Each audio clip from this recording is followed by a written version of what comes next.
Chapter 9:15. However, she didn't force Lu Yanqing to stay. She only asked her to stay by calling her a sister. This was because she didn't want to detain Lu Yanqing to threaten Yu Qianqiu in the future. She understood that it would be difficult for a person like Yu Qianqiu to use threats to have any effect. She only hoped that Lu Yanqing's plea would be of some use at the critical moment. If she forced Lu Yanqing to stay, then the hatred between her and Yu Qianqiu would only deepen. On the contrary, the gains would not make up for the losses. However, to Mu Qianjiao's surprise, it didn't take much effort to keep Lu Yanqing. Lu Yanqing agreed after thinking for a while. He can actually escape from Cangyun Xian's hands? Wu Xiong looked at the great bright wheel that disappeared into the night sky and still couldn't believe it. He knew in his heart that in terms of cultivation, he and the great bright wheel were not necessarily stronger than Cangyun Xian. For Yu Qianqiu to be able to escape from Cangyun Xian's hands, it could only mean that this person was indeed not simple. It's late at night, Miss Lu should go and rest. Wu Xiong suddenly said to Lu Yanqing. Lu Yanqing bowed slightly to the couple and then left. After Lu Yanqing left, Wu Xiong tilted his head and ordered, "Bring me the gift from Yu Qianqiu." The two guards immediately received the order and left. Not long after, they came back with a square brocade box that wasn't too big. The words "Yu Qianqiu of the World Chamber of Commerce congratulates" were pasted on it. Wu Xiong took it and opened it. He couldn't help but be stunned. There was a pair of palm-sized golden men inside. It wasn't anything valuable. His subordinate took the empty gift box and Wu Xiong took out the pair of golden men to examine. He discovered that it was the sculpture of him and Mu Qianjiao tying the knot. The carvings were lifelike and lifelike. It was obvious that some thought had been put into it. The 4 words "Forever and Earth" were engraved on the base. Although it was a very simple gift, it showed the sincerity of the sender.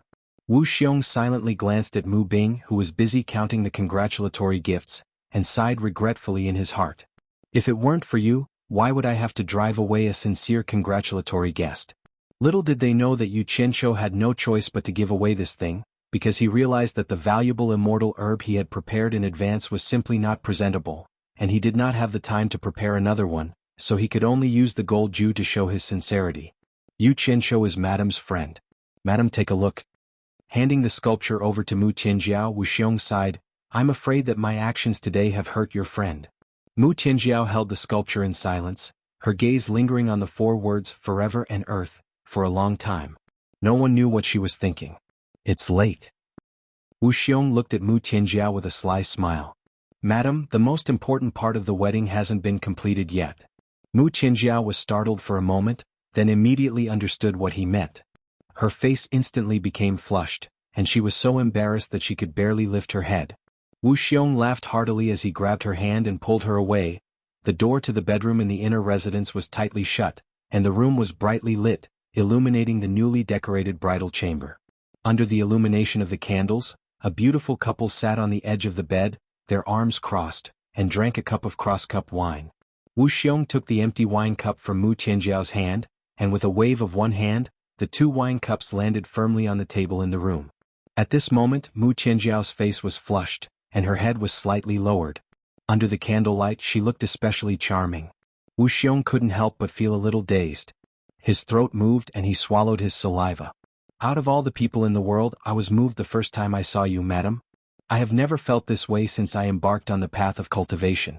Madam, don't you think this is fate?" Mu Qianjiao softly said "N" with infinite shyness, and let Wu Xiong hold her hand as he stood up. Wu Xiong lowered his head to her ear and inhaled the faint fragrance of her body. He softly said, "On the night of our wedding, madam, are you ready?" Although he asked this, his hand directly reached for the belt at her waist, regardless of whether she agreed or not. Mu Qianjiao couldn't help but tremble. She only felt the belt loosen, and her clothes were already undone. She couldn't help but nervously close her eyes. Although he couldn't see anything with his eyes, he could feel that his clothes were being undone piece by piece from the outside to the inside, gently sliding to the ground.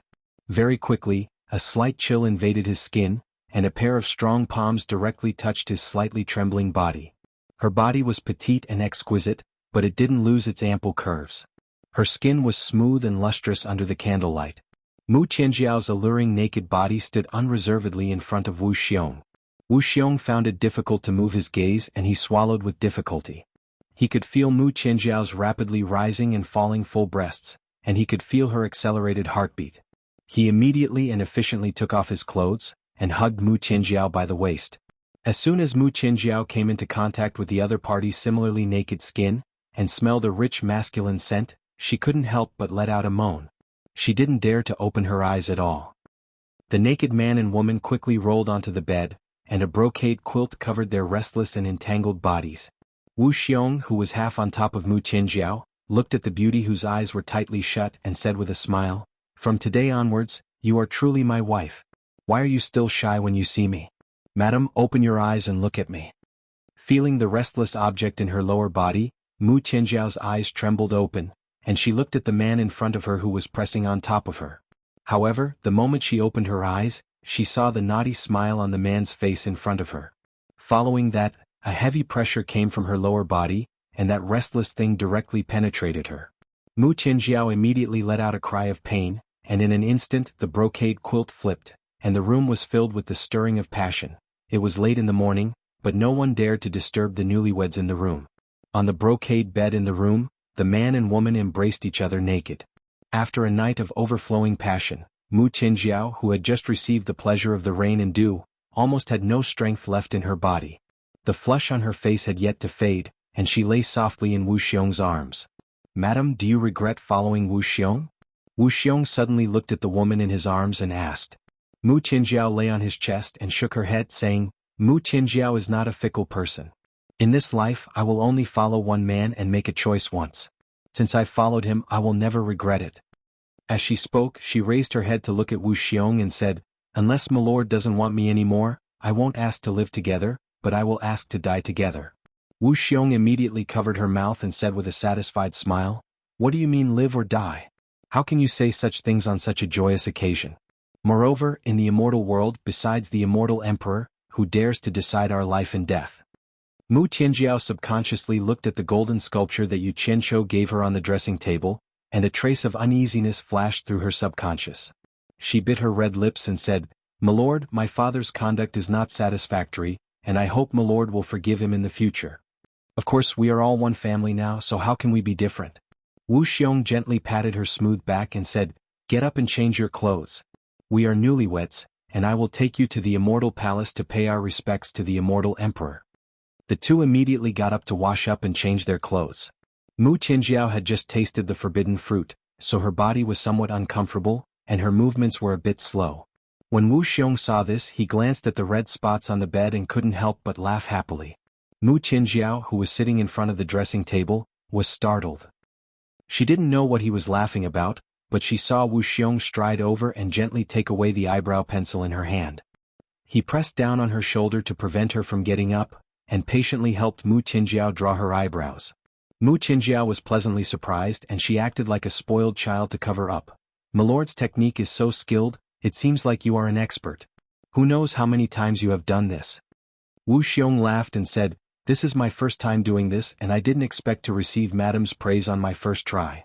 Then he pointed the eyebrow pencil at the golden sculpture on the dressing table and said, "To be able to cooperate so well, it seems like we are really a match made in heaven. Then, in this life, let me draw your eyebrows. I will draw it for eternity." Mu Qianjiao's gaze suddenly stopped at the base of the golden sculpture. The four words eternity suddenly made her feel a little irritated. It was clearly a blessing, but it felt like mockery. She felt a little uneasy in her heart, but she couldn't explain why. She couldn't help asking herself, could it be because this thing was a gift from Yu Qianqiu, and she had once confessed her love to Yu Qianqiu, so she felt uneasy in front of Wu Xiong? In the illusory immortal city, the news of Yu Qianqiu being humiliated and expelled at Wu Xiong's wedding banquet, and then being hunted down by Ash Cloud Xan to his death, had already spread like wildfire. This news was naturally spread by the representatives of the various sects who went to Wu Xiong's wedding banquet. Although they only saw the mess on the ground and didn't see Yu Qianqiu's corpse, in their understanding, it was impossible for Yu Qianqiu to escape Ash Cloud Xian's pursuit. Of course he was dead. Yunnan Tian, who had accepted Yu Qianqiu's instructions and wandered around the illusory immortal city from day to night, was shocked when he heard this news.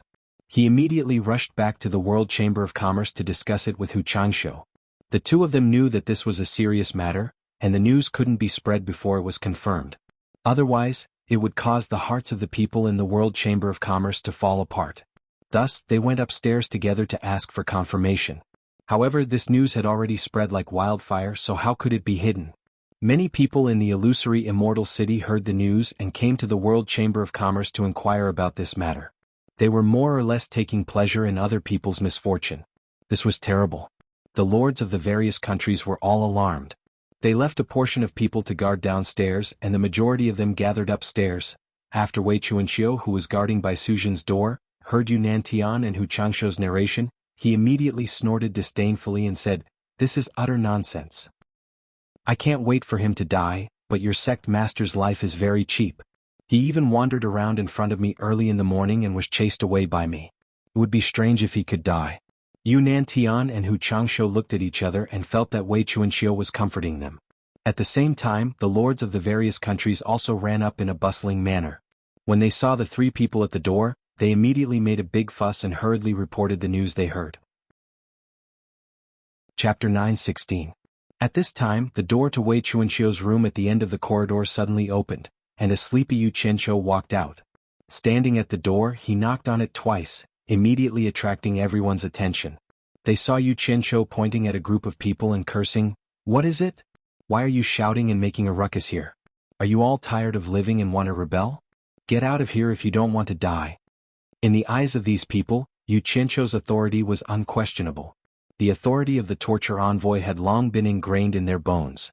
The most terrifying thing was that apart from this torture envoy, there was also the old torture envoy who was even more powerful than the immortal Emperor Jintai in their hearts. That old torture envoy was someone who dared to go to the underworld to fight the Emperor of the underworld. No one doubted that the old torture envoy would come out to fight Jintai one day. Who knew if the current torture envoy and the old torture envoy were still in contact? However, seeing that the current torture envoy Yu Qianqiu dared to come to the celestial realm to cause trouble, it was obvious that he was very confident. Although Bai Changchun had left them for many years, the shadow left in their hearts was hard to erase. Especially the legend of him fighting the Emperor of the Underworld, it was even more terrifying.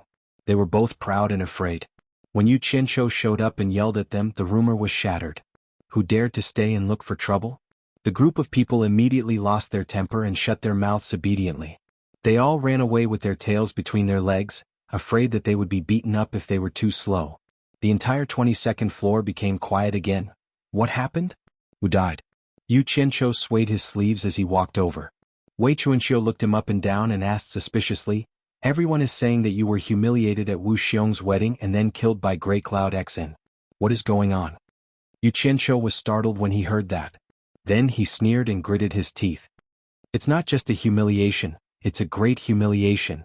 It would have been fine if it was anyone else, but it just had to be you, ingrate surnamed Mu. Don't think that I won't dare to do anything to you just because you have Wu Xiong's support. Wash your butts and wait for this daddy to kill your entire family and exterminate your entire sect. Ingrate bastard." Wei Chuanqiu had seen him angry before, but this was the first time she had seen this kind of anger that came from the depths of his bones. She paused and asked, "In that case, it's true that Songyun XN wanted to kill you. Not bad. You can escape from him."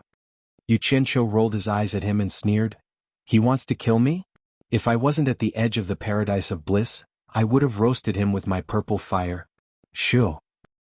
Wei Chuanqiu suddenly raised his hand to signal him to be quiet. He tilted his head to look at the staircase leading down from the rooftop and said, "Someone has arrived at the rooftop. It seems like he is negotiating with Yun Peng." In order to let Bai Suzhen cultivate in peace, he was on high alert at all times. Yu Qianqiu followed along and looked over but didn't find anything. After waiting for a while, he suddenly saw a stream of light flash from the staircase and appear in front of the two of them. It was the Great Bright Wheel. When the Great Bright Wheel saw Yu Qianqiu, he was very surprised and asked, "Why are you back so soon?" According to his calculations with Yu Qianqiu's cultivation, it would take at least a day for him to return. Due to the inconvenience of his identity, he wanted to inform Wei Chuanqiu and Yun Peng to go out and greet him on the way, in case something happened to Yu Qianqiu. He didn't expect that he had already returned. However, Yu Qianqiu looked behind him and asked, "She didn't come back with you?" Naturally he was asking about Lu Yanqing. "She's still at Wu Xiong's manor?" Before the Great Bright Wheel could finish, Yu Qianqiu's face had already turned ferocious. He said sternly, "Wu Xiong detained my people? She was the one who didn't want to return." The Great Bright Wheel handed the jade archive that Lu Yanqing asked him to hand over to Yu Qianqiu. He then tilted his head to look at the tightly shut door behind Wei Chuanxiu and asked with a frown, "Is Bai Suzhen inside?" It's not convenient to disturb her cultivation inside. Wei Chuanxiu chuckled guiltily. The great bright will gave him a meaningful look. It was obvious that he was suspicious, but he didn't say anything more. He turned into a stream of light and disappeared from the staircase. After reading the contents of the Jade Archive, Yu Qianqiu casually crushed it into powder. He shook his head helplessly and said, "What kind of bullsh** tea is this? She's an intelligent person, but too bad she doesn't have a brain. Damn it, she's always doing things that she thinks she's a burden." The contents of the Jade Archive were very simple.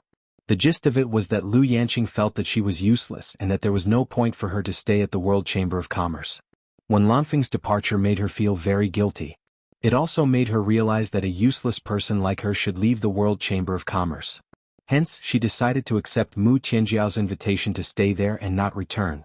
She didn't want to be a burden to the World Chamber of Commerce anymore. Although it wasn't explicitly stated between the lines, the meaning was clear. She would rather die than divulge the secrets of the World Chamber of Commerce. Perhaps it was because the Jade Archive was handed over by someone else that she didn't explicitly state it. In this regard, Yu Qianqiu was speechless. If someone really wanted to pry any secrets out of her, he would have 100 ways to easily make her speak the truth. Because this woman was kind to the point of being pedantic. To put it bluntly, she was stupid. She didn't have a brain, only a face. However, since she was willing to stay, it was likely that no one would force her to say anything in the short term. However, it was hard to say if she stayed in the cunning fox's den for too long. What made Yu Qianqiu the most speechless was that he had already vaguely guessed Mu Tianjiao's intention in detaining Lu Yanqing. Perhaps when he made his move against the Mu family, this woman would instigate Lu Yanqing to plead for mercy. If this wasn't pulling him back, then what was? How could he vent the hatred in his heart if he didn't wash away the humiliation that the family of three had inflicted on him with blood? I can tolerate anything but betrayal. It's too late to redeem myself now. Yu Qianqiu paced back and forth in deep thought. No matter what, he felt that it wouldn't be a good thing for him and the World Chamber of Commerce if that stupid woman, Lu Yanqing, fell into someone else's hands. Sooner or later, something would happen.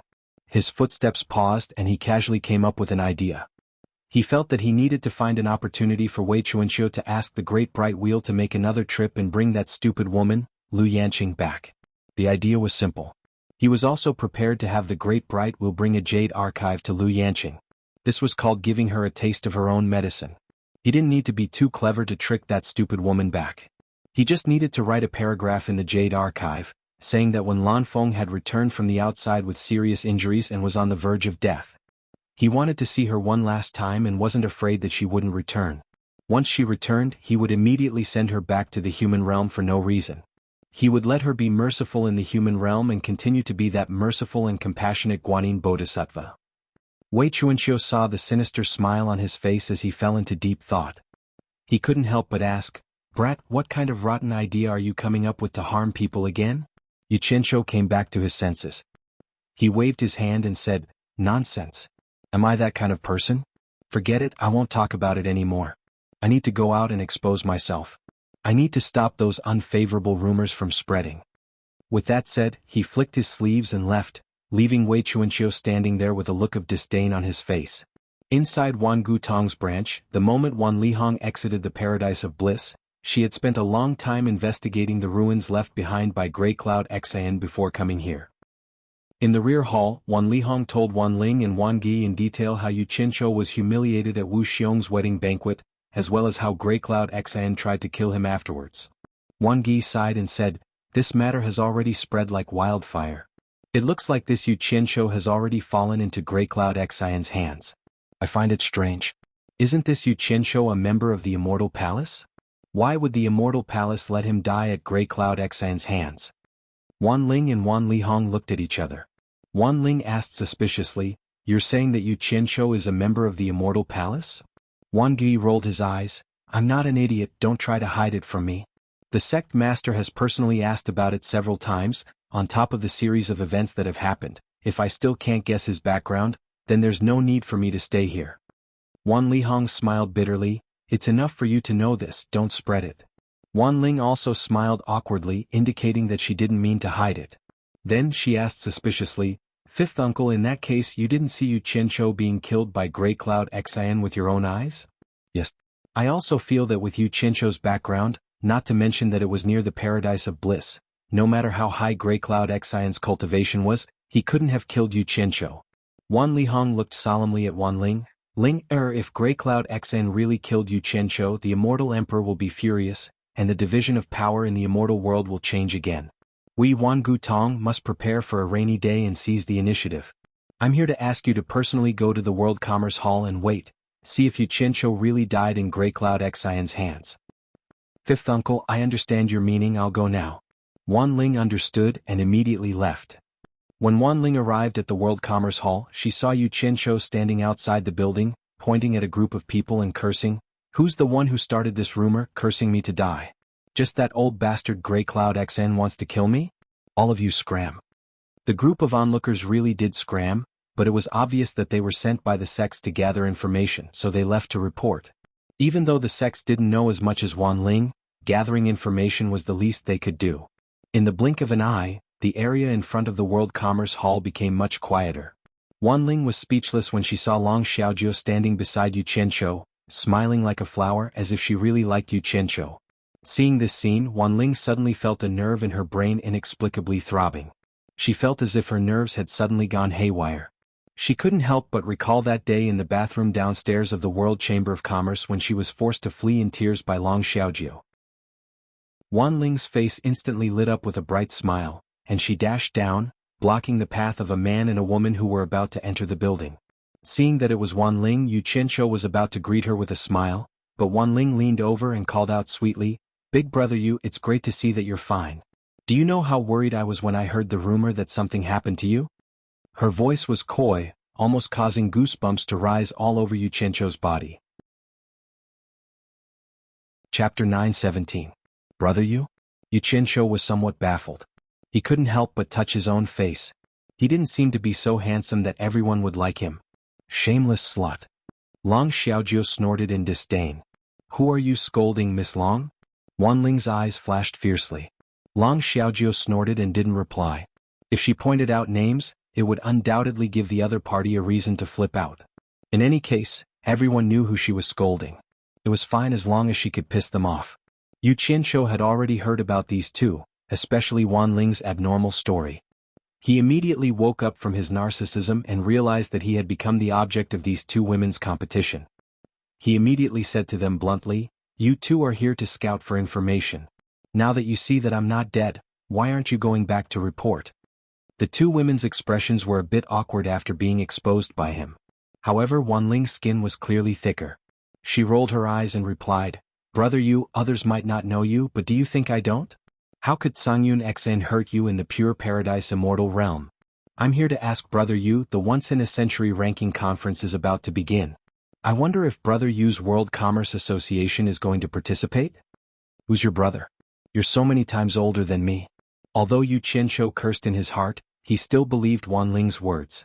After all, she had always thought that he was the Immortal Emperor's trusted secret agent. As for this once-in-a-century ranking conference, he had stayed in the illusionary Immortal City for a long time. It could be said that he had heard about it for a long time. The ranking conference was actually a challenge competition. The rules were very simple. Every sect had 10 chances to challenge and be challenged. Under normal circumstances, the lower-ranked sects would challenge the higher-ranked sections. Every challenge would be won by 3 out of 5 wins. The winner of the challenge would naturally push the loser down from their original ranking. The loser would also have a chance to regain their ranking. However, the chances were the same. Everyone only had 10 chances. If the 10 chances were used up, then your sect's ranking would be fixed. If you wanted to compete again, you would have to wait for 100 years. In the end, the top 100 sects and the top 100 chambers of commerce would be chosen. In fact, after countless years of evolution, the majority of the chambers of commerce and sects had become family-like. This was something that could not be helped. Regardless of which sect's leaders were more or less selfish, it was only natural for them to take care of their descendants. The years of immortal cultivation were endless. Gradually, the number of descendants increased. It was not strange for a sect or a chamber of commerce to become a family. As for those brothers and subordinates who had fought together with him in the past, they would slowly be ostracized. Although it was cruel, it was very realistic. Even if some disciples with other surnames joined in, they would all be putting their lives on the line. It would be very difficult for them to hold power. To put it bluntly, the ranking conference would determine the top 200 sections. The top 200 sects had to participate in the next ranking assembly and accept challenges. There was no reason to refuse. The rules were set by the Immortal Palace. Who would dare to refuse? Of course, the various sects of the immortal dimension were risking their lives to participate in the ranking conference naturally for the sake of benefits. One should know that the various sects had to support so many disciples. The consumption of spirit stones was very large. This was because spirit stones could be used as currency in the immortal dimension. They were also necessary consumables for the cultivation of the various sections. The more people a sect had, the more spirit stones they needed to support it. However, after countless years, the spirit stone reserves in the immortal dimension were almost depleted. The spirit stone reserves in the 72 worlds of the human world were not enough for the various sections. Now, the largest source of spirit stones in the immortal dimension was the underworld. Therefore, all the sects wanted to squeeze into the underworld to make a fortune. However, the Immortal Palace guarded and controlled the passage to the underworld. It was not that the Immortal Palace did not allow people to make a fortune in the underworld. If they wanted to enter, they could as long as they had a pass issued by the Immortal Palace. The only way to obtain a pass was to participate in the ranking assembly. Every assembly would issue 500 passes. The top 200 sects would be divided according to their ranking. One pass could bring 100 people into the underworld. Some sects that had been in the top 200 for a long time had accumulated a large number of people in the pass. The more people that entered the underworld, the more spirit stones they would earn. The large sects would easily send thousands of people into the underworld. The profits they earned could be imagined. This was the main reason why the sects fought over the rankings. However, entering the underworld was not smooth sailing. The underworld was chaotic and vast. It was not something the immortal dimension could compare to. Warlords were divided and the emperor of the underworld reigned supreme. In short, the risk factor was very high. The pass in the hands of the various sects would often be lost. Therefore, they needed to participate in the ranking assembly to replenish it. Most importantly, when walking in the underworld, they would often encounter the patrolling dark underworld army. Without the protection of a pass, they would be killed by the dark underworld army as trespassers. There were also some sects that were unable to survive and had no choice but to sell their pass. For example, Mu Tianjiao's 4 Links Chamber of Commerce had obtained one because of this. As for whether or not to participate in the ranking assembly, Yu Qianqiu thought for a long time. He wanted a pass, but with the strength of the World Chamber of Commerce, it was almost impossible to enter the top 200. Even if he participated, it would be a waste. At the same time, there were a few things that made him suspicious. The fight between the various sects' disciples in the Divine Ruin Realm, the challenge of the Life and Death Mound Sect Master, and this ranking assembly, as well as the various dangers that were rumored to be encountered after entering the underworld. He had experienced 2 of these 4 things. In both cases, the disciples of various sects were bathed in blood and killing each other. He always felt that the Immortal Palace was thinking of ways to purposely deplete the strength of the various sects in the immortal dimension. Especially the matter of the Life and Death Mound Sect Master Challenge. Killing was forbidden in the illusionary immortal city, so why was it only permissible for sect masters to kill each other? Think about it, if the leader of a sect died, then the sect was very likely to be in turmoil. It might even collapse or be swallowed by other forces. This was something that Yu Qianqiu had unintentionally thought of after experiencing the Life and Death Mounds challenge. He vaguely smelled a conspiracy. However, the Immortal Palace was too ruthless. How could a sect survive without spirit stones? Especially those large sects that had more people to support. There were restrictions in the immortal dimension. If one wanted to earn large amounts of spirit stones, they could only go to the underworld. However, to go to the underworld they had to obtain a passage token. Even Yu Qianqiu had no other way. If they wanted to go to the underworld they had to first obtain a passage token.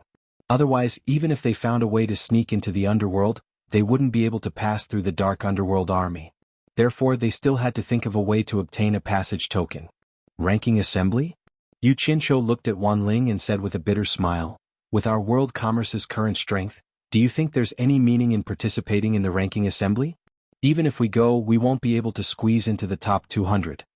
Wan Ling chuckled and said, "Doesn't Big Brother you have 2 experts under him?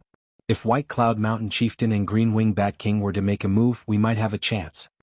Yu Qianqiu shook his head. Nothing could happen to these 2 experts at the moment. The world commerce still had to rely on them to scare people.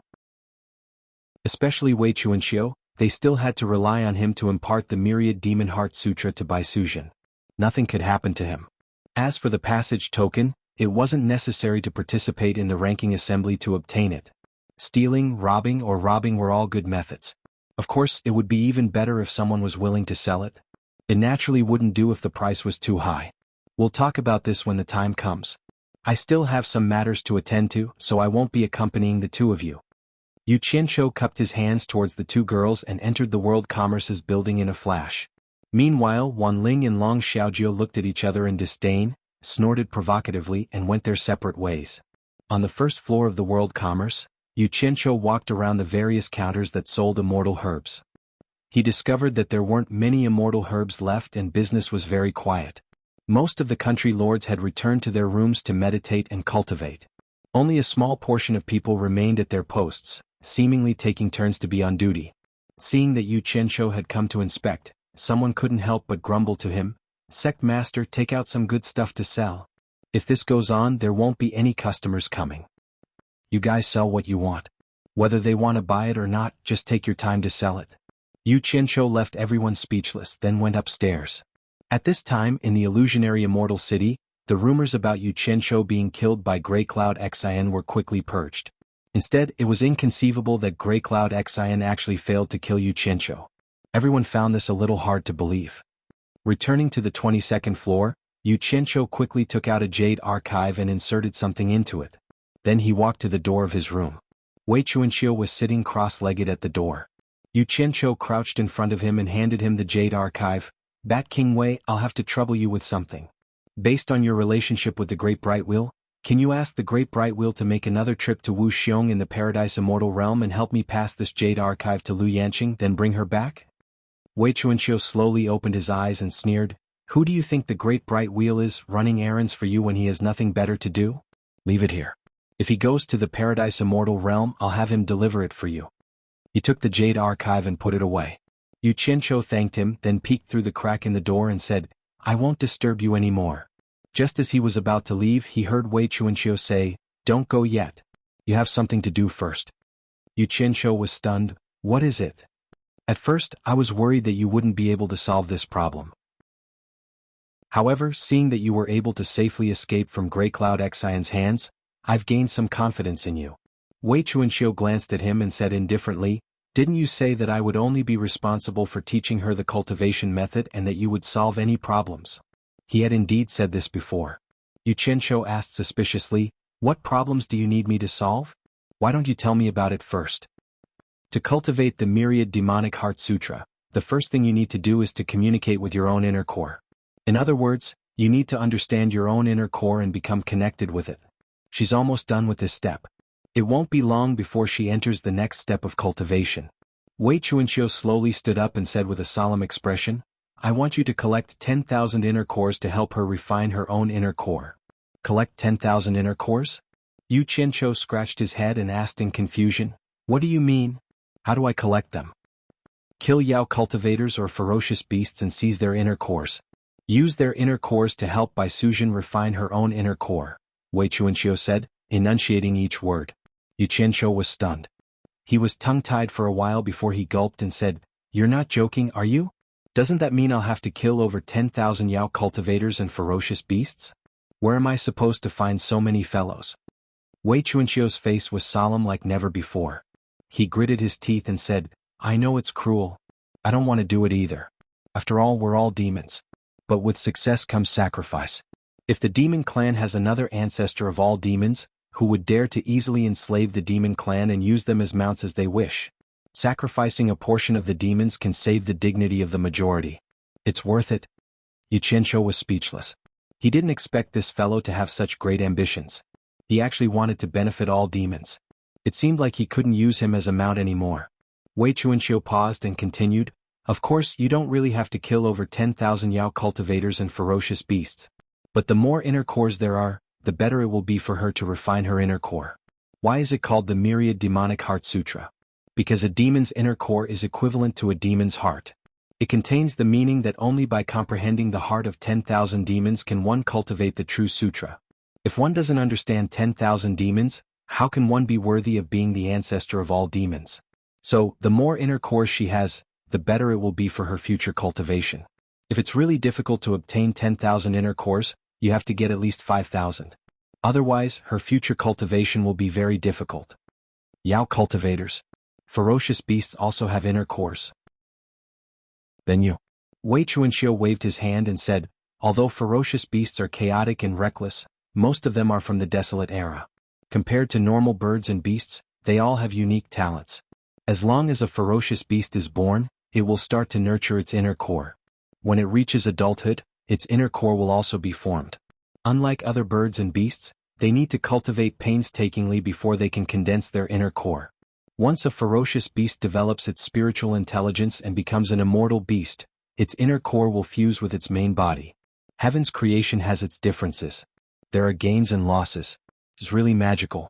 And the reason why I have an inner core is because I've spent many years to gradually find a way to separate the inner core that has fused with my main body.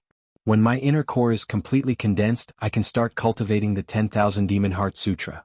When are you going to return my inner core to me? Yu Qianqiu was listening intently and nodded repeatedly. He didn't expect him to suddenly change the topic. He coughed and said perfunctorily, "What's the hurry?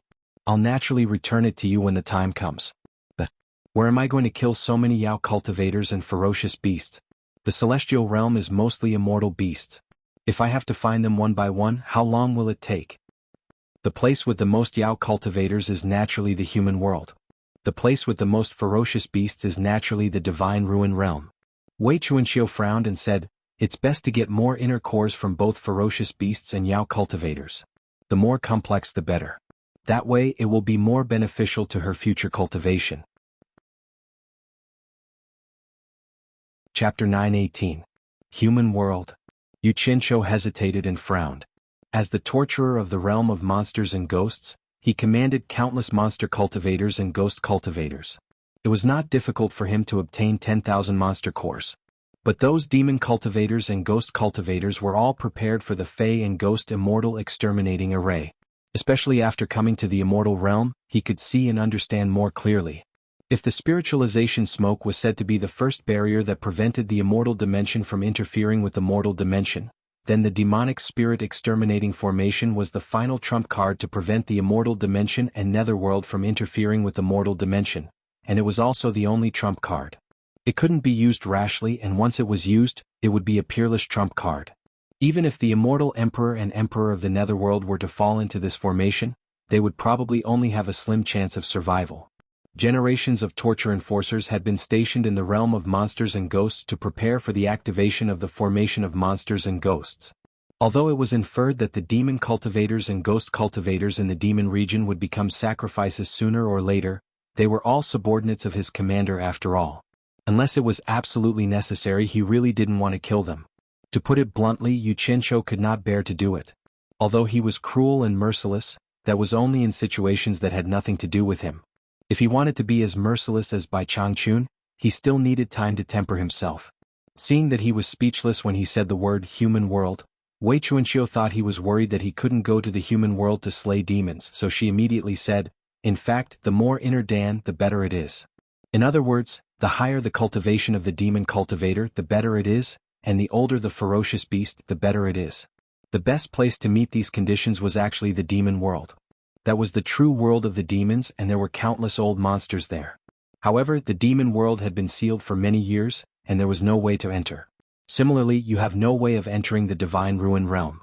Most of the demon immortals who had ascended to the immortal world were under the command of the immortal palace.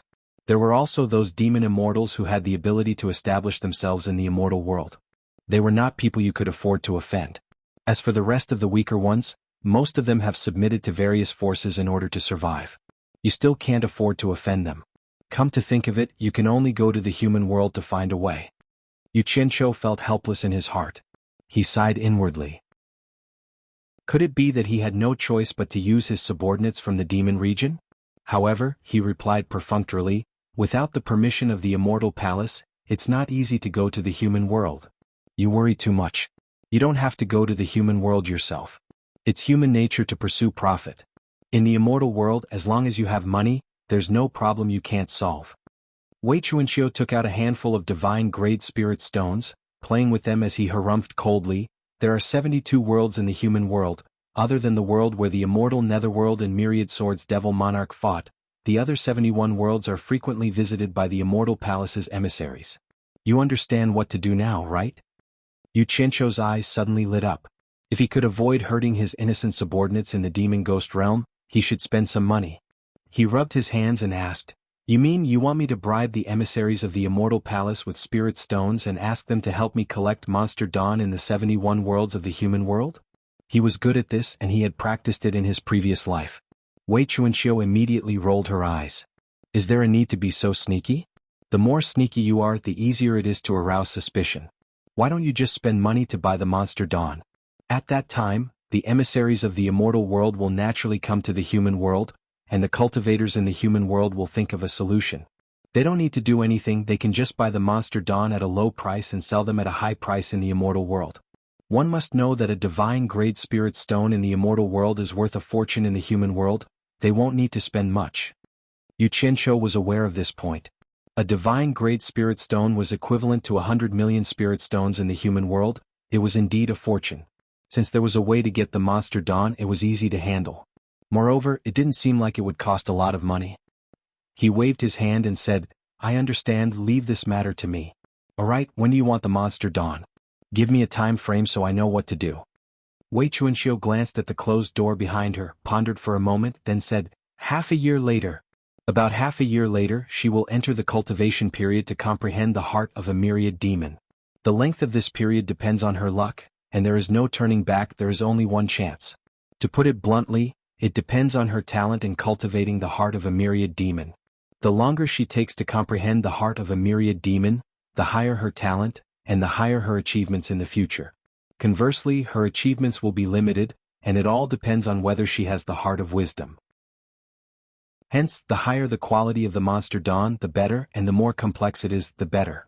If the time limit is limited, she can learn from the strong points of the heart of a myriad demon, and not waste this opportunity. So that's how it is. Yu Qianqiu's expression instantly turned solemn, nodding his head. "I understand, I'll get it done now." Looking at Yu Qianqiu's disappearing figure, Wei Chuanxiu sighed helplessly. He understood in his heart that once the news of purchasing Monster Dawn was released, it would be the beginning of a disaster for Yao cultivators in the human world. In reality, it was just as he expected. After the news of the purchase spread, the high-level Yao cultivators in the human world 71 worlds met with great misfortune. They were hunted down by cultivators from all walks of life, and as a result, a blood feud was formed between humans and Yao that could no longer be reconciled. What surprised him was that the cultivators in the human world fought with each other over the huge profits. Often, a high-level Monster Dawn could incite endless massacres, and the price paid was even higher than that of the Yao cultivators. The only place that was spared was the world controlled by Yu Qianqiu. Yu Qianqiu originally wanted to look for Jing Yuankong and leave the matter of purchasing the Monster Dawn to him, but when he reached the first floor he hesitated. After some thought, he decisively went downstairs, passed through the main hall, and went straight to the Wangu Tong branch after exiting the World Commerce Chamber. This time, the door wasn't shut in his face like the last time. After Wang Yi received the report, he personally came out to welcome him. Yu Qianqiu followed him to the back hall, where Wan Lihong and Wan Ling were waiting. Wan Lihong immediately laughed when he saw him. "I didn't think we'd meet again so soon. Sect Master Yu's courage at the wedding is truly admirable. Don't mention the matter of this you being humiliated again."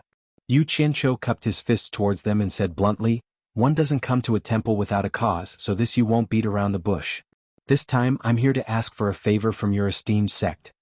The three of them looked at each other and Wan Lihong forced a smile. "Why don't you tell us?" He was worried that Yu Qianqiu would ask for money again. "I want to purchase a large amount of beast cores from demonic beasts and wild beasts. I'd like to ask Wangu Tong to help me." Yu Qianqiu noticed the strange expressions on their faces and quickly added, "Don't worry, I'll pay you in advance. Of course, I won't let you guys work in vain, I'll also provide compensation." Purchase a large amount of beast cores? Other than refining pills, there aren't many uses for these things. Wan Lihong asked after a moment of doubt. "Since Sect Master Yu is willing to pay, then the World Commerce Chamber should be able to settle it themselves. Why do you need me, Wangu Tong, to help you?" "It's simple." Yu Qianqiu's gaze swept over the group, his voice solemn. You all know a little about my matters. This is my mission, but I don't want others to know that this matter has something to do with our World Commerce Chamber. After all, I've offended some people before, and I'm afraid that some people will try to ruin my plans. I'm sure you all understand, right? His words were half-truths and half-lies. Other than the fact that he really didn't want others to know that this matter had something to do with the World Commerce Chamber, everything else was a lie. The reason was that the current World Commerce Chamber's business was very simple, and he didn't want to make it too complicated. At the moment, the World Commerce Chamber didn't have the strength to clash with other sects, so it was fine as long as the other sects got used to the World Commerce Chamber's existence. Under such a simple situation, suddenly purchasing a large amount of beast cores that didn't have much use for them, it would be hard not to attract attention. This matter concerned Bai Sujin's myriad demonic heart sutra, so it was better to be careful. After careful consideration, Yu Qianqiu decided to trick Wang Gutong into doing it. The other party's business was complicated and large, adding one more item wouldn't attract any attention. The three of them had a look of realization on their faces, so they were here on a mission from the Immortal Palace. He was right, if the World Commerce Chamber directly purchased the beast cores, there might really be people who would cause trouble, such as the Heartless Palace. Since Sect Master Yu has already put it this way, it wouldn't be right for me, Wang Gutong, to not help. Wan Lihong heaved a sigh of relief, laughing heartily, but I wonder if Sect Master Yu has any specific requirements for purchasing beast cores? If you do, why don't you mention them all at once, lest any mistakes ruin Sect Master Yu's plans. Exalted Wan is indeed a straightforward person. If there's anything you need this Yu's help with in the future, this Yu will definitely not hesitate to help. Since the other party had agreed to help, Yu Qianqiu immediately offered an empty promise. Don't underestimate this empty promise, but it caused Wan Lihong and the others' eyes to light up. Yu Qianqiu then went back to the main topic. There are some requirements. We don't want beast cores below the demigod transformation stage. The higher the cultivation, the better. Beast cores must be at least adult beast cores, the older the better. We should try our best to avoid a situation where a large number of beast cores are the same. Also, I'll have to trouble your sect to keep this matter a secret. I don't want other sects to know about it. You don't have to worry about that. Wan Lihong laughed heartily. Wan Ling was also grinning from the side. But Wan Gi frowned, interrupting, beast cores are easier to obtain, but beast cores are troublesome. They come from very few sources. I'm afraid it won't be easy to purchase them in large quantities. The other two immediately stopped laughing. They knew that Wan Gi was more experienced in this aspect than they were. After all, he had been in the hallucinatory immortal city for so many years. If he said it would be difficult, then it was most likely not far from the truth. Just do your best, there's no need to force it, Yu Qianqiu said solemnly. He sighed inwardly. It was indeed as Wei Chuanqiu had said. Looks like he still had to make a trip to the Godly Ruins realm to think of a way. To others, the Godly Ruins realm could only be entered once every 100 years, but to Yu Qianqiu, as long as he was brave enough, he could enter the Godly Ruins realm at any time he wanted. Both sides agreed on the purchase price, but Wan Lihong was adamant about not accepting the remuneration Huang Xiaolong had to give to Wan Gudong. Yu Qianqiu did not insist, but he was someone who could afford to let go. Without further ado, he directly threw out 10 billion divine-grade spirit stones to Wan Gudong. Chapter 919. Wan Lihong then personally asked Wan Bushing, who was far away in the Myriad Saints' palace. Wan Bushing had no objections and agreed on the spot. After getting Wan Bushing's approval, Wan Gi patted his chest and took charge of the matter, saying that he would personally arrange it. Yu Qianqiu was naturally very grateful for this. After arranging this matter, Yu Qianqiu took his leave and returned to the World Chamber of Commerce. After thinking along the way back to the World Chamber of Commerce, the first thing he did was to gather all the feudal lords to the conference room on the 21st floor to unify their thoughts. There was no other way. Many things could not be delayed any longer and had to be resolved. He had to hunt ferocious beasts in the ruins of God to obtain their cores, think of a way to get a pass to the netherworld, and think of a way to get a pill recipe from the Skyward Palace. Each of these things was very important to him, but he had a large group of people but no competent assistants. This made him a little anxious. Sometimes, he even wanted to send all the feudal lords back to the human world and work alone. However, he also knew that this was somewhat unrealistic. He could not learn from Master Bai Changchun and be a loner, cultivating on his own and moving forward wholeheartedly, not caring about anything else. The old fellow was having fun fighting and killing, and he did not even care about his descendants. In the end, he disappeared, causing him as his disciple to worry every day. He even had to think of a way to go to the netherworld to find out if he was dead or alive. Most importantly, he could not stand living a pure and desireless life like Master Bai Changchun, who told him to love life and to like beauties. In the end, he had too many fetters. If he wanted the people he cared about to live a good life, and if he wanted to live a good life, he had to have enough power in the three realms. To put it bluntly, he had to contend for hegemony and nurture a large group of people to help him solve his problems. Only with enough power could he live a leisurely life. Of course, the fastest way to have a huge power was to have a frighteningly high cultivation and make everyone submit to him. However, the idea of cultivating alone and becoming the #1 expert in the three realms was very childish in Yu Qianzhou's eyes. There was always only one first place. Although Yu Qianzhou had fantasized about such a miracle happening to him, fantasies could only be fantasies. He did not think that the first place would fall to him. People had to be more realistic. Before fantasies could happen to them, they had to face reality. For example, Jin Tai and Bai Qi could move freely in the three realms with their cultivation, but they still held the power of the netherworld and immortal realms. After all, it was impossible for the person he cared about to stay by his side and protect him forever. Therefore, he still had to lead a group of people to fight for power in the three realms. Even Wu Xiong could send golden-robed guards to protect Mu Tianjiao before she married him. Who would dare to touch Mu Tianjiao when she walked around the immortal world? This was the symbol of power, and now was the time to harden his heart and solve the problem. He would kill anyone who stood in his way. It was useless to reason with this group of people who were tired of living. It was all thanks to Mu Bing that Yu Qianzhou could be so ruthless. If he didn't take revenge, he wouldn't be a man. Yu Qianzhou had to unify his subordinates' thoughts. He did not want them to drag him down. Everyone was gathered in the conference room. They looked at Yu Qianzhou, not knowing why he had gathered them. Yu Qianzhou looked at them and said, "Someone has been grumbling. What I want to say is that earning money is not the most important thing. I won't say anything else. I just want to tell everyone to obediently guard those broken immortal herbs and continue to sell them. It doesn't matter if you can sell them or not. Just treat it as a show. As for what outsiders say, there's no need to care about what they say. In short, you guys have to be relaxed on the outside but tense on the inside. Don't cause any trouble to distract me. There's no need to beat the drum. That's all. Disperse." Yu Qianzhou left. The eyes of the remaining people lit up. Although the sect leader did not speak much, everyone knew what was going on. It seemed like everyone was just fooling around here on the surface. There was actually something going on behind the scenes. On the rooftop, the wind was gentle and the sun was bright. White clouds floated past in the sky. Yu Qianzhou silently walked to the white jade railing. He looked at the flowing lights in the distance with a serious expression. After a long silence, Yun Peng, who was at the side, tilted his head and looked at him in surprise. He thought to himself, "This fellow has always been running around without stopping. Why is he in the mood to come here and look at the scenery today?" The cool breeze blew gently. Time passed bit by bit. Yun Peng, who had always liked peace, could not help but look into the distance and asked, "I heard from the great bright wheel that you were chased out of the paradise wonderland?" "Yes. I was almost killed." "What a great humiliation." Yu Qianzhou said expressionlessly, "But it doesn't matter. There's nothing strange about something like this. But it's impolite not to reciprocate. I will return it to them sooner or later."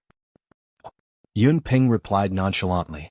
After a moment of silence, he tilted his head to look at him and asked, "Is there something on your mind?"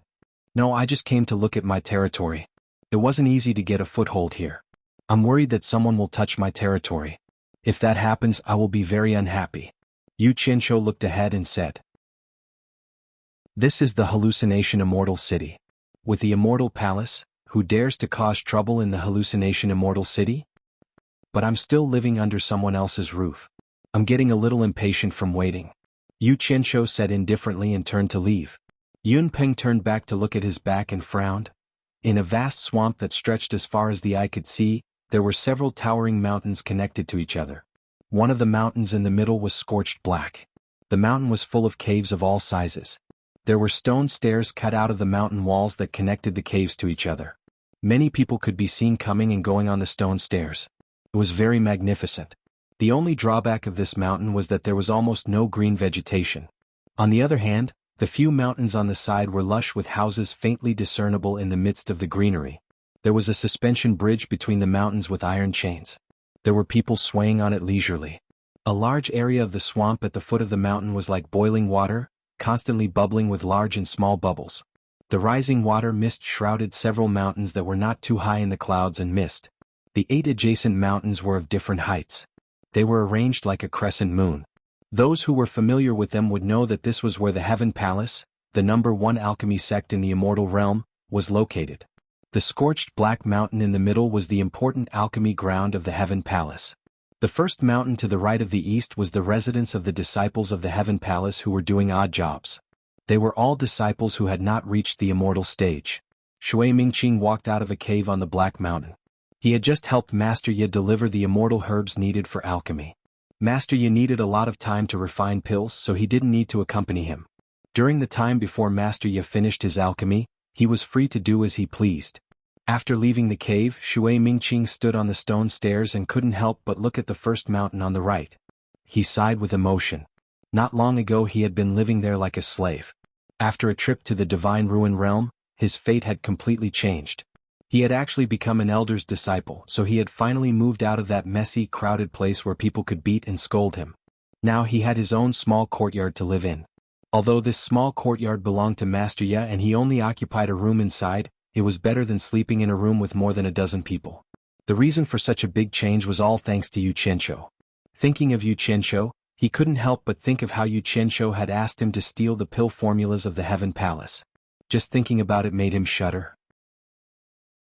Shui Mingqing tilted his head and looked at the adjacent mountain on the left. It was also the tallest of the 8 mountains. The scripture-seeking pavilion where the pill formulas were stored was on the pavilion at the top of the mountain. Shui Mingqing sighed and shook his head. He definitely couldn't get the pill formulas. Even if he couldn't steal them for Yu Qianqiu. The pill formulas were the foundation of the Heaven Palace. If the foundation of the Heaven Palace was broken, even the Heaven Palace would have no future, so how could he have a future? Without thinking about it, Shui Mingqing flew toward the 3rd mountain on the right and landed at the door of a small courtyard halfway up the mountain.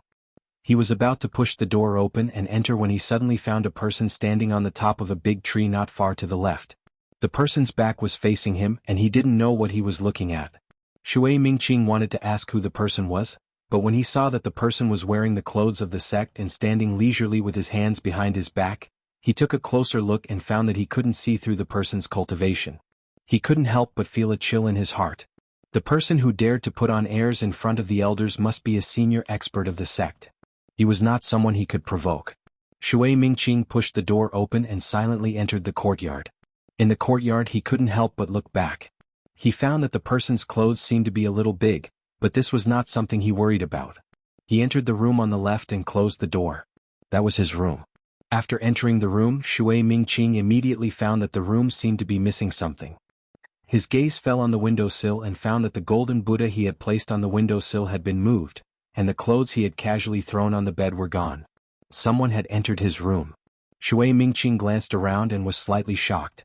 He was worried that someone had also broken into Master Yafa's room, so he quickly opened the door and flashed into the courtyard. Just as he landed at the door of the main room, he heard someone laughing behind him.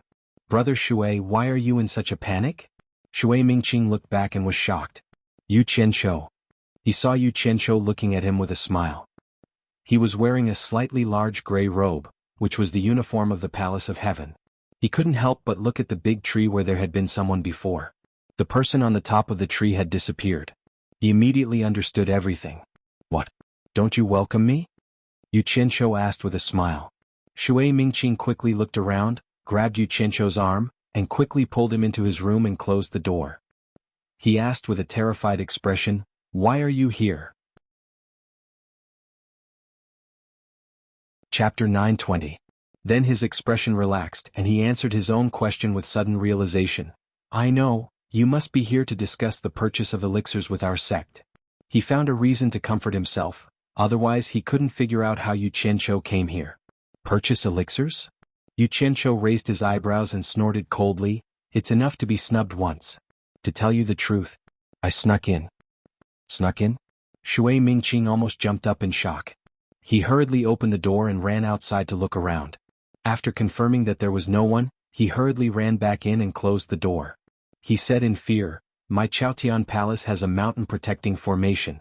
If someone trespasses, they will be discovered immediately. How could you break in?" "What a joke." Yu Qianqiu walked to his couch and sat down. He said proudly, I come and go as I please. Your Chaotian Palace's mountain-protecting formation can't stop me. Now that things had come to this, Shui Mingqing no longer cared about how capable he was. Looking at the clothes he was wearing, he flashed over and pulled on his sleeves, saying nervously, "Brother Yu, you're too daring. Since you snuck in, how dare you run around outside in my clothes? No one saw you before, right?" "Of course someone saw me," Yu Qianqiu said disapprovingly. "What?" Shui Mingqing exclaimed. "Who saw you? Did he recognize you?" He couldn't help but be nervous. Everyone in Chaotian Palace knew that he had a close relationship with Yu Qianqiu. If someone saw Yu Qianqiu here, it would be difficult for him to get rid of the responsibility. "Look at how scared you are." Yu Qianqiu laughed and said, "Aren't you the one who saw me?" Shui Mingqing was stunned. He knew that he was joking, and he immediately breathed a sigh of relief. However, just as he heaved a sigh of relief, Yu Qianqiu's next sentence made him jump up in shock. Yu Qianqiu then said in a low voice, "I looked at the terrain of your Chaotian Palace from the outside and stood there for some time. There were also people coming and going, but I don't know if they noticed me or not. Actually, you don't have to be afraid. There are so many disciples in your Skyward Palace and I'm wearing your clothes. Who would know who I am?" The moment he said that, Shui Mingqing was shocked again. Yu Qianqiu frowned and waved his hand to stop him. "Stop. I say, why are you so timid? What's there to be afraid of? My client isn't afraid, so what are you afraid of? What's more, I've checked all the rooms in your courtyard. There's no one there at all. You don't have to be afraid of even the air, do you?" He said it casually, but how could Shui Mingqing compare to him? What kind of dangerous things had he not done in his previous life? Sometimes he specialized in taking risks out of desperation. His courage had long been trained to be incomparably fat and strong. He was a master who could jump on the tip of a knife 3 times fast and 4 times slow. For him, danger was already a common occurrence. Although Shui Mingqing had cultivated for so many years, he had not experienced anything at all.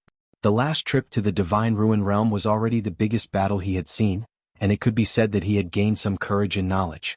However, compared to his boldness, it was not on the same level at all. There was no comparison. In addition, Shui Mingqing had been oppressed by the despotic power of the Chaotian Palace for many years, so he instinctively trembled with fear here, which could not be compared to outside. Now that Yu Qianqiu had come here to cause trouble, it would be strange if he was not afraid. This was just like how the lords of various countries would be afraid when they heard of the demon ghost region's torture master. "Brother Yu." Shui Mingqing grabbed his arm with both hands and almost begged, "You also know how difficult it was for me to get to where I am today. In the Divine Ruin Realm, all my brothers and sisters died, and I was the only one who managed to escape with my life. Now, I walk on thin ice every day, not daring to have the slightest accident. I really don't want to go back to the past. Brother Yu, I beg you, if you sneak in like this, then sneak out like this. How about this?" Shui Mingqing pointed out the window and said, "In the swamp 200 miles northwest of our Chaotian Palace, there are a few scattered islands. Brother Yu, you go out first and I will find a reason to go out later. We will meet there, and if there is anything we want to say, we can say it there. What do you think?" Yu Qianqiu frowned slightly, looked at his arm that was being hugged, and suddenly realized that he was wrong and very wrong. This Shui Mingqing was a person who could not be helped up. His cowardice was already in his bones. No matter how much support was given, he would not be able to achieve anything in the Chaotian Palace.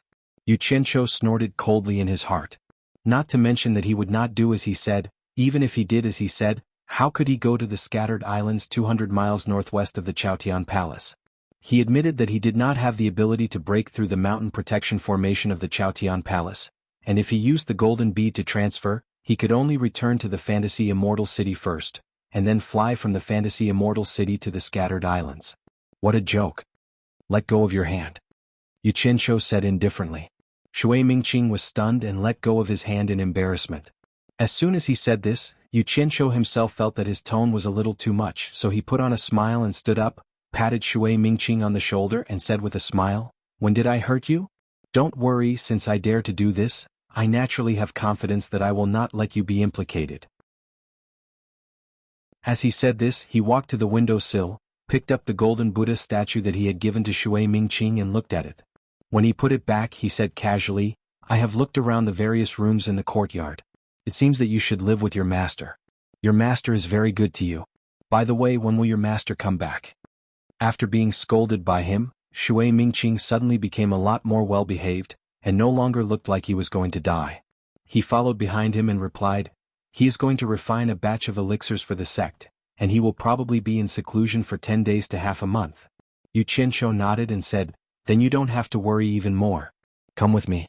He walked to the door, opened the door and walked out. Shui Mingqing helplessly followed him to the courtyard, but he saw that he flew up to the tree outside the courtyard. "Come up." Yu Qianshou turned back and waved at him. Shui Mingqing helplessly flashed up to the tree, but he timidly looked around. Yu Qianshou stared at him and narrowed his eyes slightly. Then he pointed to a few mountains in the Swamp Kingdom that had a unique charm and asked, "Which mountain is the scripture-seeking pavilion on?" "You still." After being shocked for a while, Shui Mingqing immediately changed to a voice transmission and asked, "Do you really want to steal the elixir recipe of the Chaotian Palace? Do you think it's possible?" Yu Qianshou knew that he was worried and also changed to a voice transmission to communicate, "I just came to your Chaotian Palace to take a look. The matter of the elixir recipe is already in the past, so don't mention it again. Your Chaotian Palace is really interesting to actually have a foothold in this swamp. It must be because of the underground fire below." Shui Mingqing was skeptical of his words, but he still pointed to the tallest of the 8 mountains and sighed. The pavilion on the tallest mountain is the Scripture-Seeking Pavilion. The Scripture-Seeking Pavilion is divided into 2 pavilions, east and west, with a total of 5 floors. The East Pavilion has elixir recipes, and the West Pavilion is the collection of cultivation methods in the sect. Each floor is guarded by an expert in the sect, and only those who meet the corresponding conditions can enter the corresponding floor. If you want to read the elixir recipe, you must first get the permission of your master, accompanied by his master as a guarantee before you can enter to read, and you can only read one type at a time. The reason why he was so detailed was that he was more or less afraid that Yu Qianshou still had the idea of getting lucky, so he let him know how powerful it was to dispel that idea. This rule is really strange. Wouldn't it be more comfortable for the master to directly teach? Why would there be so many rules and make it so troublesome? Yu Qianshou countered with a question. Could it be that there's some kind of explanation behind this? Of course. Shui Mingqing didn't know what to do with him, so he could only explain, having the master as a guarantee is to ensure that the supervision is in place, and at the same time, for the sake of seriousness and for the safety of the scripture-seeking pavilion. Letting the disciples go to the scripture-seeking pavilion to choose their own elixir recipes to refer to, instead of forcing them to cultivate, is to bring out the strengths of the disciples. Alchemy is more or less about talent, and everyone can make elixirs, but the probability of success is very different. If there is no rule and everyone tries to make elixirs at will, with so many disciples in the Chaotian Palace, the consumption of immortal herbs alone will not be able to bear. Only one kind of elixir recipe is allowed to be cultivated at a time, more or less for this reason, and the elixir recipe this time must also reach a certain success standard before they have the chance to continue to cultivate the next elixir recipe. Yu Qianshou nodded to show that he understood. Seeing that Shui Mingqing had been worried about the flowing light that passed by from time to time in the sky, he said very considerately, "You should go back. In case someone finds out and implicates you." "What about you?" Shui Mingqing asked nervously. Yu Qianshou shrugged disapprovingly and said, "It's rare for me to come to the Chaotian Palace, so I'll walk around." Shui Mingqing was immediately speechless. However, Yu Qianshou flashed back to the courtyard and went into the house. Shui Mingqing followed him in and saw that Yu Qianshou took out a human skin mask and stuck it on his face. After carefully fiddling with it for a while, he turned into a living person, which stunned Shui Mingqing. Nowadays there was still someone who used such an old-fashioned method? Yu Qianshou took a mirror and looked at himself left and right. After finding that there were no flaws, he put away the mirror and touched his face. He chuckled with satisfaction and said, "I know you am back again. Brother Shui, what do you think?" Shui Mingqing was speechless and stunned for a while, then said nervously, "Brother Yu, what do you want to do? Do you still want to get the elixir formula?" "I've already said that I'm going to walk around the Chaotian Palace. I just changed my appearance because I don't want to implicate you." Yu Qianshou waved his hand and said, "I'll go out for a walk first and come back later." "You still want to come back?" Seeing that Yu Qianshou had already walked out of the door, Shui Mingqing immediately chased after him and shouted, Brother Yu, where are you going?" He chased him all the way out of the courtyard. Yu Qianshou said unhurriedly as he walked, "Don't follow me anymore. If you continue to follow me, it'll be hard for you not to be implicated. Don't worry. I know you'd never get into trouble when I go around." Shui Mingqing did not dare to chase him anymore. Looking at Yu Qianqiu walking away along the mountain steps in the forest, his expression kept twitching. He never thought that the Chaotian Palace, which was as majestic as a mountain in his heart and had to be careful, was like a leisurely garden in the eyes of Yu Qianqiu. Chapter 921. As he walked up the stairs, Yu Qianqiu seemed to be leisurely, but in fact he was tense on the inside and relaxed on the outside. He did not dare to slack off. He understood that this was the lair of Chaotian Palace, and it was also a place where there were many masters. The more nervous he appeared, the easier it was to arouse suspicion. Along the way he met many disciples of Chaotian Palace, and he always held his head high, like this was his home. Those disciples did not know him, and they could not see through his cultivation, so they all stood on the side of the road and made way for him. The forest was as dark as ink, and the thin mist rising from the swamp filled the forest, making the air extremely humid. Yu Qianqiu went around to the back of the mountain, and after getting out of Shui Mingqing's sight, he looked around, threw a small silver ball into the forest grass, and then slowly flew to the highest of the 8 mountains. The sutra-seeking pavilion at the top of the mountain was like a large dark monster, lying there, giving people a gloomy feeling. There were people flying around the mountain, and there were people coming in and out of the sutra-seeking pavilion. No one cared about the arrival of Yu Qianqiu. When he landed outside the sutra-seeking pavilion, Yu Qianqiu found that the entire sutra-seeking pavilion was actually made of meteoric iron. Meteoric iron was a common material in the celestial realm to make ordinary magic tools. He did not expect that Chaotian Palace would use it to build the sutra-seeking pavilion. As Shui Mingqing said, the sutra-seeking pavilion had a total of 5 floors. The eaves on all sides were like towers and the layers were like sealed boxes. On one side of each floor, there were 2 round windows that looked like the eyes of a monster, which were also sealed with fine fences. People came and went from the sutra-seeking pavilion. Yu Qianqiu walked around the sutra-seeking pavilion. When he passed the gate, he found that there was another floor under the sutra-seeking pavilion, which was similar to a basement. There should be 6 floors in the sutra-seeking pavilion. There must be people guarding below, which immediately extinguished his hope of escaping underground. The most helpless thing was that he found that there was no way to get close to the sutra-seeking pavilion. There were people sitting cross-legged with their eyes closed in the 4 corners of the pavilion. Yu Qianqiu could not see through their cultivation. Although their eyes were closed, Yu Qianqiu believed that as long as he got close, they would be able to detect him. Yu Qianqiu was eager to know the structure inside. If he couldn't even figure out the situation inside, how could he start? After making another round, Yu Qianqiu didn't dare to stay any longer. It seemed like he was the only one wandering around outside, and it would be hard not to attract suspicion if he stayed for too long. He followed the stone steps down the mountain. When he was halfway up the mountain, he saw the mist floating in front of him. Suddenly, his eyes lit up and he had an idea. Walking quickly to the dense forest, he quickly flashed into the depths of the dense forest on the mountainside, found a secret place and directly burrowed into the ground. Not long after, he saw that the ground began to emit a thick fog, gradually spreading and blending into the thin fog of the mountain. It's broad daylight, why is the fog so thick? The temperature of the earth fire has probably risen. The temperature of the fire is high and low, so it is estimated that a lot of defective pills will be produced. Those novice alchemists are probably out of luck, and it is inevitable that they will be punished. 2 disciples of the Skyward Palace, who walked out of the sutra-seeking pavilion against the thick fog, looked at each other, smiled and left quickly, quite gloating. In the Skyward Palace, the phenomenon of thick fog lingering around was very normal, and it had a lot to do with the location of the Skyward Palace. Everyone had long been accustomed to it. After the thin fog slowly invaded the sutra-seeking pavilion, Yu Qianqiu, who was hiding underground in the dense forest, was overjoyed. Wherever the thin fog went, the layout of the sutra-seeking pavilion gradually appeared in his mind. The east and west pavilions of the sutra-seeking pavilion were divided by the main entrance and stairs. In the west pavilion, there were obviously more people reading cultivation methods than in the east pavilion. The doors of the east and west pavilions on each floor were opposite each other, and there was a small room in the concave between the 2 pavilions, where there was a master sitting. At the door of the east pavilion on each floor, there were some people guarding outside the door to keep an eye on the disciples inside. This was probably what Shui Mingqing had said, the masters who supervised the disciples to choose the pill recipes. However, the higher the level, the fewer people there were. There was almost no one in the east pavilion on the 4th floor, and the east pavilion on the 5th floor was empty. Even the situation in the west pavilion was similar. Obviously, the higher the level of things, the fewer people could come into contact with it. After getting a general idea of the layout of the sutra-seeking pavilion, Yu Qianqiu withdrew his perception.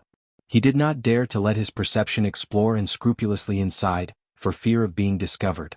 Although he had a general idea of the situation, what made Yu Qianqiu depressed was how to enter the sutra-seeking pavilion. After hiding underground and frowning for a while, a bitter smile flashed in his eyes. He cut one of his fingers and forced out 2 drops of blood. Suddenly, a red fog appeared from the thick fog rising from the depths of the forest. As the fog spread, it gradually thinned and eventually disappeared without a trace in the vast sea of fog. It was so fine that it was hard to see with the naked eye.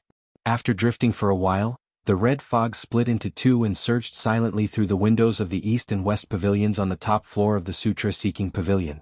Bit by bit they gradually gathered in a corner. In the end, a small dot of red was left in an inconspicuous corner of the east and west pavilions. After doing this, Yu Qianqiu heaved a sigh of relief.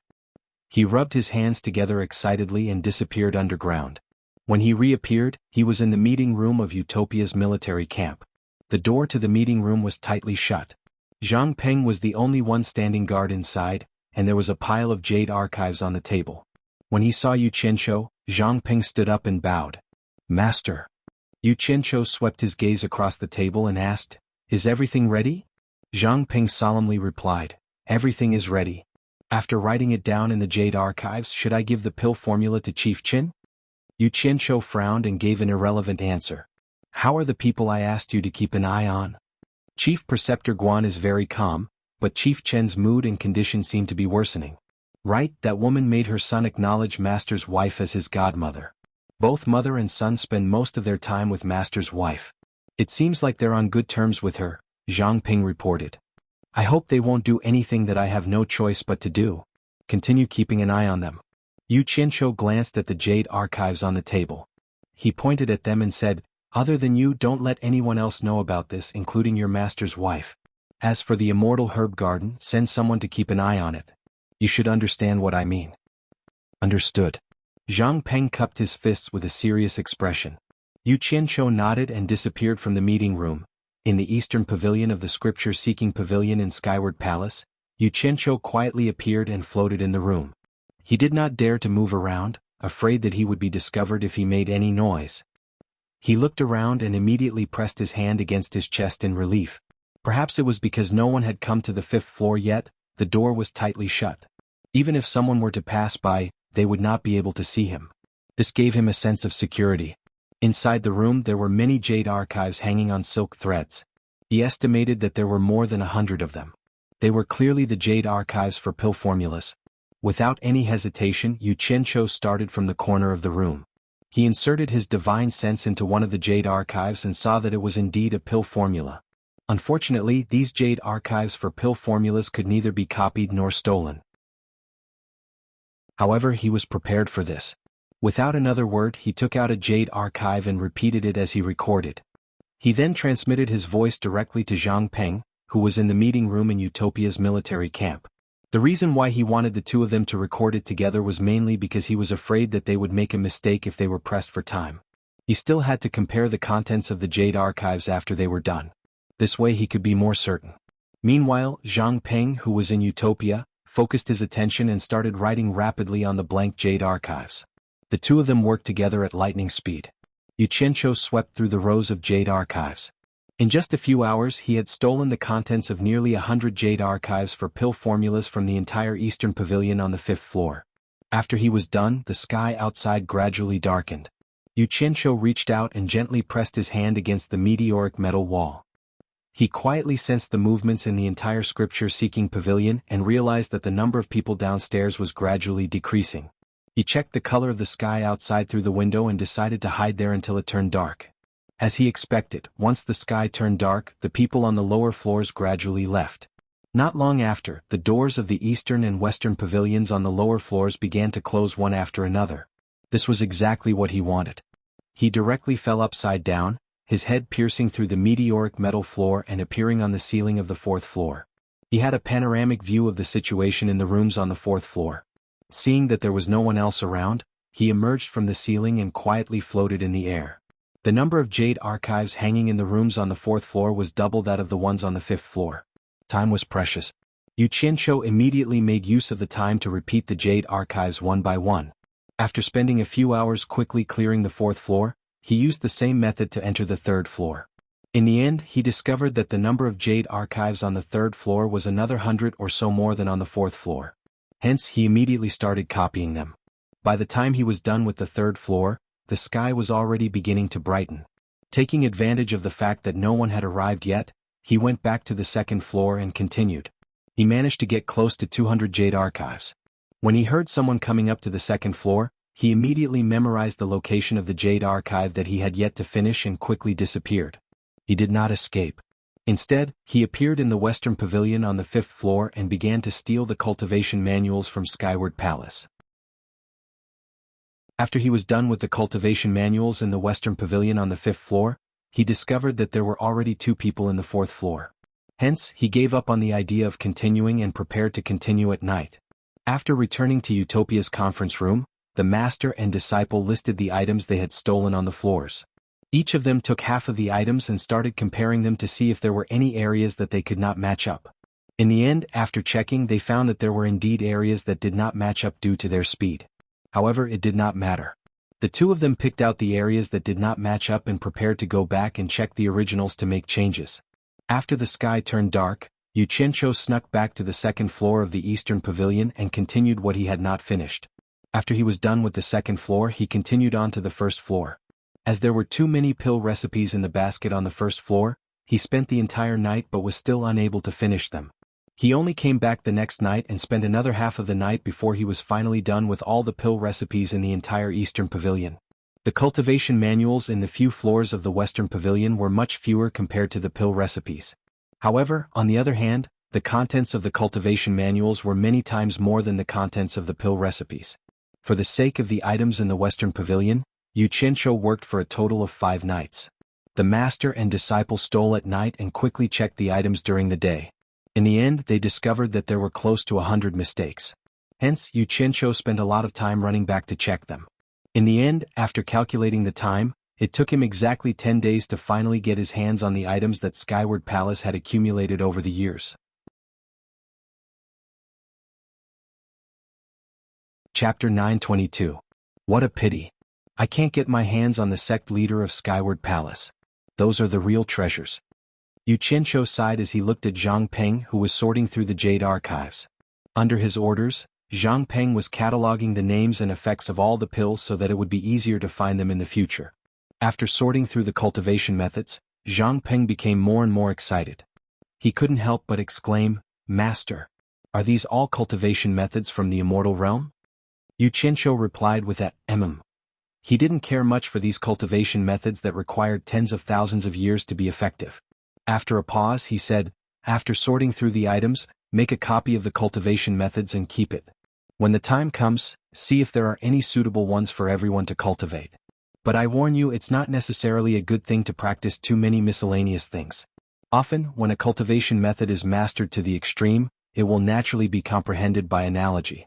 That is the true power of a cultivation method. The reason why I brought these things here is to give everyone in the army more opportunities to choose. I hope that they will be able to choose the cultivation method that suits them and strive for perfection so that they can unleash greater power. That is what I want. I don't want everyone to just keep everything to themselves." Zhang Ping nodded in agreement. Yu Qianqiu put on the airs of a master, then gave a few more instructions and left. During these 10 days, Shui Mingqing was unable to eat or sleep. Yu Qianqiu had gone out for 10 days but he still hadn't returned. After wandering around Skyward Palace for such a long time, Shui Mingqing's scalp went numb at the thought of it. How could there be such a crazy person? He was worried that something had happened to Yu Qianqiu, but more importantly, he was worried that he would be implicated. After waiting for 10 days and still not seeing Yu Qianqiu return, he had already come to the conclusion that Yu Qianqiu had either left, been killed, or been captured. However, there had been no movement from Skyward Palace during this time, so the possibility of the former was higher. What worried him was that Yu Qianqiu should have told him before leaving. Thus he thought too much and scared himself. He wandered around in his room like a headless fly and often went outside the courtyard to look around. Today, after wandering outside for a long time, as soon as he returned to his room, he saw a smiling Yu Qianqiu sitting on his bed. Shui Mingqing was startled for a moment before he exclaimed, "You're finally back. You've always been in our sect?" Hehe. How could I stroll around for so long? I went back for a while. Yu Qianqiu jumped down from the couch and said with a smile, "I forgot to tell you before I left. I was afraid that you would be worried, so I came back to see you again. This might be the last time. I might not have the chance to disturb you again." Shui Mingqing was speechless when he heard this.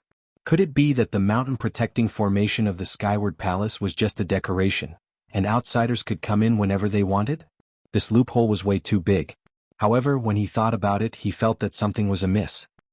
He could not help but ask suspiciously, "There are two celestial provinces between the illusory immortal city and the Heaven Palace. It has only been 10 days and you have already come back and forth? Could it be that brother Yu has never left the Heaven Palace?" He thought about it and compared it in his heart. Even with his master's cultivation, it was impossible for him to come back so quickly, let alone Yu Qianqiu. To be honest, the secret of me coming back so quickly is over there. Yu Qianqiu pointed to the golden Buddha on the windowsill and explained with a smile, "This golden statue actually has a teleportation formation that I set up. It was only a blink of an eye for me to come here from the illusory immortal city. This is also the reason why I had to give you this golden statue back then. At first, it was to make it convenient for me to steal the pill formula from the Heaven Palace. Now that it seems that there is no hope, I will leave it here so that I can visit you at any time in the future." Teleportation formation? Shui Mingqing looked at the golden statue in confusion because he had never heard of such a thing. Actually, it's similar to a communication formation. Yu Qianqiu immediately explained the concept of the teleportation formation, causing Shui Mingqing to be dumbfounded. It turned out that there were teleportation coordinates in his room. It was no wonder that the other party could come and go as he pleased. The Heaven Palace's mountain protection formation could not do anything to him. "Alright. I came back to tell you about this. I still have some matters to attend to at the World Trade Association, so I'll head back first." Yu Qianqiu pointed at the golden Buddha and said with a smile, "Don't break this thing.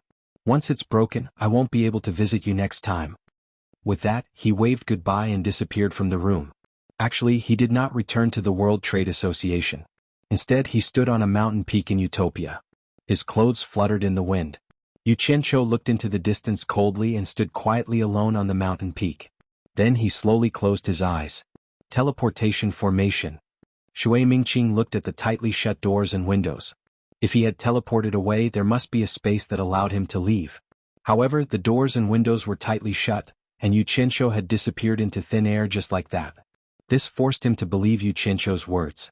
After being stupefied for a while, the expression on his face became a bit angry. Then he rushed to the window and grabbed the golden statue with both hands, wanting to destroy it. However, he felt a bit of fear towards Yu Qianqiu, so he didn't dare to do anything. "This time Master is not here. If you come again and Master finds out, I won't be able to explain myself even if I have mouths all over my body." Shui Mingqing found an excuse for himself, but he could not make up his mind and could not do it for a long time. After pondering for a while, his furrowed brows relaxed. He looked at the golden statue in his hands and said, "Brother Yu, I didn't destroy this. It was accidentally destroyed by my master. I believe you won't blame me for this, right?" He had finally found a reason to report to Yu Qianqiu in the future.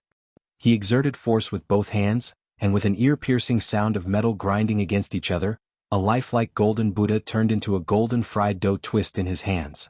Yu Qianqiu, who was standing alone on the mountain peak, suddenly opened his eyes. Black flames flashed in his eyes, and a black fire broadsword appeared in his hands. As he swung it horizontally, he disappeared from the mountain peak. Shui Mingqing, who was twisting the golden Buddha into a twist, suddenly felt a chill on his neck. He suddenly reacted and wanted to turn his head to look, but he realized that he could not move his neck at all. He only saw that there was a black broadsword under his neck, and then he found that his eyelids were a little heavy. The scene in front of him changed and his neck finally turned around. He saw the person that he did not want to see the most at this moment, Yu Qianqiu. Yu Qianqiu held the broadsword with both hands and stared indifferently at the human head on the broadsword. He said, "Brother Shui, I have personally come to send you off. After all, we are friends and I did not want to make a move on you. I have already given you a chance. I just told you not to destroy this golden statue. This is your last chance and it can also be said to be a test. But you just had to go against me. Do you know who I hate the most now? I hate ingrates the most. I personally helped that ingrate Mu Bing up, and I do not want to help another ingrate who goes against me. Since I have the ability to help you up, I also have the ability to kill you with my own hands. Brother Shui, have a safe journey." He flipped the broadsword and put it into his sleeve. Shui Mingqing's head fell to the ground. He died with his eyes wide open, full of disbelief. Yu Qianqiu walked to the headless corpse that was still standing there and took away the golden Buddha in its hand. The headless corpse suddenly lost its balance and fell to the ground with a bang. Yu Qianqiu's expression was abnormally calm, but his 5 fingers that were holding the golden Buddha had sunk deep into it. The golden Buddha gradually shrank into his palm, and he disappeared from the room. There was a headless corpse on the floor of the room. At this moment, the guard of the inscription room in the Palace of Heaven suddenly discovered that Shui Mingqing's nameplate had exploded. He immediately turned around and shouted, Something has happened to Master Ye's disciple, Shui Mingqing. Immediately go to Master Ye's place and see what is going on." 2 figures turned into streams of light and flew away quickly. Not long after, when a stream of light returned, the Palace of Heaven immediately sent out a warning. What a joke. In the core of the Palace of Heaven, someone had been inexplicably killed. Moreover, it was the disciple of an elder. Such a thing could not be tolerated. With an order from the Palace of Heaven, countless streams of light flew out from several mountains and quickly searched inside and outside for the murderer. Master Ye, who was refining pills, was also alarmed. He had to stop refining pills and quickly went to his courtyard. When he went to Shui Mingqing's room and saw Shui Mingqing's decapitated body, his old face suddenly turned livid. Although it was a pity for this dead disciple, the murderer dared to kill his disciple in his courtyard. It was clear that he was slapping his face and not giving him any face. Master Ye's first reaction was that someone was jealous that he had accepted a good disciple with a long face, so they took advantage of his absence to secretly kill him. He didn't think that it was an outsider who did it because it was not easy for outsiders to break into the Palace of Heaven. If an outsider had the ability to break into the Palace of Heaven, why would he kill a little disciple in the soul formation stage? After Master Ye had been in contact with Shui Mingqing for a period of time, he had more or less understood Shui Mingqing. This disciple would not make enemies with anyone in the Palace of Heaven. Even after he followed him, he was humble and respectful to others, never putting on airs. But it was such a person that someone actually dared to kill him. If this wasn't for himself, then who was it for? Master Ye immediately flew into a rage. With a bang, he directly broke through the roof and floated in the air. He looked around and shouted angrily, "Who did it? Get the hell out." His angry roar echoed in the air, but the chances of finding the murderer were too slim. On the 22nd floor of the World Chamber of Commerce, Yu Qianqiu routinely came to the door of Bai Suzhen's cultivation room to take a look. Wei Chuanxiu was still sitting cross-legged at the door with her eyes closed. She slightly opened her eyes to look at Yu Qianqiu and found that Yu Qianqiu looked dispirited. She couldn't help but stare in amazement. "What have you been doing recently? How did you end up like this?" He had used his divine sense almost non-stop for 10 days in a row, and he had just ruthlessly killed one of his own people. His spirit was indeed very tired. Yu Qianqiu waved his hand. "Nothing, I'm going to rest." He left Wei Chuanxiu, who was fuming with anger, and walked away. Chapter 923. The conference room in Utopia's military camp was filled with a messy fragrance. 3 piles of immortal herbs that Zhang Peng had prepared were placed on the table. The immortal herbs that Yu Qianqiu had asked him to prepare for refining the Great Restriction Breaking Pill, Marrow Cleansing Pill, and Immortal Ascension Pill were all ready. Yu Qianqiu stood to the side and compared the 3 piles of immortal herbs with the pill formula Jade Archive. After confirming that there were no mistakes, he cradled the pill formula Jade Archive and memorized the refining methods for the 3 immortal pills. Only after he had memorized them did he put away the Jade Archive. Looking at the 3 piles of immortal herbs on the table, Yu Qianqiu silently demonstrated the refining process in his mind. After confirming that he was confident, he heaved a sigh of relief. Master was going to start refining the pills. Zhang Peng's face was filled with excitement. He had long heard from Guan Yu that his master's pill refining skills had already reached an extraordinary level. Even Utopia's #1 pill refining expert, Qin Feng, had said that compared to his master in the field of pill refining, it was like comparing a grain of rice to a bright moon. It was a pity that he had never seen it before. He didn't expect to see it with his own eyes today. Just as Zhang Peng subconsciously stepped back to make room, Yu Qianqiu waved his hand with a calm expression. The wind from his palms swept up close to 20 immortal herbs on the table. At the same time, light green flames shot out from Yu Qianqiu's palm like a tornado, separating the 20 immortal herbs into 3 piles in the air. Nearly 20 stalks of immortal grass melted into a paste at a visible speed, squirming together. Suddenly the faint green flame spun even faster, and the paste wrapped within it turned into a series of afterimages, spinning at high speed. Refining 3 immortal pills at the same time. Oh my god! Zhang Peng was dumbfounded. He had been in Utopia for a long time and had interacted with Qin Feng for a long time. He knew a little about pill refining, but this was the first time he had seen such a method of refining pills without using a furnace. 1 palm of fire controlled the refinement of 3 immortal pills and close to 20 immortal herbs. There was no need to elaborate on the complicated changes. Zhang Peng finally understood what it meant to be at the pinnacle of perfection.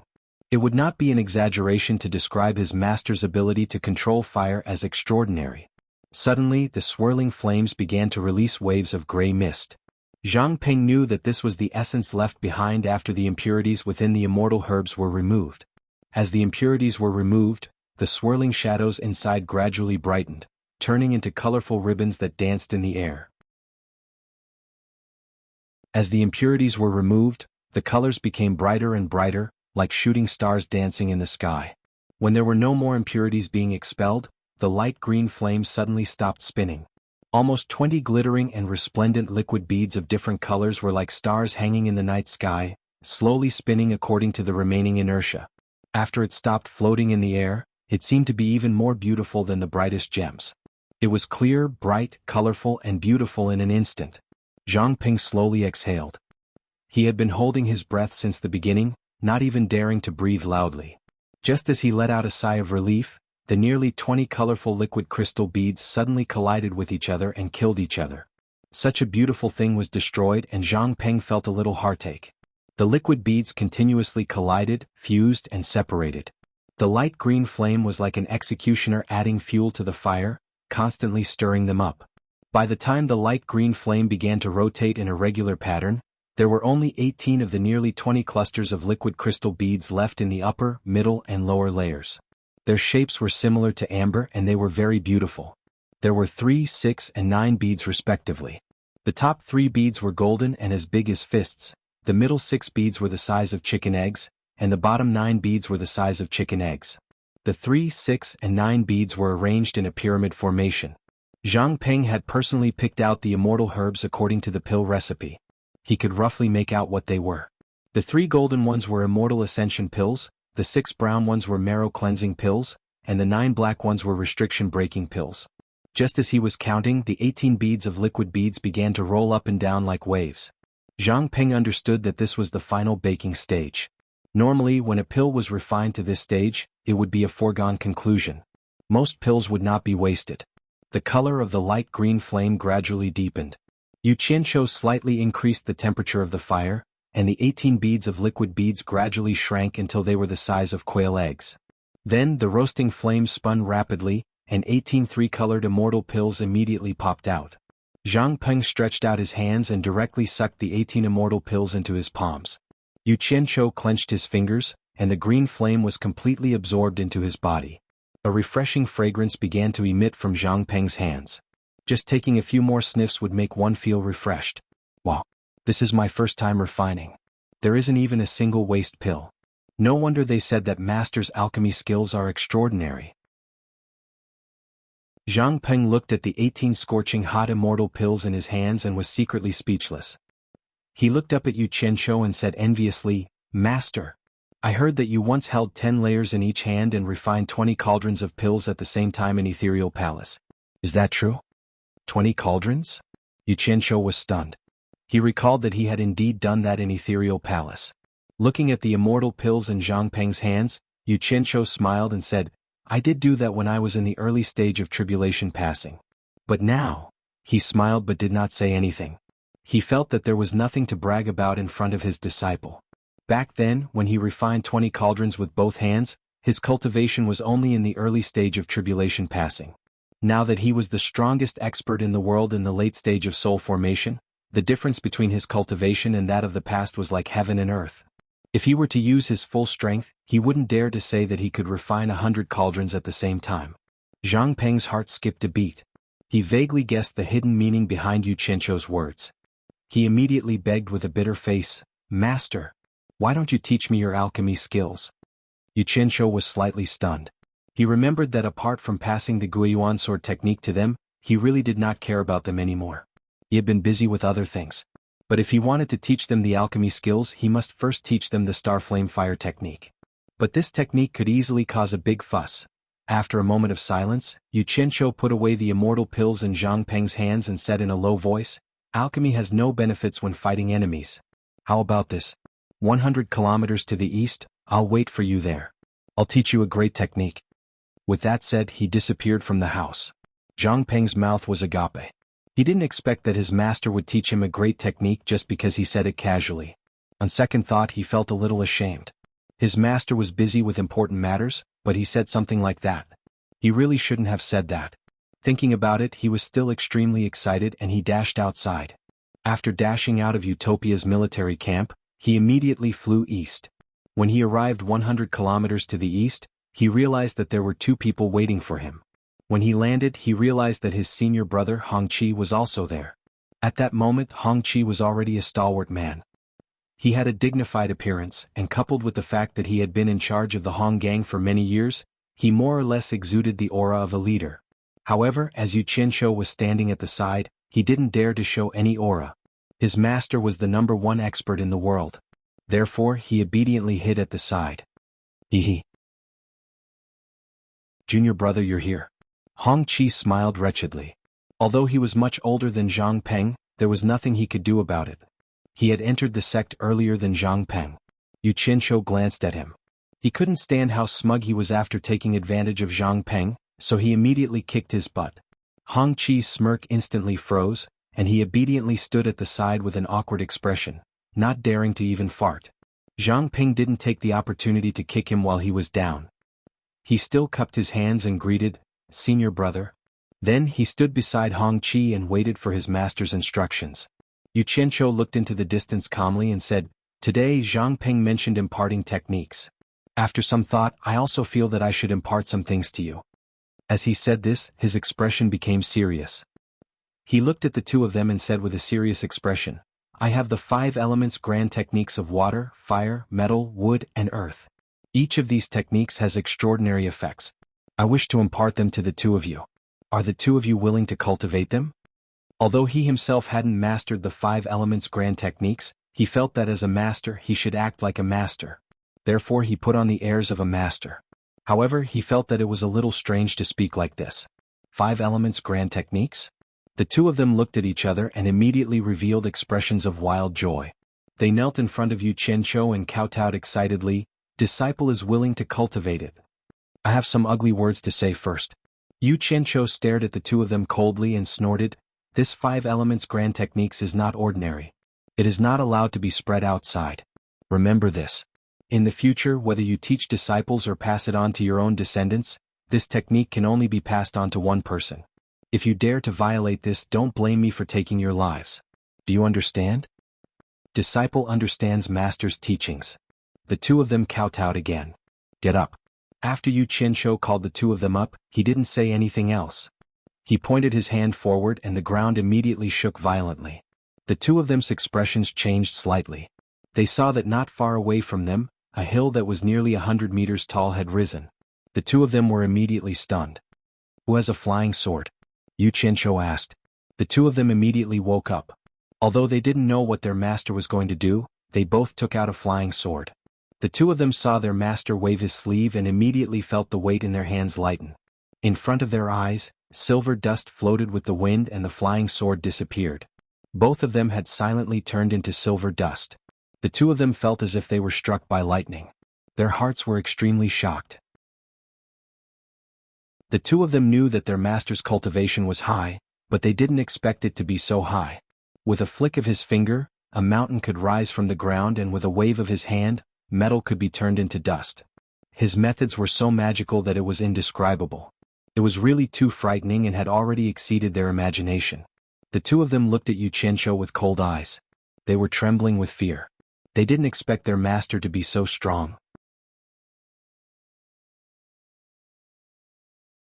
Chapter 924. These are the metal conjuration art and earth conjuration art of the 5 elements. Both of you can only choose one each. Don't be greedy. Yu Qianqiu's gaze moved between the two of them. He asked indifferently, who will choose the metal conjuration art and who will choose the earth conjuration art? The two of them looked at each other and hesitated.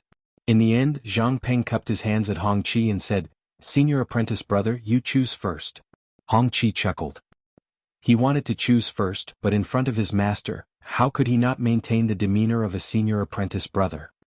He immediately cupped his hands and replied, Junior apprentice brother, you choose first. Senior apprentice brother should choose first. Junior apprentice brother should choose first. The two of them politely pushed the responsibility around, but they couldn't come up with a decision. Yu Qianqiu couldn't stand it anymore. He raised his eyebrows and snorted coldly, there's an order of seniority. Senior apprentice brother before junior apprentice brother. With this as the basis, the two of them naturally couldn't push the responsibility around anymore. Hong Qi smiled sheepishly and asked Zhang Peng for his opinion, should I choose the metal conjuration art? He often mingled in the human world and heard that Yu Qianqiu used the metal conjuration art to shock the cultivation world. Of course, he didn't know that it was the metal conjuration art before. Now that he knew, he couldn't help but covet it. Alright. Then I'll choose the earth conjuration art. Zhang Peng agreed readily. After confirming their choices, the two of them looked at their master eagerly, waiting for his approval. Yu Qianqiu didn't interfere with their choice anymore. He said to Hong Qi, wait here obediently. Without waiting for Hong Qi's reply, he waved his sleeve at Zhang Peng and the two of them disappeared into thin air, leaving Hong Qi waiting alone. On the yellow plain of the eastern Holy Land, two people suddenly appeared. A gust of wind blew past, swirling the yellow dust around. Zhang Peng looked around but he didn't know where he was. Yu Qianqiu waved his hand and pointed at the vast yellow plain. Remember, yellow soil is the best place to cultivate the earth's secret art. Without waiting for Zhang Peng's reply, Zhang Xian pointed his finger downward, and the yellow plains trembled. A crack tore open in the ground and the master and disciple fell into it. After descending to a depth of nearly 100 meters, Yu Qianqiu pushed his palms to the left and right, and an underground space that was more than 10 meters wide instantly formed. Then he put his palms together, and the cracks on both sides of the ground trembled again. Zhang Peng looked up at the sky in surprise and joy. The ray of light above him gradually disappeared, leaving the ground pitch black. Yu Qianqiu casually scattered a handful of fluorescent stones, and the spherical underground space suddenly lit up. The master and disciple then sat cross-legged facing each other. After Zhang Peng had calmed down and his mind was clear, Yu Qianqiu began to explain the cultivation method of the earth formula to Zhang Peng in detail. After Zhang Peng memorized and comprehended it, he immediately sat cross-legged and closed his eyes to enter a state of cultivation. Yu Qianqiu secretly returned to Utopia. In Utopia, Hong Qi, who had been waiting for a long time, was feeling gloomy about how much longer he had to wait. When he suddenly saw his master appear alone, he looked around and asked, Master, where's junior brother Zhang Peng? Yu Qianqiu didn't waste his breath on him. He enveloped him with his divine senses, and the two of them moved together. Hong Qi felt the scene before his eyes change, and he discovered that he was in a majestic and huge golden square. A golden altar stood in the middle of the golden square, appearing extremely mysterious. An ancient and vicissitude aura surged toward him from all directions. Hong Qi looked around and saw tall mountain basins surrounding the huge golden square, giving off a huge pressure. The strangest thing was that there were rainbow-colored clouds drifting in the sky above the mountain basins. However, they stayed in the sky above the mountain basins and didn't invade the mountain basins.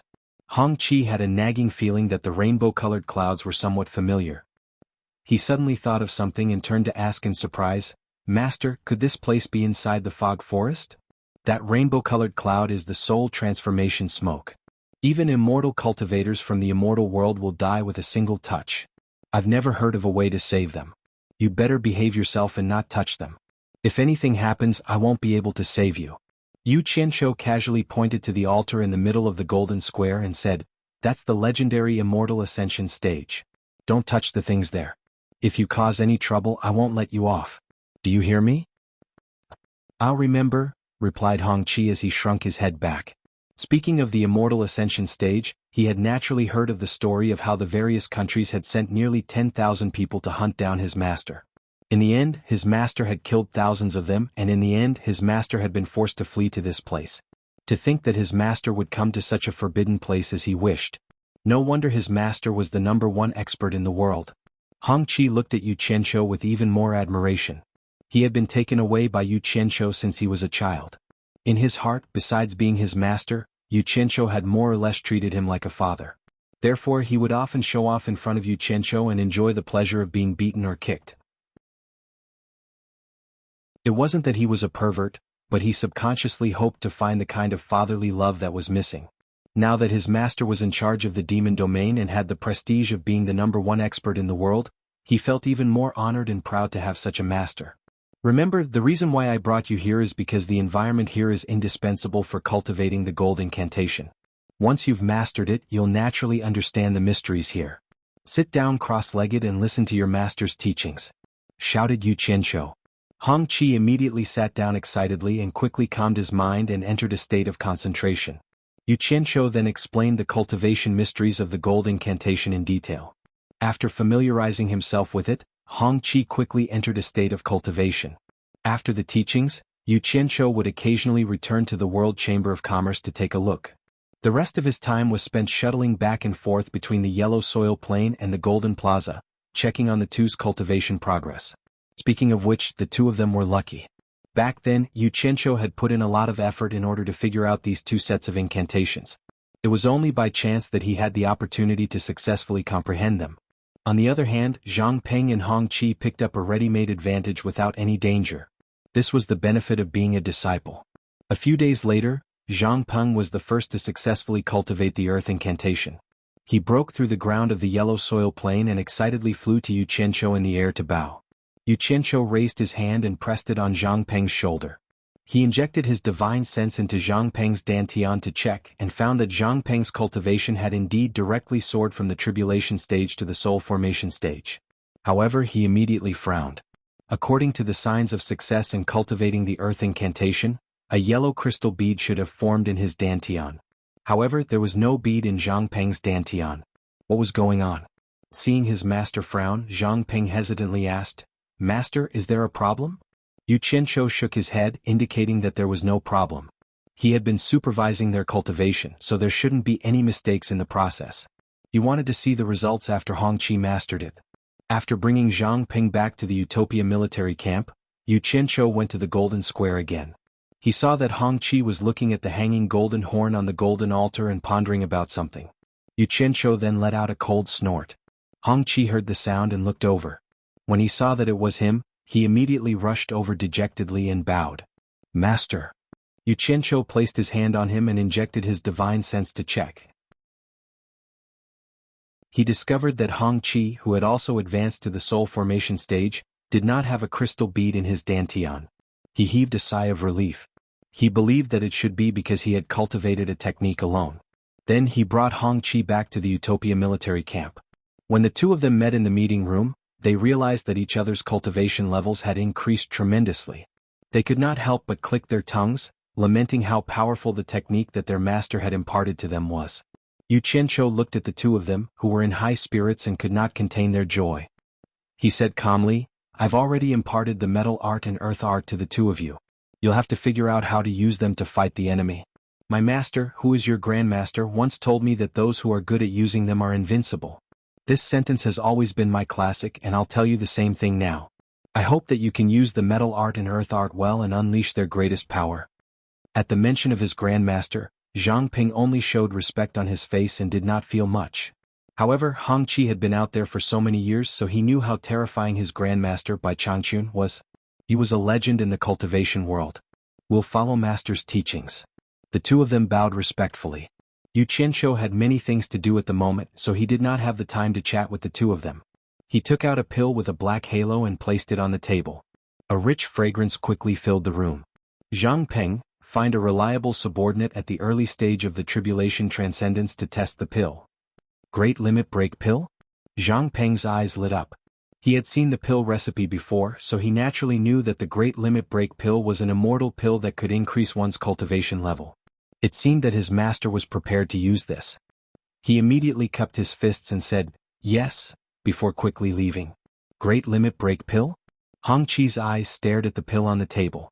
He had used the limit break pill before, so when he heard about the great limit break pill, he could not help but mutter to himself. He did not know what his master was up to. Not long after, Zhang Peng returned with a burly subordinate. When the person saw that Yu Qianqiu was actually here, he was slightly surprised and bowed. Leader. Yu Qianqiu nodded, then pointed at the pill on the table and smiled. This is a new great limit break pill that I refined. Its effect is equivalent to the limit break pill. I want to see how much it can increase your cultivation level. With that said, he placed a storage bag on the table, knocked on the table and said, "Let's start on the table. There are enough spirit stones in the bag for you to use." Hearing this, Hong Chi's eyes lit up. It was indeed a treasure that could increase one's cultivation level. Yes. The person cupped his fists excitedly, then gently floated to the table and sat down cross-legged. He casually picked up a pill beside him, put it in his mouth, then closed his eyes and began to circulate the pill. Yu Qianqiu and the other two stared at him without blinking. Not long after, the person's body trembled, and his cheeks began to flush red. Then his entire face turned red. Even his hands, which were placed on his knees, became bright red. Steam began to rise from his head. That person's eyes suddenly opened, only to see that his eyeballs had also turned blood red. He quickly took out 2 large handfuls of spirit stones from the storage bag on the table, and found that they were both shining purple top-grade spirit stones. His body couldn't help but tremble. Don't think too much, focus on your task. With a shout from Yu Qianqiu, the person immediately closed his eyes and began to frantically absorb the majestic spirit chi from the spirit stones in his hands. After a long time, not long after the redness on his body disappeared, the person's body shook. He looked at the 3 people who were staring at him with surprise and said, "I broke through to the middle stage of the tribulation passing stage. Let's see how many spirit stones you used." Yu Qianqiu said. He had to know the number of spirit stones used for each level of cultivation, because many people would soon take the restriction-breaking pill. He had to act according to his ability. Zhang Peng immediately went to count. The person had grabbed 2 handfuls of nearly 30 spirit stones, and 8 of them had exhausted their spirit chi. Zhang Peng reported, "I used a little more than 8 spirit stones, which is equivalent to 80,000 upper spirit stones. Take another pill and continue." Yu Qianqiu nodded at the person with a smile. That person immediately did as he was told and swallowed another great restriction-breaking pill. After that, the side effect of taking the pill was exactly the same as before. His whole body was like a cooked red prawn. Just as he grabbed 2 more spirit stones, his chest suddenly heaved up and down, and he couldn't help but spit out a mouthful of blood. What shocked them was that the blood he spat out was a little black, which was obviously not normal. The person was more or less frightened. Yu Qianqiu shouted again, "Don't worry, this is the poison that was expelled from your body. Continue." The person had to slowly close his eyes and continue to absorb spirit chi to increase his cultivation. Even if Yu Qianqiu didn't tell him, he still had to do it.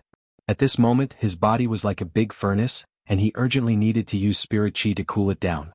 Otherwise, he would die from the heat. After a long time, when the color of his body returned to normal, his body shook again and he suddenly opened his eyes. He couldn't help but stutter with joy. I broke through to the late stage of tribulation passing." This time there was no need for Yu Qianqiu to say anything. His eyes were already staring at the pill on the table, and his chest was rising and falling a little quickly. One should know that if he could go one step further, his cultivation would enter the ranks of the legendary spirit-severing experts.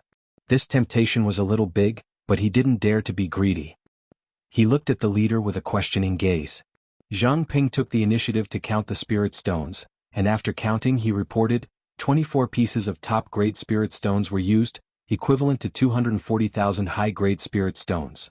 Yu Qianqiu nodded, walking to the table and took out another interspatial pouch, placing it in front of the person with a smile. "Spirit severing and tribulation passing are 2 completely different concepts. I'm sure the amount of spirit stones used is not small."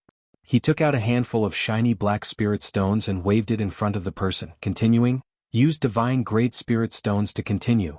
The group exchanged a look. This was the first time for Zhang Peng and Hong Chi to see divine grade spirit stones, so they couldn't help feeling shocked. "Yes." The person complied and swallowed the great restriction-breaking pellet once more. The side effects that came with it caused him to spit out 2 mouthfuls of blood, and this time the blood he spat out was much darker than before. However, the person didn't mind it. He believed that it was the poison that was expelled from his body. He grabbed 2 handfuls of divine-grade spirit stones and absorbed the spiritual energy in his body, rushing towards the spirit-severing realm. In fact, Yu Qianqiu knew that the black blood he spat out wasn't the poison that was expelled from his body, but a sign that the poison had worsened after taking the great restriction-breaking pellet. If the poison in his body accumulated to a certain extent, and he didn't take the marrow-cleansing pellet in time, it wouldn't take long for him to die. Fortunately, Yu Qianqiu had already prepared the marrow-cleansing pellet, but he wouldn't say anything now, lest it affect the effect of the pill test. Zhang Peng had come into contact with the contents of the pill, so he knew the inside story. However, he was born as a warlord, and when he commanded thousands of soldiers on the battlefield, he paid the smallest price in exchange for the greatest victory. Even if he failed the elixir trial, for the sake of the overall interests of Utopia's army, 1 or 2 deaths were nothing. Of course, this didn't mean that he didn't love his subordinates, but from his point of view, the sacrifice of 1 or 2 people in exchange for the success of all his subordinates was the greatest love. After a long period of time, the person suddenly sat there with his eyes closed, and his body was trembling non-stop. Instantly, the master and disciples, including Yu Qianqiu, were shocked, thinking that something had gone wrong. Yu Qianqiu was about to take a look, but who knew that the person would open his eyes and look at him excitedly? "Leader! I broke through to the early spirit-severing realm." Yu Qianqiu was stunned, thinking that something had gone wrong with the person. He raised his hand speechlessly at Zhang Peng. Zhang Peng immediately counted the spirit stones in the person's hand, removing the one that had exhausted all of its spiritual energy, and said, "1 divine-grade spirit stone was used, worth 100 million high-grade spirit stones. Continue." Following Yu Qianqiu's order, the person took another great restriction-breaking pellet. That person took another restriction-breaking pill and spat out 3 mouthfuls of blood. Each mouthful was as black as ink. The great restriction-breaking pellet's effect was indeed very good, using only 3 divine-grade spirit stones to raise the person's cultivation to the mid-stage spirit-severing realm. This was the result of using medicinal pellets to convert spiritual energy, as well as a large amount of spirit stones. However, what worried Yu Qianqiu the most was that although the person sitting on the table was excited, he could see that the bones under his skin were dark green. Clearly the poison was not light. Yu Qianqiu was afraid that this person wouldn't be able to take it if he continued. After all, this person was his subordinate. Hongqi wasn't a fool either. Noticing the abnormality under the person's skin, it was obvious that this person was poisoned. Looking at the remaining great restriction-breaking pellets on the table, he sucked in a breath of cold air. Zhang Peng clearly saw through his master's worry. Gritting his teeth, he glared at the excited person and ordered, "Continue to break through to the late-stage spirit-severing realm." Yes. Unaware of his own condition, the person swallowed another great restriction-breaking pellet. What happened next was 4 mouthfuls of black blood that carried a faint stench. Fortunately, that person actually used 9 divine-grade spirit stones to really break through to the late-stage spirit-severing realm. However, the skin on his body was already dark purple, and there were even slight swelling. This was a sign that he was on the verge of dying. However, his gaze shifted back to the great restriction-breaking pellets on the table, and the greed in his nature was exposed. Breaking through to the late-stage spirit-severing realm, his heart yearned for a higher realm. Yu Qianqiu swept his sleeve, collecting all the remaining great restriction-breaking pellets on the table. He then took out a marrow-colored marrow-cleansing pellet and passed it to the person, shouting, "Quickly swallow it, dissolve the accumulated poison in your body." The person was stunned for a moment after receiving the marrow-cleansing pellet. Looking at his palm that was so dark that it was turning purple and swollen, he was dumbfounded. Yu Qianqiu's voice sounded again, "Quickly swallow it if you don't want to die."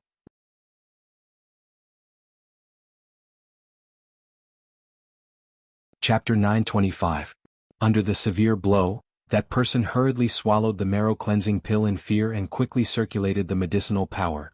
After a while, strands of black greasy substance continuously oozed out of his pores and accumulated on his body, finally wrapping his whole body with a disgusting sticky substance that was as black as pitch. The room instantly became stinky, but the 3 of them were not blown away by the stench. They held their breath and kept observing the changes in the man's body. After half a day, the man had been wrapped by the sticky substance that was discharged from his body, leaving only 2 nostrils and holes. His whole body was covered with a layer of black scabs. What worried the 3 of them the most was that the man's breathing had become very weak.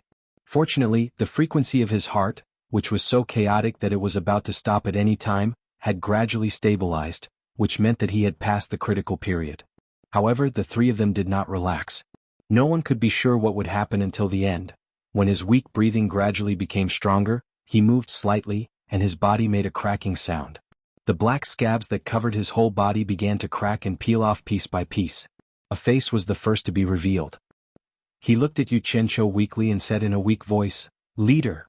Obviously, although the limit-breaking pill was extraordinary, using such a method to improve one's cultivation was too harmful to the body, not to mention taking 5 limit-breaking pills in a row. Yu Qianqiu's expression was a little dignified. No wonder few people in the big sects in the celestial realm used this kind of thing. The foundation of the body had been damaged, and their future achievements in cultivation were destined to be limited. When he first met Shui Mingqing, he heard him say that almost no one could improve their cultivation above the great celestial realm unless there was another remedial elixir. As for the remedial elixir, it was said that the sect master of Chaotian Palace had a kind of elixir called Mend Heaven Pill. However, it was said that the elixir needed to refine it was extremely difficult. Since the establishment of Chaotian Palace, only the sect master had refined it once. There was also a rumor that the sect master of Chaotian Palace was originally a nobody. Later, because of revenge, he took an elixir similar to the limit-breaking pill to forcibly improve his cultivation. In the end, after he got his revenge, his cultivation stagnated. However, those who could become the founder of a sect were all people with great perseverance. In order to repair the consequences of forcibly increasing his cultivation, he resolutely studied the art of alchemy, hoping that one day he would be able to remove the shackles on his body. Hard work pays off. He actually managed to research and refine the heaven-mending pill, breaking the shackles on his body in one go. At the same time, he had accumulated a wealth of experience in alchemy because he had concocted the heaven-mending pill. Thus, due to fate, he actually took a different path and walked a path that belonged to him.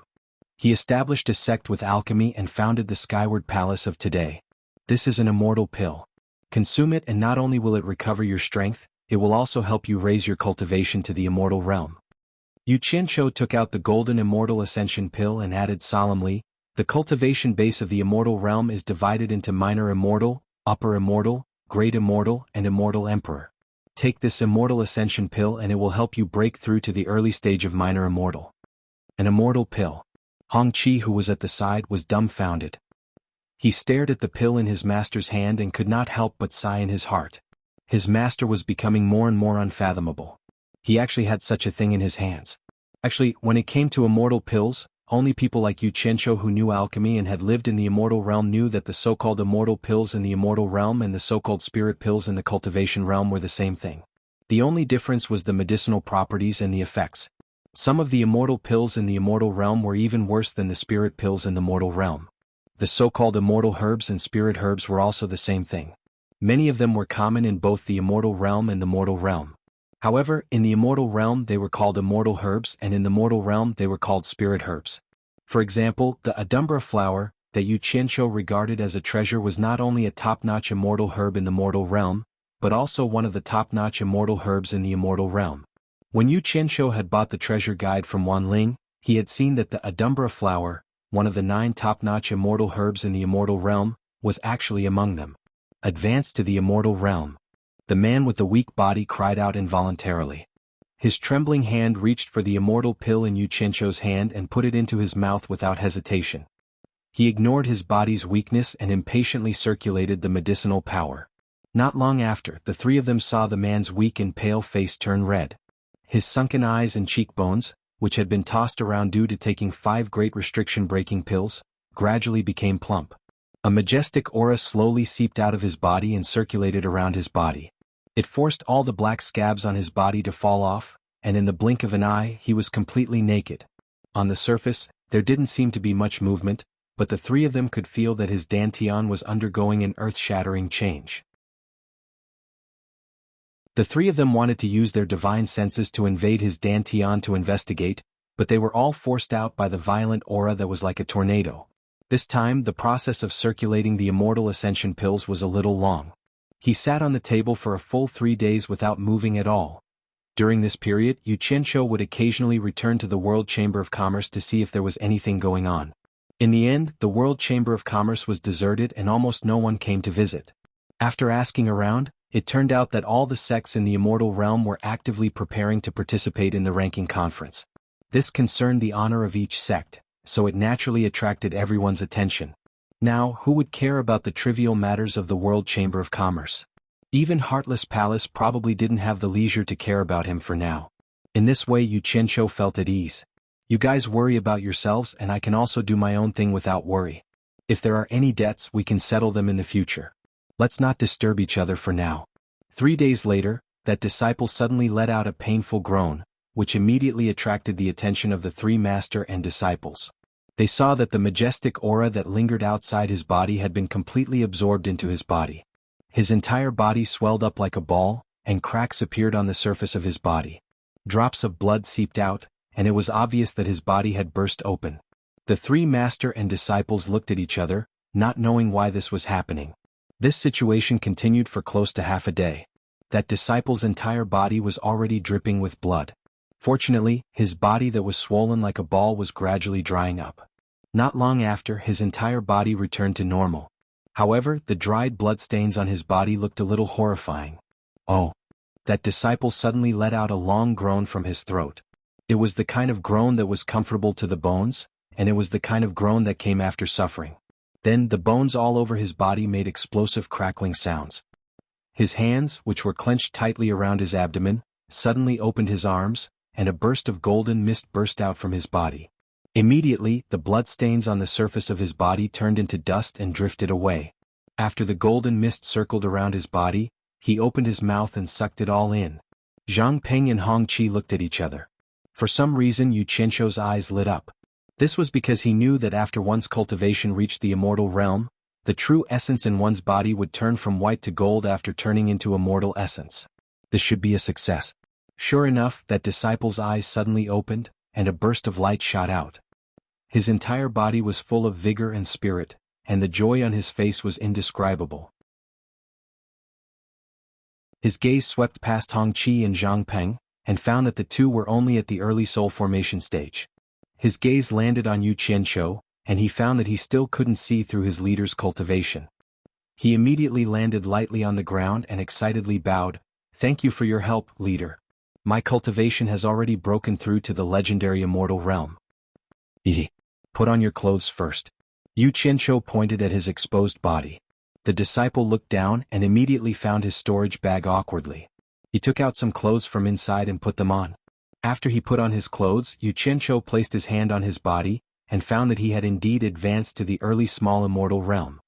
He immediately looked at him with a serious expression and said, "Although your cultivation has reached the immortal realm, your body has yet to be forged into an immortal body. If you act rashly, your body may not be able to withstand your current cultivation, and you may explode and die. But don't worry, I will find a way to help you forge an immortal body within 3 months. At that time, you will be a true immortal realm expert." "Thank you for your help, leader." The disciple gratefully bowed deeply. Yu Qianqiu gave Zhang Peng a look. Zhang Peng understood and immediately led the disciple out. He couldn't help but tell the disciple to keep today's secret. "Master," Hong Qi said worriedly, "this person's cultivation suddenly advanced to the immortal realm. Will he cause any trouble?" Yu Qianqiu snorted coldly, "He's just an early small immortal, he won't be able to cause any waves. I've even killed upper immortals before." Hong Qi was speechless when he heard that. He didn't know what level his master's cultivation had reached. When Zhang Peng returned, Yu Qianqiu took out an immortal ascension pill that was surrounded by a golden halo and looked at it. He held it lightly in his hand and asked, "How many spirit stones did he use to advance from early tribulation passing to early small immortal?" Zhang Peng thought for a moment and said, "Nearly 33 top-grade spirit stones and 13 divine-grade spirit stones. When converted to high-grade spirit stones, it's about 1,303,330,000. In other words, even if a person advanced from early foundation establishment to early small immortal, it wouldn't take more than 14 divine-grade spirit stones. There are close to 10,000 people in Utopia, so that's only 140,000 divine-grade spirit stones. More than 300 feudal lords." Yu Qianqiu muttered to himself, then asked, "Hong Qi, you've been in the cultivation world for so long, and your forces are not small. How many cultivators are there in the cultivation world now?" Hong Qi paused and pondered. The disciples of the lords of the various countries, the disciples of the various sects in China's cultivation world, and the individual cultivators scattered all over the cultivation world, as well as our own people, I'm afraid there are close to 1 million cultivators. 1 million cultivators. 14 divine grade spirit stones for each person, that's only about 10 million. Not a lot, not a lot, not a lot at all. However, I can't care about them right now. Yu Qianqiu calculated for a moment, then chuckled sinisterly. No one knew what he was thinking. He looked at the Immortal Ascension pill in his hand, then took out 3 jade archives and passed them to Zhang Peng, saying, "These are the pill formulas for the Great Restriction Breaking Pill, Marrow Cleansing Pill, and Immortal Ascension Pill. Give him the Great Restriction Breaking Pills pill formula first and ask him to refine 100,000 Great Restriction Breaking Pills. Once he's done, give him the Marrow Cleansing Pills pill formula, 20,000 pills. Finally, give him the Immortal Ascension Pills pill formula, 20,000 pills." This. Zhang Peng was a little troubled. "Master, you should look for Chief Qin yourself. I don't have the right to order him around. I have my reasons for asking you to do that.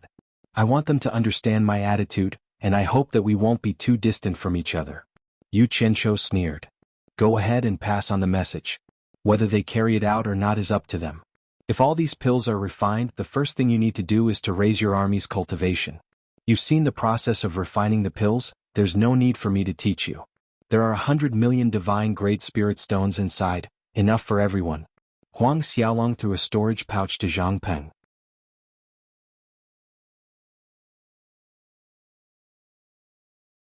Chapter 926. Yes. Zhang Peng accepted the order and put away the things. Hong Qi, who was at the side, looked at the Immortal Ascension pill in his master's hand with envy. He smiled apologetically and said, "Master, don't let the goodies flow to outsiders. When will we be able to raise our cultivation again?" Yu Qianqiu glanced at him. He also wanted everyone's cultivation to reach the heavens in a single step, but it was easy to forcibly increase cultivation, but it was troublesome to forge an immortal body. It was fine if there were only a few people, but if there were too many, it would be troublesome.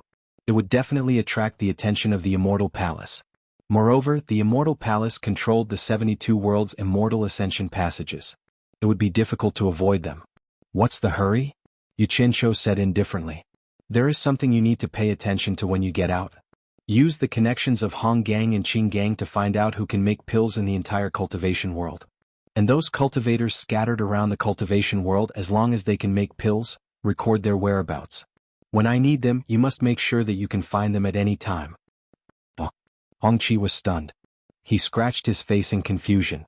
"Master, do you want them to help you make pills? Just do as I say." Yu Qianqiu waved his hand and sent him back to Hong Gang. He then opened his palm and looked at the Immortal Ascension pill in his hand. He muttered to himself, "There are many big sects in the immortal world. Each of them is strong and well-trained. Although I am not as good as them, I have more people. I have millions of cultivators in the human world. Which sect in the immortal world dares to say that they have more people than me? Who says that they can't compete with you?" Now that all the spirit-severing cultivators in the cultivation world were under his command, the entire human world was his territory. There was no other reason why he asked Hong Qi to count the number of people who could make pills in the cultivation world. Because although the number of people in the cultivation world was huge, to bring them to the immortal world to join in the fun, their cultivation was too low. Therefore he needed a lot of limit-breaking pills and marrow-cleansing pills. But how many people would they need for 1 million? Just one tribulation passing stage cultivator required 5 restriction-breaking pills, 1 marrow-cleansing pill, and 1 immortal ascension pill. In the cultivation world, there were countless foundation establishment and nascent soul cultivators. He needed at least 8 million restriction-breaking pills, and at least 1 million marrow-cleansing pills and immortal ascension pills. With such a large number of pills, if Qin Feng and the others were to refine them, it would probably take several years even if they worked day and night. Therefore he needed all the alchemy cultivators in the entire cultivation world to work for him. With his current power in the cultivation world, this was not a problem at all. The only thing that worried him the most was how he should find a way to help these people smoothly obtain their immortal physiques. "Zhang Peng, tell your master's wife to stop doing other things and plant the immortal herbs used to refine these 3 immortal pills. The planting ratio of Great Restriction Breaking Pill, Marrow Cleansing Pill and Immortal Ascension Pill is 8-to-1, Yu Qianqiu said lightly. "Plant them without limit?" Zhang Peng was shocked. He did not know why his master wanted such a large number. After a pause, he still accepted the order and said, "Yes." When he raised his head again, his master was no longer in front of him. In a remote area of Utopia, on a large snowy mountain where few people went, Yu Qianqiu looked at the purple chaos not far away. It was vast and mighty, connecting the heavens and the earth. As his cultivation level increased, the territory of Utopia also became wider. Mountains and rivers appeared one after another, and he did not expect that even the snowy mountain would appear. As long as my cultivation level can continue to increase, it seems that this place will become an independent world sooner or later. I just don't know how big it will be in the end. Yu Qianqiu looked at the purple chaos in the distance and muttered to himself. He opened his palm, and the fragrant immortal ascension pill was swallowed by him without hesitation. Then he sat down cross-legged and closed his eyes to circulate the medicinal power. Under the corrosion of the immortal ascension pill in his stomach, some golden liquid gradually appeared on its surface. Traces of energy started to seep out and spread to his limbs and bones. As the liquid increased, the energy started to be released in waves, and it became more and more intense as it surged into his meridians. At first, this energy could still flow smoothly under the control of Yu Qianqiu's quintessential essence. However, as the speed at which the immortal ascension pill melted increased, the released energy started to flood his meridians like raging waves. It was violent and violent, causing Yu Qianqiu's heart to palpitate. The golden fog-like energy increased until it filled all the meridians in his limbs and bones. It even surged directly into his dantian. Increase. Increase. Increase. As the energy overloaded his body, Yu Qianqiu felt swollen. His entire body was swollen and painful, and his skin felt like it was about to split open.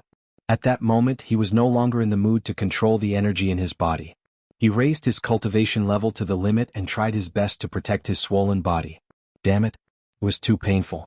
If he had known this would happen, he wouldn't have played with it. If this went on, he would definitely explode. Yu Qianqiu was immersed in endless pain and suffering. This feeling was too uncomfortable. Once it started, there was no way to get rid of it. He couldn't avoid it even if he wanted to. He felt like his body was about to explode and he really couldn't hold on any longer. He didn't know that his current appearance was the same as the subordinate he had seen before. His entire body was covered with cracks, and blood had already dyed his entire body. His entire body was swollen like a ball, and he didn't look like a human anymore. Just as he was about to give up, the 10 small people in his dantian, who were sitting cross-legged with their eyes closed, were finally forced open by the pressure of the golden fog and entered his body. The 10 small people trembled and opened their eyes at the same time. Their clear eyes looked at each other, and they seemed to know that their original bodies were in danger. So, they opened their mouths and noses and breathed in the quintessential essence mixed with the golden fog. They began to speed up the refinement process. The golden fog was like a medicine that could assimilate the quintessential essence. The 10 small people breathed in the golden white fog, but what they breathed out was a wisp of golden light. They breathed in big mouthfuls, but what they breathed out was only a thin wisp. As the 10 small people worked hard to refine the golden fog, Yu Qianqiu, who felt like he couldn't hold on any longer, finally persevered. Moreover, as time passed, he felt that his skin, which was about to burst open, was showing signs of shrinking. In fact, he was like a balloon that had been inflated and was gradually shrinking, but the speed was a little slow. After an unknown amount of time, when Yu Qianqiu finally heaved a sigh of relief and began to examine his body with his divine sense, he immediately discovered the actions of the 10 small people in his body. The wisps of golden light that they breathed out seemed to have a mind of their own. As soon as they were spat out, they swam out of his dantian like living fish and began to wander around his meridians, as if they were observing this new world. Immortal essence. Yu Qianqiu's body shook. With a glance, he could guess that the golden wisps were immortal essence. He couldn't help but be overjoyed. There was finally hope for his cultivation to reach the immortal realm. Subconsciously, he wanted to control them, but they were too small and not very obedient. They were as slippery as loaches, very hard to control. The 10 small people continuously breathed in and out, and as time passed, the number of golden wisps increased, scurrying around his meridians. Once they met, they would happily fuse together. When they formed a small golden cloud, they could no longer escape Yu Qianqiu's control. Yu Qianqiu controlled the golden cloud to sweep through all the meridians in his body, taking in stray strands and merging them into a large golden cloud. After that, he began to clear and expel the remaining true essence and golden mist from his body into his dantian for the 10 small people to absorb and refine. When the last golden and white mist was absorbed, refined and spat out, the 10 small people seemed to have gained a great understanding. Each of them solemnly closed their eyes, and the circle formed by the 10 people began to spin faster and faster. In the end, it was so fast that even Yu Qianqiu himself couldn't see it clearly. A huge suction force began to emerge from his dantian, sucking all the golden immortal essence in Yu Qianqiu's body into his dantian, stirring up a golden hurricane in his dantian. Even if Yu Qianqiu wanted to use his divine sense to explore it, it would be difficult. Suddenly, a huge momentum exploded in his dantian like a nuclear weapon. Yu Qianqiu's body shook, and from the inside out, a golden mist suddenly burst out of his body, washing away all the blood scabs on his body. How could Yu Qianqiu allow the celestial core power that he had painstakingly refined to dissipate? He immediately extended his divine sense outwards and opened his mouth and nose. Like a whale drawing water, he sucked in the golden mist that lingered around his body. The golden cloud, which was originally intertwined with steel wires, was blown to pieces. After it was reorganized, it flowed back into Yu Qianqiu's body. His body, which was covered with bruises, was like a good rain after a long drought. It felt cool and refreshing to his limbs and bones. Oh! Yu Qianqiu let out an incomparably comfortable moan.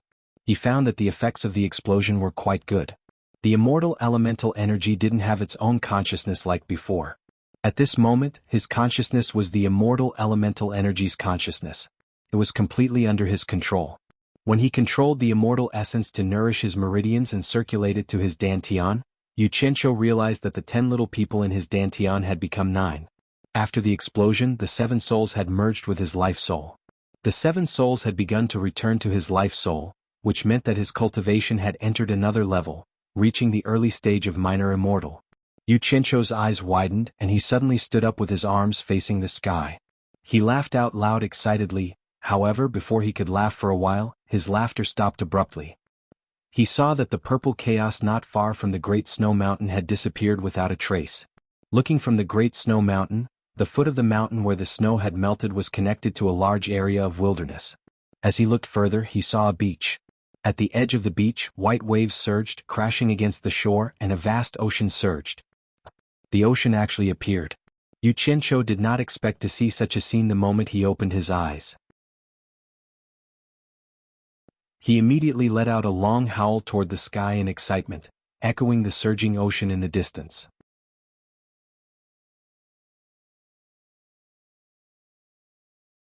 Chapter 927. The blazing sun, the blue sky, the snowy mountains, the sea. Yu Qianqiu stood at the top of the snowy mountain. He was excited, but he couldn't help but feel a little proud. This was his world, a world that completely belonged to him. He stood on the mountain and looked at the sky and the ground for a long time. After a long time, he slowly withdrew his thoughts. Suddenly his gaze froze. He found that he was the same as his previous subordinate. He was completely naked on the mountain. Needless to say, this was the result of his cultivation breaking through to the early stage of small immortal. Yu Qianqiu looked around guiltily. Fortunately, there was no one else here. He couldn't help but heave a sigh of relief. He then stretched out his palm. A water dragon surged out from his palm, winding from top to bottom. It wrapped around his body and swam quickly. The increase in his cultivation made it easier for him to control the water flow. His whole body was sparkling. In his excitement, he waved his arm and pointed to the sky. The water dragon wrapped around him, wriggled into the sky and danced in the air above the snowy mountain. The water dragon was transparent, but its horns were distinct and lifelike. Its appearance was exactly the same as the majestic red dragon that Yu Qianqiu had seen under the blue fire. After controlling it to his heart's content, he still couldn't vent his passion. He waved his arm again and a yellow earth dragon flew out from his arm. It flew into the sky and played with the water dragon. Yu Qianqiu was pleasantly surprised to find that it was easy to control the earth and water magic at the same time. It was not difficult at all. Thus, he waved his arm and pointed it at the sky again, and a dazzling golden dragon emerged from his arm and flew into the sky, joining the water and earth dragons in their chase. Immediately, a spectacle of 3 dragons dancing together appeared in the sky above the snow-capped mountain. Go! Yu Qianqiu looked up at the sky and shouted. A green fireball shot out from his palm and bounced into the sky. 3 vivid dragons of different colors immediately chased after the green fireball. The 3 dragons playing with fire pearl, they fought each other. This was the first time he used 4 magic arts at the same time since he started cultivating the water, fire, metal and earth magic arts. He had tried it in the past, but he could only control 2 magic arts at the same time. Unexpectedly, after his cultivation base had reached the early stage minor immortal stage, it would be so easy for him to control 4 magic arts at the same time. Since that's the case, let's go again. Go! Yu Qianqiu excitedly waved his right hand again and slapped the air. A black fireball shot into the sky. The water dragon of the 3 dragons playing with a pearl immediately shook its head and wagged its tail as it chased after it. As soon as the black flame appeared, Yu Qianqiu immediately felt that it was difficult to control it. After all, he was controlling 4 types of magic arts at the same time.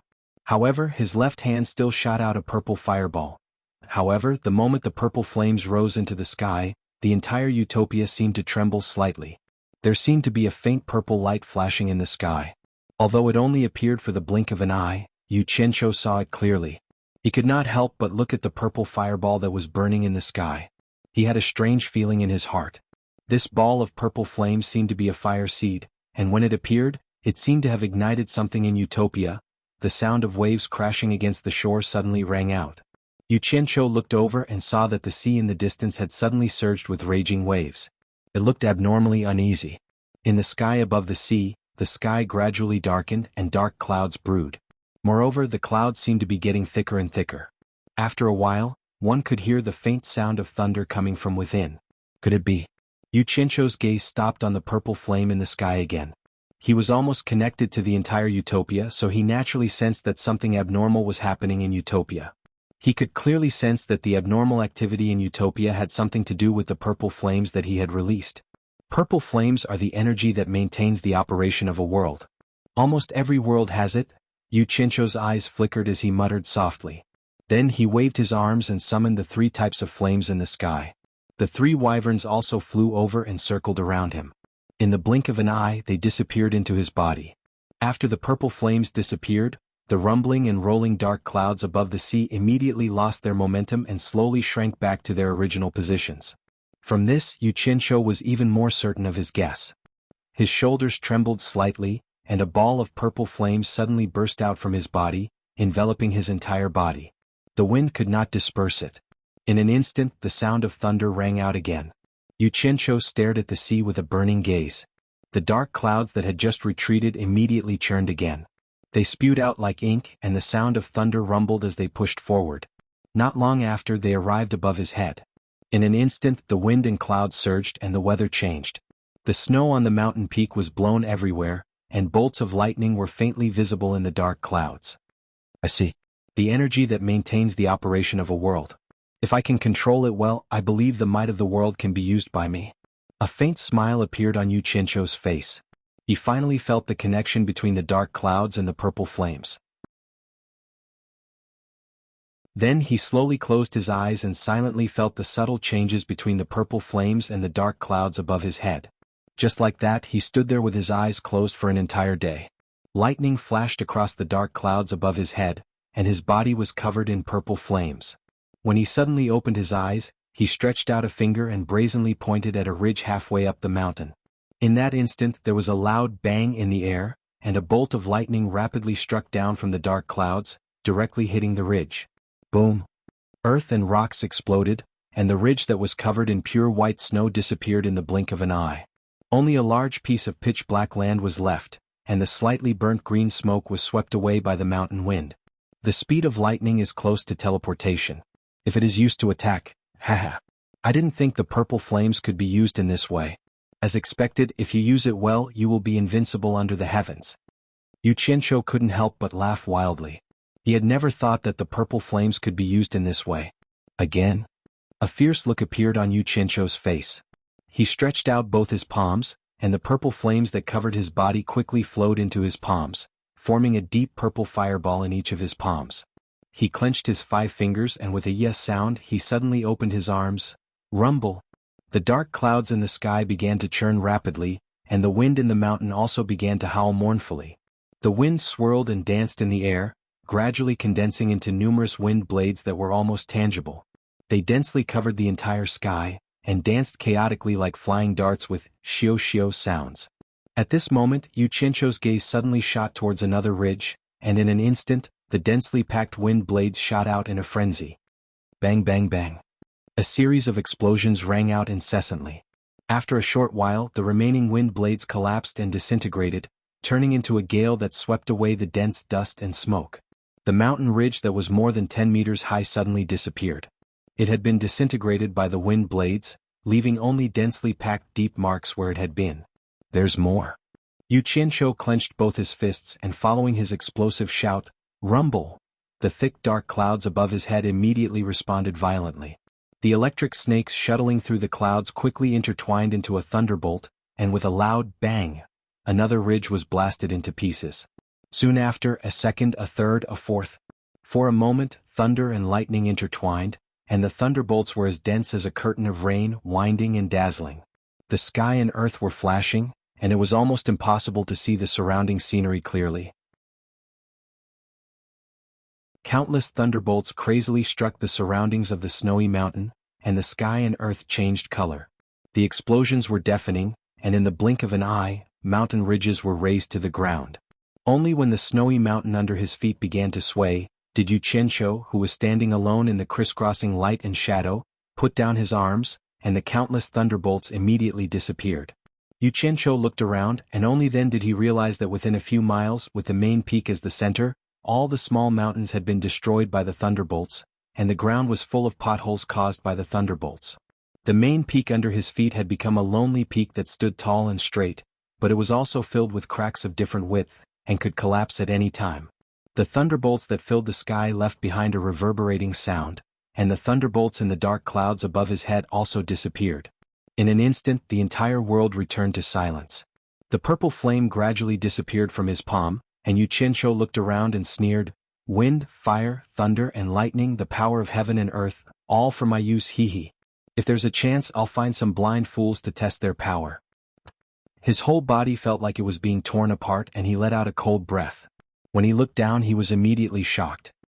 He saw that the surface of his skin had burst open, and blood was flowing out, and he could see the fresh flesh and blood vessels under his skin. In short, his whole body had been severely damaged. "Oh no, I've overdone it." Yu Qianzhou smiled bitterly. When he felt the pain earlier, he thought he could endure it, but he didn't expect to be injured to this extent.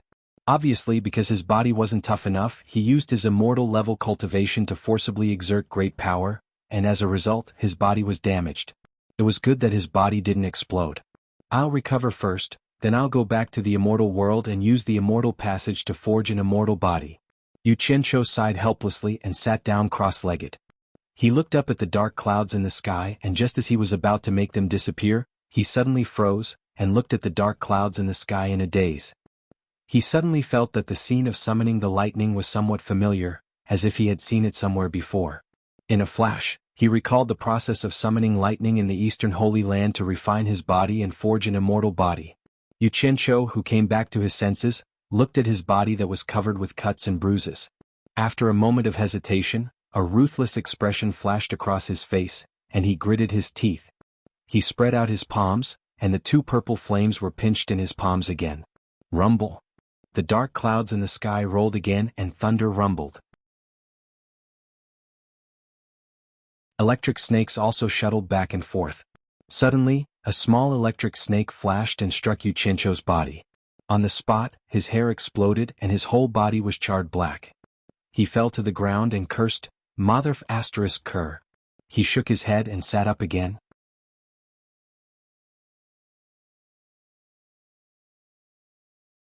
Chapter 928. Yu Qianzhou was speechless as he looked at the dark clouds filled with electric snakes. He had been so stupid just now and let the lightning strike him without any resistance. Although he was a little afraid and only got a small bolt of lightning to strike him, it was still enough to make him feel like he had fainted. Now that he thought about it, he realized that he was really stupid. How can I use the power of lightning to forge an immortal body? Yu Qianzhou frowned and muttered to himself. He recalled the process of Bai Changchun forging an immortal body in the Eastern Holy Land. The scene of the golden arcs communicating with the power of heaven and earth had shocked him, an immortal crocodile. It was still fresh in his memory. After pondering for a while, Yu Qianzhou could not help but shake his head and smile bitterly. He admitted that he could not figure out Bai Changchun's mysterious method. Even if he could, it would certainly not be something that could be done in a short time. After thinking about it, he gave up on imitating it. Damn it. I'll naturally get the feeling after a few more strikes. Yu Qianqiu looked at the dark clouds in the sky and made up his mind. However, he would not leave his defenses like last time. The celestial essence in his body quickly circulated to cover his whole body for defense. Rumble. An electric snake shot over and hit Yu Qianqiu directly. He felt his whole body go numb, and his mind recovered from the temporary blankness. But this time it was obviously better than last time. In addition, he could control the power of the lightning, so he did not get struck and curse again. After getting used to it once or twice, Yu Qianqiu immediately became bolder. Small thunderbolts were continuously injected into his body, and the subtle changes that occurred in his body were immediately captured by him. After his cultivation reached the immortal realm, the speed at which celestial essence repaired his damaged body was obviously much faster than that of spiritual essence. The most amazing thing was that the combination of the lightning and celestial essence seemed to produce a chemical effect. The damaged body that was repaired was obviously many times tougher than the original body, so that's how it is. It's not complicated at all. I've been worried for nothing. Understanding the mystery behind it, a thin bolt of lightning immediately struck down from the dark clouds. The strange thing was that this thunderbolt was like a rope thrown out from the dark clouds. One end of it was tied to Yu Qianqiu, who was on the mountain peak, and the other end was tied to the dark clouds in the sky. The dazzling greenish-white thunderbolt rope kept twisting in the sky, connecting the sky and the earth. The buzzing sound of electric currents reverberated throughout the mountain peak. Streaks of electric currents formed a green halo that wrapped around Yu Qianqiu's body like a hoop. The expression on Yu Qianqiu's face was twisted. He gritted his teeth to stay awake and accept the tempering of the lightning. He was changing his body bit by bit. He didn't dare to rush the 5-blow thunderstruck. Several days later, the electric rope binding him disappeared and the dark clouds in the sky began to disperse. When the sky was clear again, Yu Qianqiu finally opened his eyes. A bright light flashed in his eyes. He, who was sitting cross-legged on the mountain peak, suddenly leaped up, opened his arms and let out a long howl towards the sky. After venting the excitement in his heart, Yu Qianqiu couldn't help but shake his head and smile bitterly when he recalled the process of Bai Changchun's body tempering. That was like being struck by a sky full of angry lightning. Perhaps only that perverted old man would dare to do that. If he was randomly struck by that kind of angry lightning, he definitely wouldn't be able to withstand it. From this, it could be seen how big the difference in ability was between the two of them. In the basement of the World Commerce Association, Yu Qianqiu was lying naked in the bath. After soaking for a while, he got up and grabbed a set of clothes to wear. Then he walked unsteadily to the hall on the first floor. In the hall, a few lords of the soul formation stage were chatting in 2s and 3s. Most of the others were hiding in their rooms to cultivate. The door outside was deserted. At least, Yu Qianqiu didn't see a single guest. When the 5 or 6 people in the hall saw him suddenly appear, they all saluted and said, "Sect Master." Yu Qianqiu nodded and asked knowingly, "How's business?" Someone didn't know whether to laugh or cry and replied, "It's still the same. Everyone's in good spirits. You guys continue." After Yu Qianqiu waved his hand to dismiss everyone, he was about to go upstairs when he saw Yu Nantian, who was wearing a white fur coat and had an elegant temperament, slowly walk in. When Yu Nantian saw Yu Qianqiu in the hall, he was slightly startled. However, he was used to Yu Qianqiu's unpredictability, so he immediately walked over and called out, "Sect Master. Is there any news from outside recently?" Yu Qianqiu asked. "There is some, but it's not good news," Yu Nantian said helplessly. Yu Qianqiu raised his eyebrows and said, "Tell me about it." "Sect Master, please restrain your grief." Yu Nantian sighed and cupped his hands. "Restrain my grief?" Yu Qianqiu was startled and didn't understand. He asked suspiciously, "What do you mean? Did something happen to someone here?" "It's not here." Yu Nantian waved his hand and explained, "Sect Master, you don't know this. It's said that your good friend Shui Mingqing from Chaotian Palace was killed in Chaotian Palace some time ago. The murderer hasn't been found yet." Yu Qianqiu was startled again. "I thought it was something serious. It turned out to be him. I killed Shui Mingqing. Why should I restrain my grief?" However, he still asked with grief and indignation on his face, "Is the news true?" It should be true. It spread all over the hallucinatory immortal city. Chaotian Palace didn't come out to refute the rumor. "It must be true," Yu Nantian said. I'll go to Chaotian Palace's branch to verify it later. Yu Qianqiu suppressed the grief and asked, You said there's bad news. What is it? That. Yunan Tian was a little embarrassed. He observed Yu Qianqiu's expression and said, The great master of Passionless Palace, Song Yunxin, has come to Chaotian Immortal City's branch. It's said that he's here to keep an eye on you. As soon as you leave Chaotian Immortal City, he left out the unlucky words. Yu Qianqiu wasn't a fool. He knew what the latter part was. He sneered, What's there to hide? He just wants to kill me. If he has the ability, just do it. Then he asked, What about the other news? Recently, everyone has been talking about the ranking meeting. Most of the sects are preparing for it. The other news is just gossip. It's messy and not worth mentioning, Yunan Tian said. Okay, you can go about your business. Yu Qianqiu nodded to show that he got it. Then he slowly walked upstairs. He planned to check on Bai Suzhen first and then go to Chaotian Palace's branch to express his condolences for Shui Mingqing's death.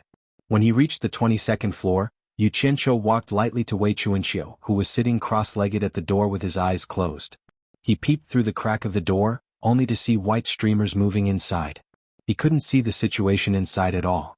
Where have you been these days? Wei Chuanqiu opened his eyes slowly and asked. Yu Qianqiu didn't answer his question. He pouted his mouth at the room and said, Is she all right? Wei Chuanqiu also didn't answer his question.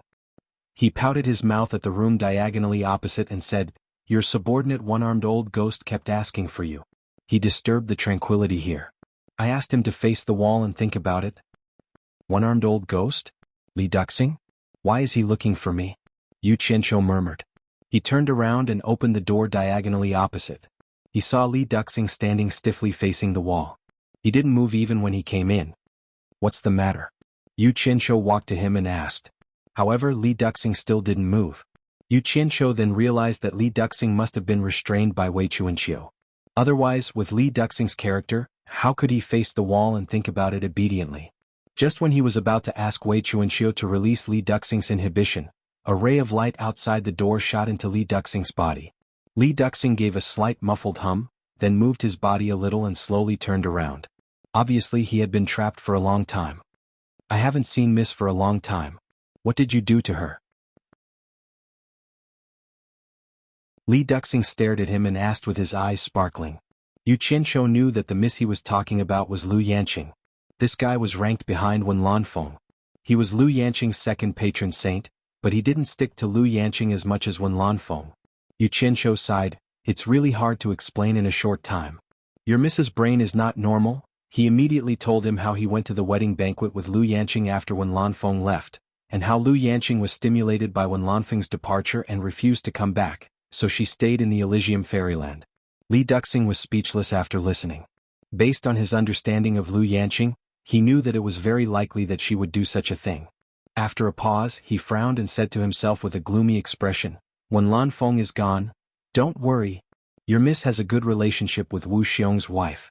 She should be fine. Besides, I'm trying to get her back. By the way, come with me. Yu Qianqiu beckoned him and went out.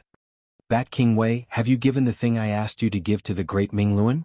Yu Qianqiu squatted beside Wei Chuanqiu and asked, with Li Duxing standing behind him. Li Duxing looked at Wei Chuanqiu with mixed feelings. Thinking of the scene where he was subdued by Wei Chuanqiu, it was a big blow to him.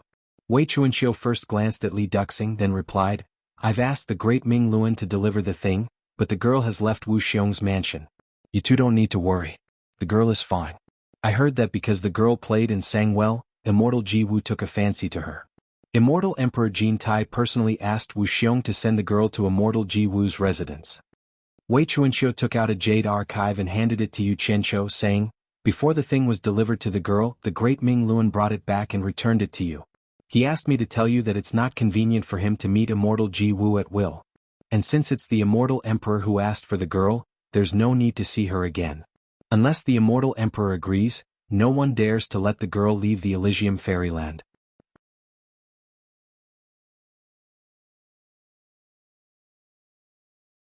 Chapter 929.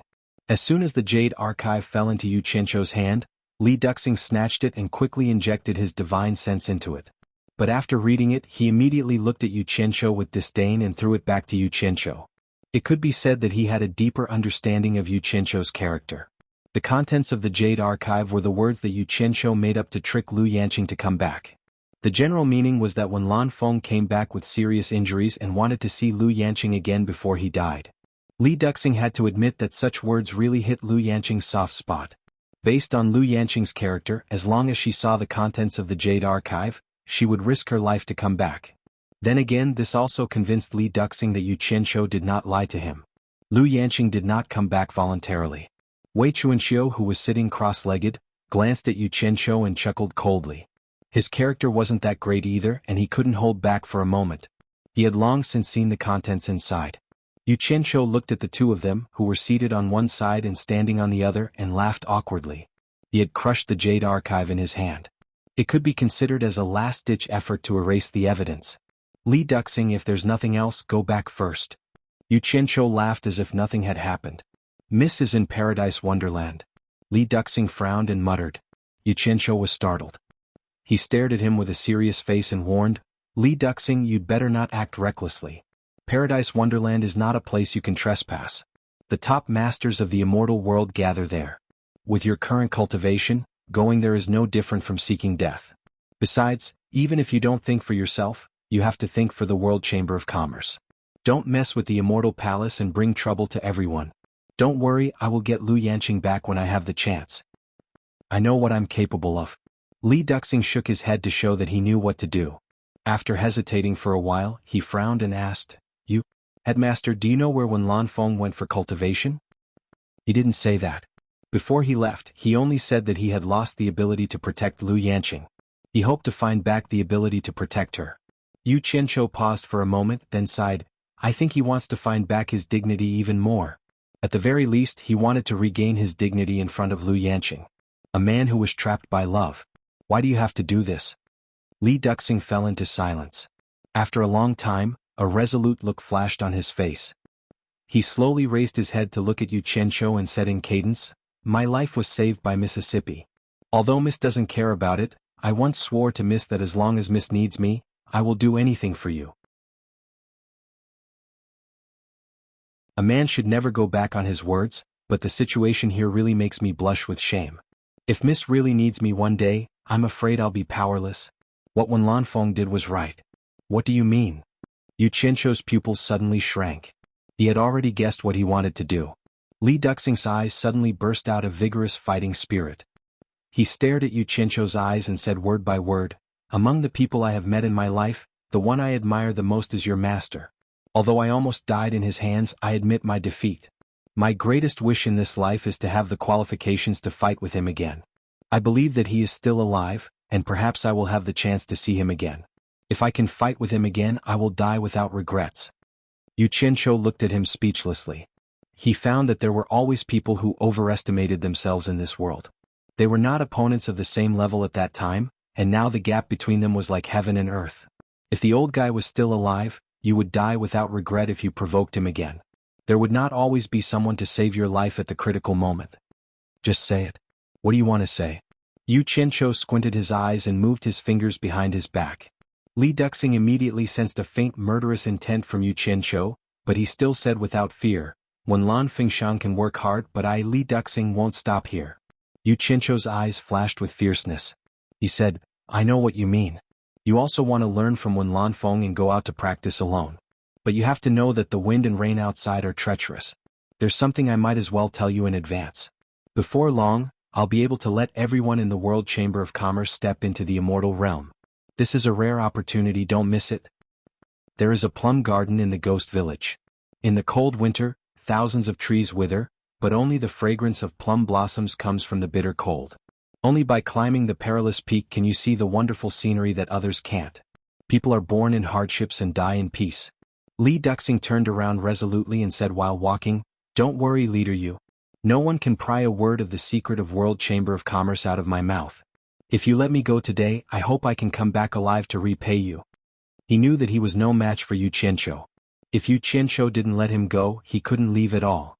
Moreover, there was Green-Winged Bat King Wei Chuanxiu, who was at the early stage of Immortal Emperor beside Yu Qianqiu. He also knew that Yu Qianqiu was a cruel and merciless person. He was gambling. Yu Qianqiu looked ferociously at Li Duxing's back disappearing in the corridor. He clenched his fists behind his back, but for some reason he didn't do anything to him in the end. Wei Chuanxiu, who was sitting cross-legged, stood up at some point. Looking at Li Duxing's disappearing back, he said thoughtfully, "The fragrance of plum blossoms comes from the bitter cold. Only by climbing the perilous peak can you see the wonderful scenery that others can't. People are born in hardships and die in peace. This person has a high state of mind, and his talent in cultivation is also extraordinary. He may have a place in the immortal realm in the future, but the premise is that he can save his life outside." Damn it. You're all crazy and self-righteous. Be careful that no one will collect your corpse when you die outside. Yu Qianqiu waved his hand and shouted very unhappily. Fortunately, Wei Chuanxiu had set a soundproof bounded domain here, otherwise it would disturb Bai Sujin's repair. To be honest, after getting along with these people for a long time, I always have a question. Where did you get these subordinates of yours in the Huashan realm? These people are definitely not like the disciples in the Huashan realm of ordinary sects, nor are they like the individual cultivators outside. Each of them has an extraordinary aptitude, and their talent in cultivation is also stronger than the other. They are all rare seedlings. If they can be given some time and opportunities, their achievements in the future should not be too bad. Yu Qianqiu rolled his eyes on the spot and said, "It's none of your business." Wei Chuanxiu snorted and said, "I saw that you wanted to kill him just now. Why did you let him go? Am I that kind of person who kills innocent people?" Yu Qianqiu said angrily. Wei Chuanxiu said non-committally. Then he asked curiously, "Who on earth is your master? From what he said just now, it seems that your master is not simple. Anyway, he is better than you." Yu Qianqiu's words were sarcastic. Obviously he was in a bad mood. There were only a few top masters in the human world, but the two most powerful ones had left him. Wei Chuanxiu snorted coldly. He didn't take Yu Qianqiu's words seriously. He had weighed Li Duxing's cultivation, and it was really not worth mentioning. However, Li Duxing could escape from the hands of Master Yu Qianqiu. Then it could be imagined that Master Yu Qianqiu's cultivation was high. Hearing his disdainful sneer, Yu Qianqiu rolled his eyes at him. He didn't bother to explain anything to him, and there was no need to use Bai Changchun to show off. After all, he didn't know whether Bai Changchun was dead or alive. Thus he swung his sleeves and left. Wei Chuanxiu shouted behind him, "You'd better pay attention to the things that Bai Sujin needs for cultivation." "Got it." Yu Qianqiu replied, went directly to a room on the 22nd floor, opened the window and flew out. He originally wanted to express his condolences to Shui Mingqing's death at the branch of Chaotian Palace in the hallucinatory Immortal City. Unexpectedly, as soon as he flew out of the territory of the World Chamber of Commerce, he found that he was targeted. Looking back, he saw 3 people in blue following him. Judging from their clothes, they were from the Heartless Palace. It seemed that Yu Nanshan's information was right. Sangyun Xen really targeted him and wanted to avenge his grandson. Yu Qianqiu sneered. He thought that the people of the Heartless Palace dared not attack him in the hallucinatory Immortal City, so he let them follow him. After landing outside the gate of the Chaotian Palace, he looked around. The 3 people in blue were floating in a triangle above the branch of the Chaotian Palace. It was clear that they didn't want to give him any chance to slip away. Yu Qianqiu didn't bother to pay attention to them and strode into the branch of the Chaotian Palace. As soon as he entered, someone immediately went to inform the elder in charge of the Chaotian Palace.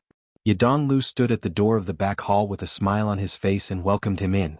After both sides sat down, Yadong Lu asked with a smile, "Welcome, sect leader Yu. What can I do for you?" Yu Qianqiu asked with a dignified expression, "I heard that Shui Mingqing was killed in the Chaotian Palace. Is this true?" Yadong Lu's expression froze. This matter had caused quite a stir in the Chaotian Palace.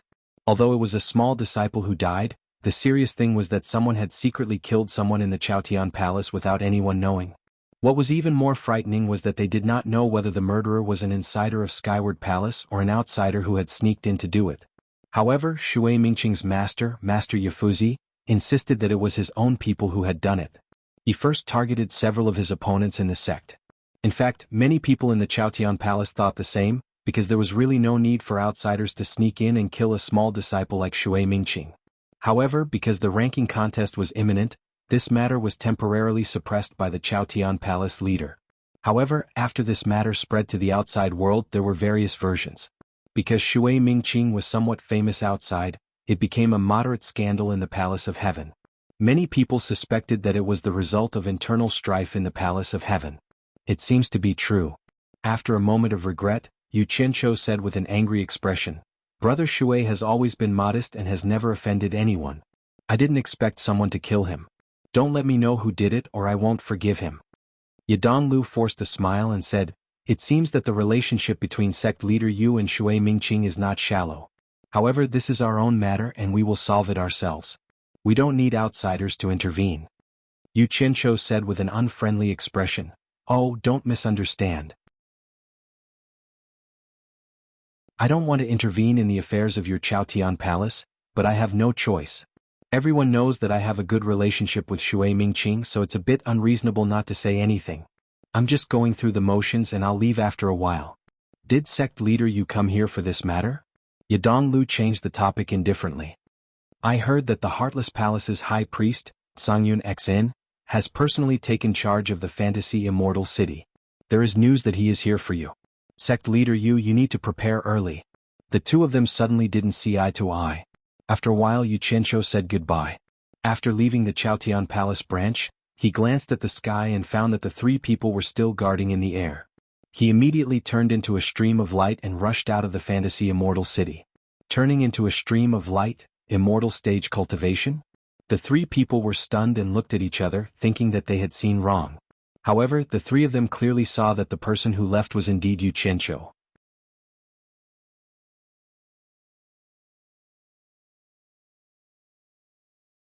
Chapter 930. Follow him, don't let him escape. Two streams of light immediately chased after Yu Qianqiu while the other person quickly took out a jade talisman and crushed it. Soon, a stream of light shot out from the Passionless Palace branch and chased after Yu Qianqiu. This person was none other than Songyun Xin, who had been waiting in the hallucination immortal city for a long time. Suddenly, someone said in surprise, It's World Commerce's sect leader Yu Qianqiu. His cultivation base has broken through to immortal level? Soon, another two streams of light flashed before everyone's eyes. Someone clicked his tongue and said, It's Passionless Palace's people chasing after Yu Qianqiu. This Passionless Palace is really capable. They actually forced Yu Qianqiu, the coward, out of the hallucination immortal city. Streams of light appeared and looked. Soon, another stream of light flashed like a star arrow. Many people cried out, It's Songyun Xin. Yu Qianqiu was forced out of the hallucination immortal city. Songyun Xin personally chased after him. There's going to be a show. Not necessarily. I heard that Songyun Xin couldn't kill Yu Qianqiu in the blissful immortal realm. I'm afraid Songyun Xin was worried about the immortal palace and couldn't make a move under their watch. That's why Yu Qianqiu was lucky enough to escape. They're all going to watch the show. Come, let's go take a look too. The people floating in the air turned into streams of light and chased after them like a meteor shower. On the top floor of the World Commerce, Yunpeng's eyes suddenly became as sharp as an eagle's. He stared at the people flocking in the distance. However, the distance was too far. He didn't see that Yu Qianqiu was being chased, so he just looked and didn't take it to heart. In the Skyward Palace branch, a disciple quickly ran into the inner hall and reported to the Yidong with cupped fists. Reporting to Elder, the World Commerce Chamber of Commerce's sect leader was targeted by the Heartless Palace as soon as he left our place. At this moment he has already been chased out of illusory immortal city by the people of Heartless Palace, and Heartless Palace's grand revered Songyun Xin has personally chased after him. What? Yidong who was sitting calmly in the inner hall, suddenly turned around and said in shock, Yu Qianqiu must have taken the wrong medicine. Of all places to run, they actually ran outside the illusory immortal city. Wasn't this courting death? Oh right, is there any movement from the World Chamber of Commerce? This disciple specially observed for a while. Everything happened so suddenly and there was no movement from the World Commerce Association. It seems like they don't know that Yu Qianqiu is being pursued by the Heartless Palace. Strange, what method did the Heartless Palace use to actually force the coward Yu Qianqiu out of the illusory immortal city? Yidong pondered for a while, then narrowed his eyes and laughed sinisterly. The Heartless Palace has been in the limelight these years. I want to see the scene of Cyan Wing Bat King and White Cloud Mountain Master joining hands to fight Songyun Xin.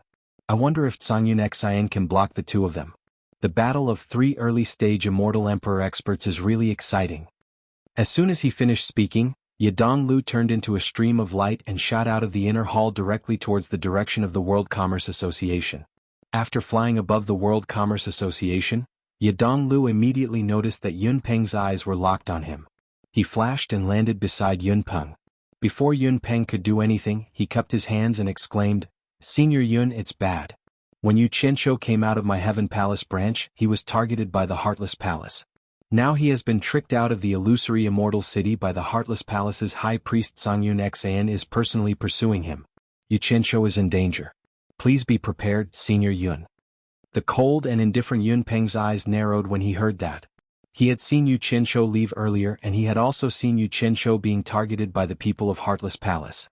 However, when he thought about how the people of Heartless Palace didn't dare to do anything to Yu Qianqiu within the illusionary immortal city, he didn't take it to heart. How could he have known that Yu Qianqiu would be so stupid as to run out of the illusory immortal city? A green shadow swept over and Wei Chuanqiu appeared.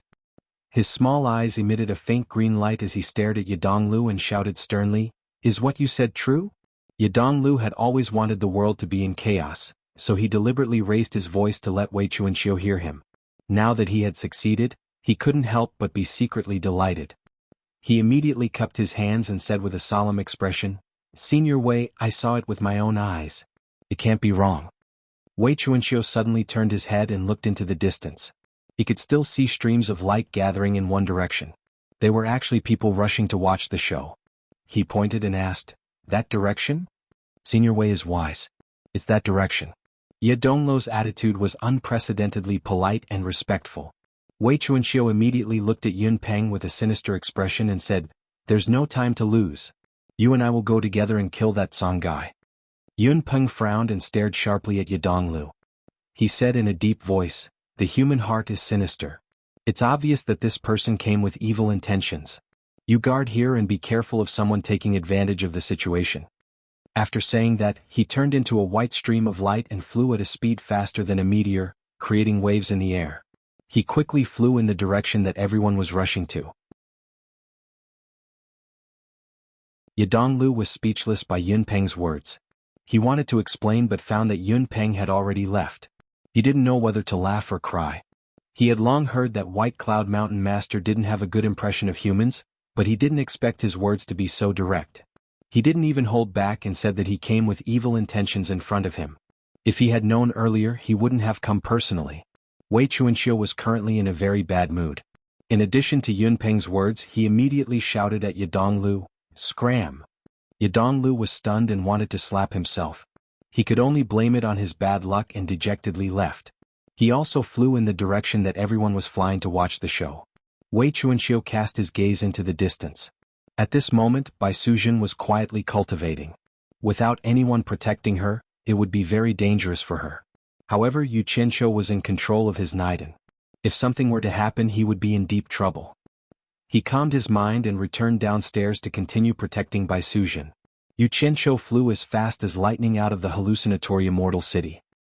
He looked back in the air and saw two streams of light quickly catching up.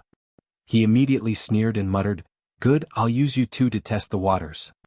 He immediately held two purple flames in his palms and sped through the air without looking back. At this time, a sudden gust of wind rose high up in the sky, but in the blink of an eye, there was a faint rumbling sound of thunder in the sky. For a time, the wind rose and the clouds surged, and the sky gradually darkened. No one knew where the gray fog came from, but the world was filled with a gloomy haze. The two streams of light that were about to catch up with Yu Qianqiu suddenly felt a huge resistance. Their speed immediately dropped. Their cultivation was clearly higher than Yu Qianqiu's, but at this moment the distance between them and Yu Qianqiu was getting bigger and bigger. The two looked at each other speechlessly with bewilderment in their eyes.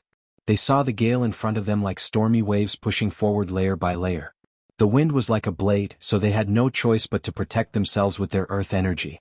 They immediately heard the sound of knocking on their earth energy shields. What caused the two of them to be bewildered was that such a rare and powerful wind resistance seemed to have no effect on Yu Qianqiu, who was in front of them. That guy was still flying very nimbly as he frantically fled forward, widening the distance between him and the two of them. The gale became stronger and stronger, and the gray fog in the sky became darker and denser. Not long after, the dark sky was filled with crackling thunderbolts, and the rumbling sound of thunder and lightning could be heard everywhere. Yu Qianqiu was like a swift in the storm, happily shuttling through the crisscrossing thunder. After rushing to the center of the minefield in the sky, Yu Qianqiu immediately calmed down. He suddenly stopped flying and turned around to hover in the air. He coldly looked at the two people who were chasing after him. The gale suddenly weakened, and the two people immediately felt the strong wind pressure disappear. They immediately rushed over, but when they flew to the edge of the minefield, they stopped at the same time. Looking at the unfathomable thick and thin zigzagging thunder under the dark clouds, the two people looked at each other. Thunder was not something to be trifled with. It was impossible to predict when it would strike here and there. Most importantly, the speed of thunder was too fast. It was not much inferior to teleportation, and it was very difficult to dodge. A streak of light shot over, and Grey Cloud Xian appeared between the two of them. He was also startled by the lightning bolts that filled the sky. He did not know how such a situation could occur. Such a dense amount of lightning bolts was simply unimaginable, giving off a feeling of the wrath of the heavens and the resentment of men. Songyun Xen, your heartless palace is chasing after me relentlessly. What is your intention? Yu Qianqiu asked despite knowing the answer. Songyun Xian's gaze quickly turned to the center of the minefield. He saw Yu Qianqiu standing there quietly. In the darkness, zigzagging and sinister lightning flashed in front of him, behind him, and to his left and right. It was a very shocking scene.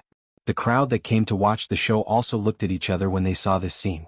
A cold smile gradually appeared on Songyun Xian's face. This brat was obviously at the end of his rope. In order to escape, he actually took the risk to hide in the minefield. He immediately laughed wildly and said, Yu Qianqiu, when you killed Song Lianqing, you should have known that this day would come. Now that death is at hand, let's see where you can run to. Run? With just a shameless old dog like you?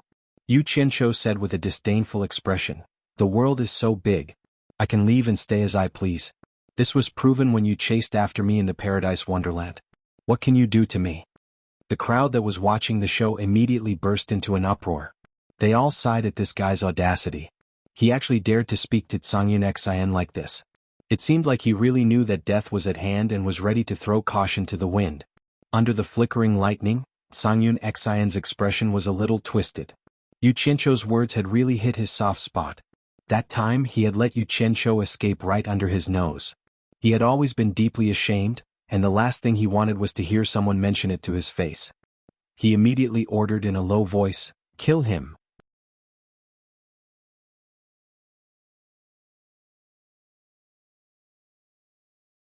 Chapter 931. The two people on the left and right looked at the lightning that was like the roots of a large tree and felt their scalps go numb. They didn't have the courage to ask Yu Qianqiu to be struck by lightning, so they couldn't help but be stunned. Yu Qianqiu, who was in the center of the lightning zone, laughed and said, as the saying goes, soldiers are all in one, generals are all in one. The great consecrator of Heartless Palace is afraid of death and actually wants his disciples to come out and die. You have really opened my eyes. Everyone's gazes immediately landed on Songyun Xian. Songyun Xian's countenance instantly turned ashen. The thunderbolts that filled the sky had indeed caused him to feel apprehensive. He had sent his two disciples to act as a safety measure. He wanted to see how powerful the thunderbolts were. If his two disciples could dodge and deal with it, then he could naturally deal with it as well. Kill him. Songyun Xian shouted angrily. He wanted to force his two disciples into the lightning zone to test the waters. Now that things had come to this, the two disciples had no way out. They looked at each other and gritted their teeth. Both of them took out their flying swords. Two rays of light cut through the dark space and rapidly attacked Yu Qianqiu, who was in the depths of the lightning zone. They had a good idea, hoping that long-range attacks could kill Yu Qianqiu. Of course, they also wanted to test the safety of using their flying swords. Unfortunately, as soon as the two rays of light entered the lightning zone, they immediately provoked the heavenly thunder. More than a dozen bolts of lightning mercilessly struck down. Two bolts of lightning immediately created two balls of sparks in the air. The two flying swords appeared, but the bodies of the swords were already scorched black. The strand of divine sense that was placed in the swords was also shattered by the heavenly thunder. They lost control and fell from the sky. The crowd that was watching the show gasped. If even the flying swords couldn't get past it, how could a human do it? But looking at Yu Qianqiu, who was in the center of the lightning zone, that guy was quite bold, but his luck was also quite good. Every time the furious lightning passed by him, it just couldn't hit him. It really was like seeing a ghost. The two Heartless Palace disciples looked at each other. With the flashes of lightning, they could see the sweat on each other's foreheads. Their faces were slightly pale. Could they break in? What was the difference between that and suicide? Grey Cloud Xian's expression was gloomy. He could naturally tell that it was too dangerous to force his way in. It would be inexcusable to force his 2 disciples to go in. He was already cursing in his heart. This bastard's luck was really good. Of all places to hide, he just had to hide in this lightning zone. He felt a little helpless and powerless. Yun Peng had long since arrived at the back of the crowd. When he saw this scene, he couldn't help but be taken aback. He hadn't expected something like this to happen. He wasn't in a hurry to make a move, because Yu Qianzhou was hiding in the minefield, and he wasn't very confident that he could enter and exit it freely. "You cowardly tortoise, come out if you have the ability," Songyun Xian forcefully roared. Yu Qianzhou sneered and said, "Old fart, I'm standing here with an indomitable spirit. Everyone can see that. How can you say I'm a coward? It's obvious that you don't dare to come in, but you're still splashing dirty water on me. Touch your face. Don't you feel ashamed?" Then he suddenly shouted angrily, "Old fart, do you dare to come in and fight me?" As soon as these words came out, the crowd was in an uproar. Grey Cloud Xian was so angry that he was trembling slightly. If he didn't accept the challenge, he wouldn't be able to come out and meet people in the future. A pale golden ball of light suddenly erupted from his body. Protective aura covered his body, and his figure flashed.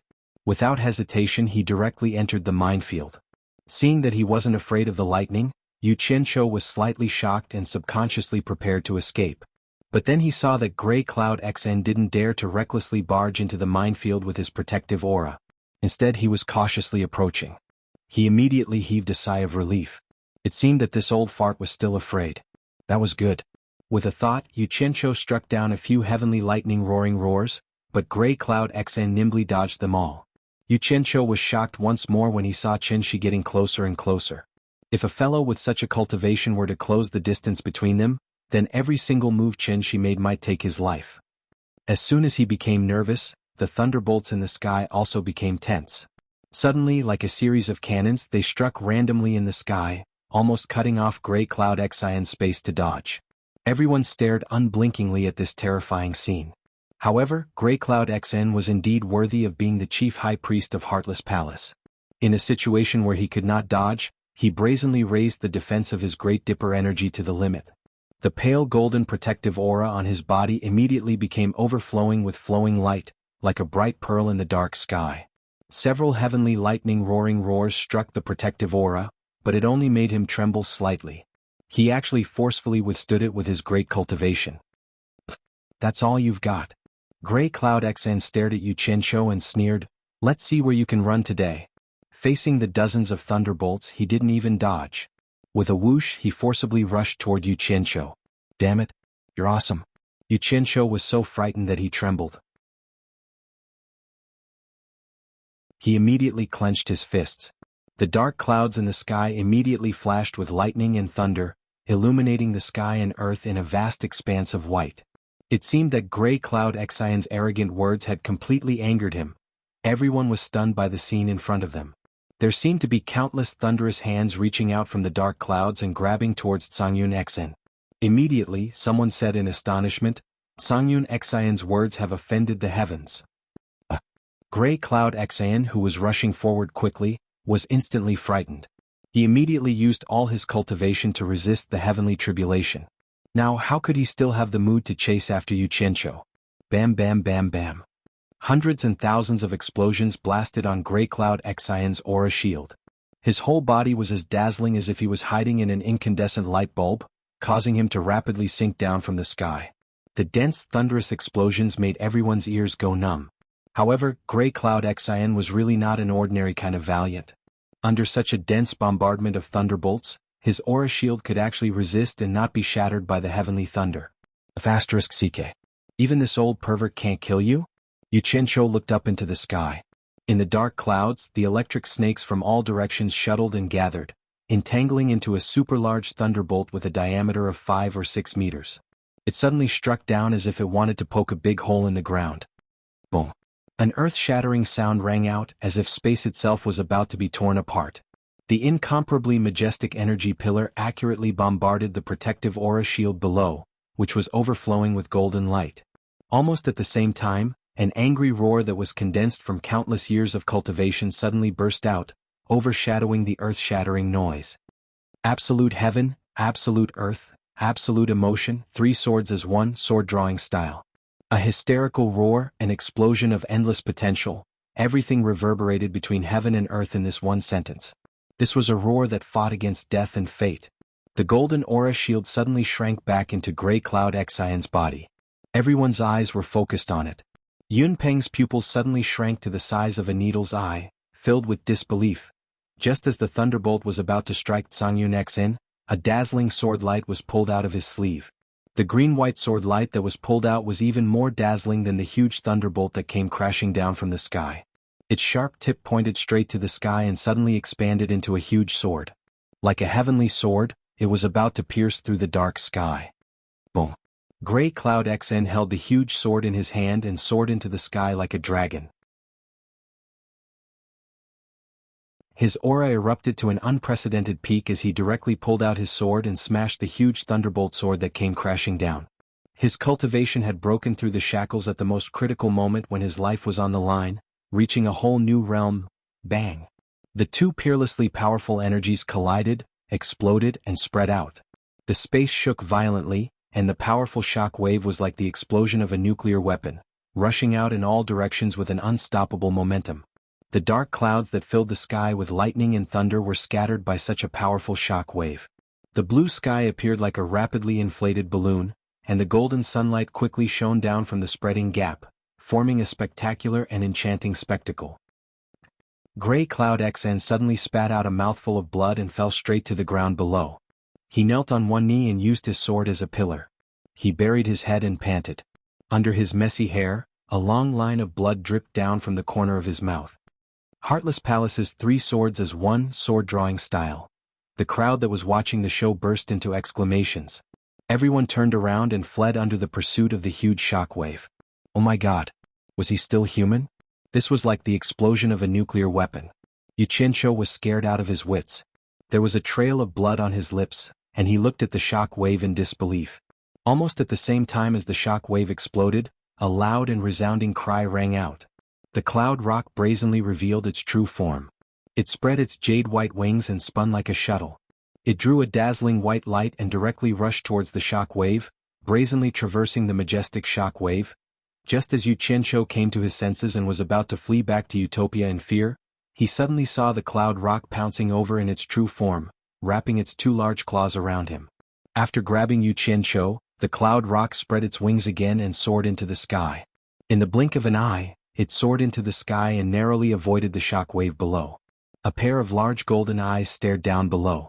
Grey Cloud Xian, who was on the ground, was also looking up at him with his head raised. The cloud rock did not stay any longer. It carried Yu Qianqiu and quickly flew towards the illusory immortal city. Cloud rock. You can protect him now, but you can't protect him forever. Grey Cloud Xian's angry roar resounded through the heavens and earth. He knew that he could not catch up to the cloud rock. Moreover, he was injured, so he could only roar to vent his anger. Within the illusory immortal city, almost all the people from the various sects flew into the sky, including the people from the Chamber of Commerce Alliance. An earth-shattering sound came from afar, and it indeed shocked everyone. This kind of commotion could only be caused by a battle between immortal emperors. A white stream of light flew towards the World Commerce Alliance at an unbelievable speed. The experts of the various sects in the illusory immortal city immediately saw that it was the cloud rock flying in its true form. Everyone had more or less received the news that Grey Cloud Xian had gone to chase after Yu Qianqiu. Now that they saw the cloud rock flying in its true form, coupled with the commotion just now, everyone had reason to suspect that the cloud rock and Grey Cloud Xian were fighting. The great bright wheel, which was floating in the sky, frowned and shot towards the World Commerce Alliance in a flash.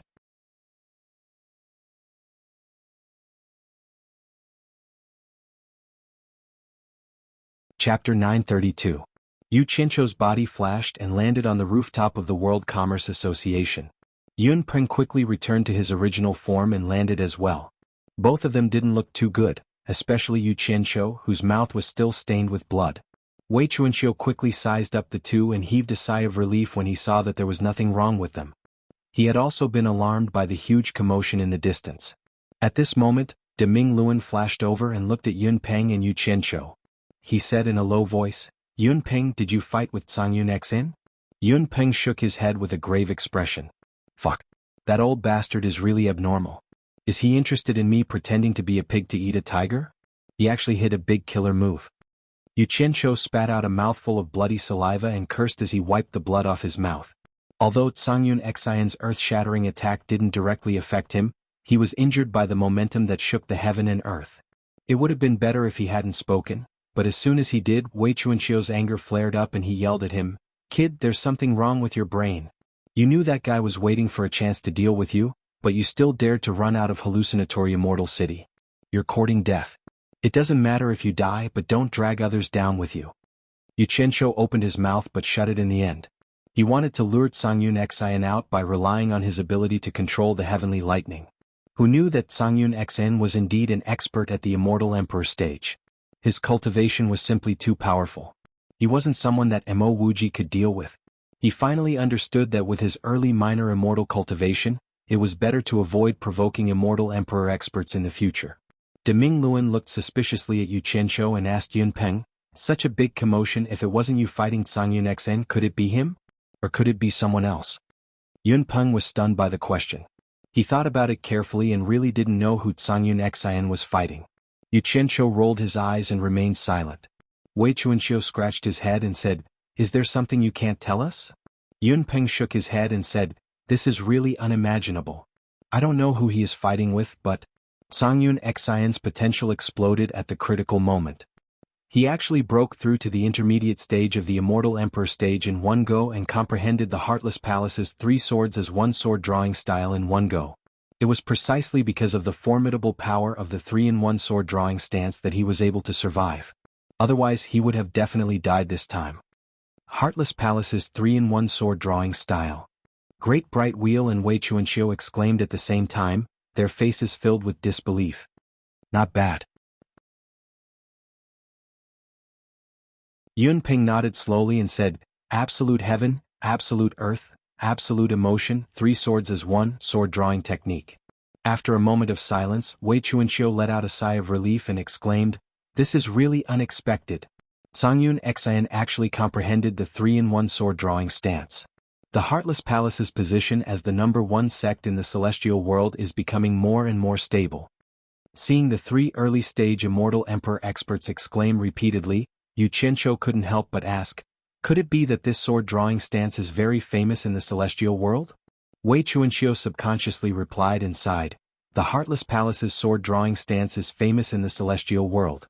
It is the Heartless Palace's ultimate technique." The Heartless Palace relied on this technique to secure their position as the #1 sect in the celestial world. The sword drawing style has 1 absolute heaven, 2 absolute earth, and 3 heartless. Most of the Heartless Palace's disciples would find it extremely difficult to master the first sword, let alone the last 2. It's even more difficult to fuse the 2 sword styles into 1 sword drawing style. In that case, isn't Cangyun Xian's 3-in-1 sword drawing stance the strongest sword drawing stance of the Heartless Palace? Yu Qianqiu asked. "Yes." Wei Chuanqiu said in amazement.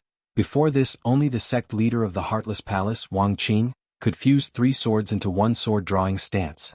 It is said that Wang Qing was a very handsome man, but in order to sever his emotions and desires to fuse 3 swords into 1 sword drawing stance, he killed his wife and children and killed his entire family. In the end, he didn't stop and didn't even let himself off. He actually destroyed his own face.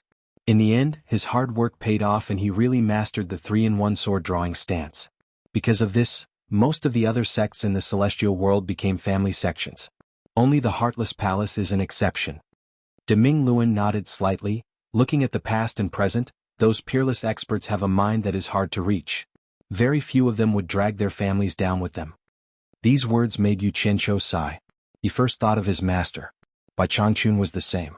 He pursued the peak of cultivation and didn't care about his family. Yu Qianqiu thought of himself and couldn't help but smile bitterly in his heart. Suddenly Yun Peng thought about it and interrupted. "If I'm not wrong, Cangyun Xian should be thankful for what happened today. If he wasn't forced into a desperate situation, it would be very difficult for him to break through this shackle and instantly comprehend the 3-in-1 sword drawing stance of the Heartless Palace. I have to say that it's fate. It can be considered his luck. Yu Qianqiu was taken aback. He gulped with difficulty and said, "You mean that the reason Sangyun Xn was able to comprehend the 3-in-1 sword drawing style was because he was forced to do so by that bolt of lightning? That's just my guess, but I'm pretty sure that's the case." Yun Peng glanced at him and said, "Otherwise, based on the fact that you killed his only grandson, he wouldn't have bothered talking to you in that situation. Once he used the 3-in-1 sword drawing stance, you would have been dead. Why did he have to suffer so much and only draw his sword in the end?" Yu Qianqiu was dumbfounded. In that case, he had helped Sangyun Xian greatly by not killing him with the heavenly lightning? This matter was Motherf ***. When Yu Qianqiu thought about how Sangyun Xian would use that frightening 3-in-1 sword drawing stance to deal with him in the future, his scalp went numb. One thing was certain. Sangyun Xian would definitely not let him go. He coughed and asked, "Is there any way to defend or break this 3-in-1 sword drawing stance of the Heartless Palace?" The three of them looked at him together and guessed his concerns. Wei Chuanqiu sneered and said, "You want to defend and break it? With your abilities? Let me tell you, try your best to avoid him in the future. Not meeting him is the best way to save your life." De Ming Luan nodded and explained, "Those who have cultivated the 3-in-1 sword drawing stance in the Heartless Palace will carry a few swords that they won't use easily. Absolute Heaven, Absolute Earth, Absolute Emotion 2-in-1 sword drawing stance, and 3-in-1 sword drawing stance basically have a matching sword. Those who have cultivated all 5 sword drawing stances will usually carry 5 swords that they won't use easily. These 5 swords represent the peak sword intents of the user's 5 types and cultivation. It's fine if they're not drawn, but once they're drawn, they'll be earth-shattering. Each sword is stronger than the last, especially the 5th sword that represents the 3-in-1 sword drawing stance. Very few people in the 3 realms can block this move." Yu Qianqiu didn't know whether to laugh or cry when he heard this. Very few people in the 3 realms can block this move? De Ming Luan nodded and then added, "After the Heartless Palace's sect master, Wang Qing, mastered the 3-in-1 sword drawing stance, other than that time when he was defeated by the Immortal Emperor, he has never had an opponent. It's probably very difficult for anyone in the 13 great immortal monarchs to be able to block Wang Qing's 3-in-1 sword drawing stance. Of course, Sangyun Xian has just mastered it, so there's definitely a big gap between him and Wang Qing. However, at least the 3 of us can't block Sangyun Xian's 3-in-1 sword drawing stance. As for you, there's no need to talk about it." He changed the topic and ignored Yu Qianqiu. He turned to Yun Peng and asked, "What happened just now?" Wei Chuanqiu also looked at him curiously. Yun Peng was silent for a while, then he told them what happened when the thunderbolts attacked Sangyun Xian. After listening to him, De Ming Luan and Wei Chuanqiu felt that it was a little unbelievable. They had never heard of such a strange thing. They couldn't help but look at Yu Qianqiu in confusion as if they were asking, "Why did the lightning only target Sangyun Xian, but nothing happened to you at all?" Yu Qianqiu hurriedly shook his head and said, "I don't know what happened either, but there's one thing I'm sure of. Sangyun Xian's rude words angered the heavens, and in the end he was punished by thunderbolts. Many people saw this with their own eyes." De Ming Luan and Wei Chuanqiu looked at Yun Peng in unison. They didn't quite believe this explanation. Yun Peng was speechless. At that time, Sangyun Xian did say to the thunderbolts in the sky that it was only SOSO, but was that really the reason? That was a little too mysterious. Seeing that he couldn't get an answer, De Ming Luan didn't want to stay any longer. After all, because of his identity he couldn't stay for long, so he immediately said goodbye to them and left. Apart from Yun Peng on the rooftop, the other 2 went down to the 22nd floor. In the corridor, Wei Chuanqiu suddenly asked sneakily via voice transmission, "Yu Qianqiu, tell me honestly, are you related to the heavenly lightning targeting Sangyun Xian?" Yu Qianqiu asked curiously, "Why would you have such an idea? Do you think I can control the heavenly lightning?" He did not directly say that he couldn't control it and let the other party think about it himself. Wei Chuanqiu frowned and thought about it, but she also felt that it was unlikely. After the 2 of them split up, Yu Qianqiu returned to Utopia. He first looked for Zhang Peng to ask about the progress of the pill refinement. Qin Feng did not delay, but after all he had limited manpower, and the speed of the refinement was indeed not satisfactory. He paced back and forth in the military camp's conference room for a while before disappearing. In China, the headquarters of the Hong Gang and the Qing Gang were still under the big tree in front of the flat ground halfway up the mountain behind the mountain god temple. Hong Qi and Gu Qingyun were summoned together. Yu Qianqiu looked at the mountain god temple with green smoke curling up from the foot of the mountain. He reached out to touch the rough bark of the big tree and slowly said, "Gu Qingyan, immediately send a group of people overseas to search for the volcanic island. Hong Qi, send someone to pass on my order. Gather all the cultivators in the world who know how to refine pills and gather in the East Holy Land."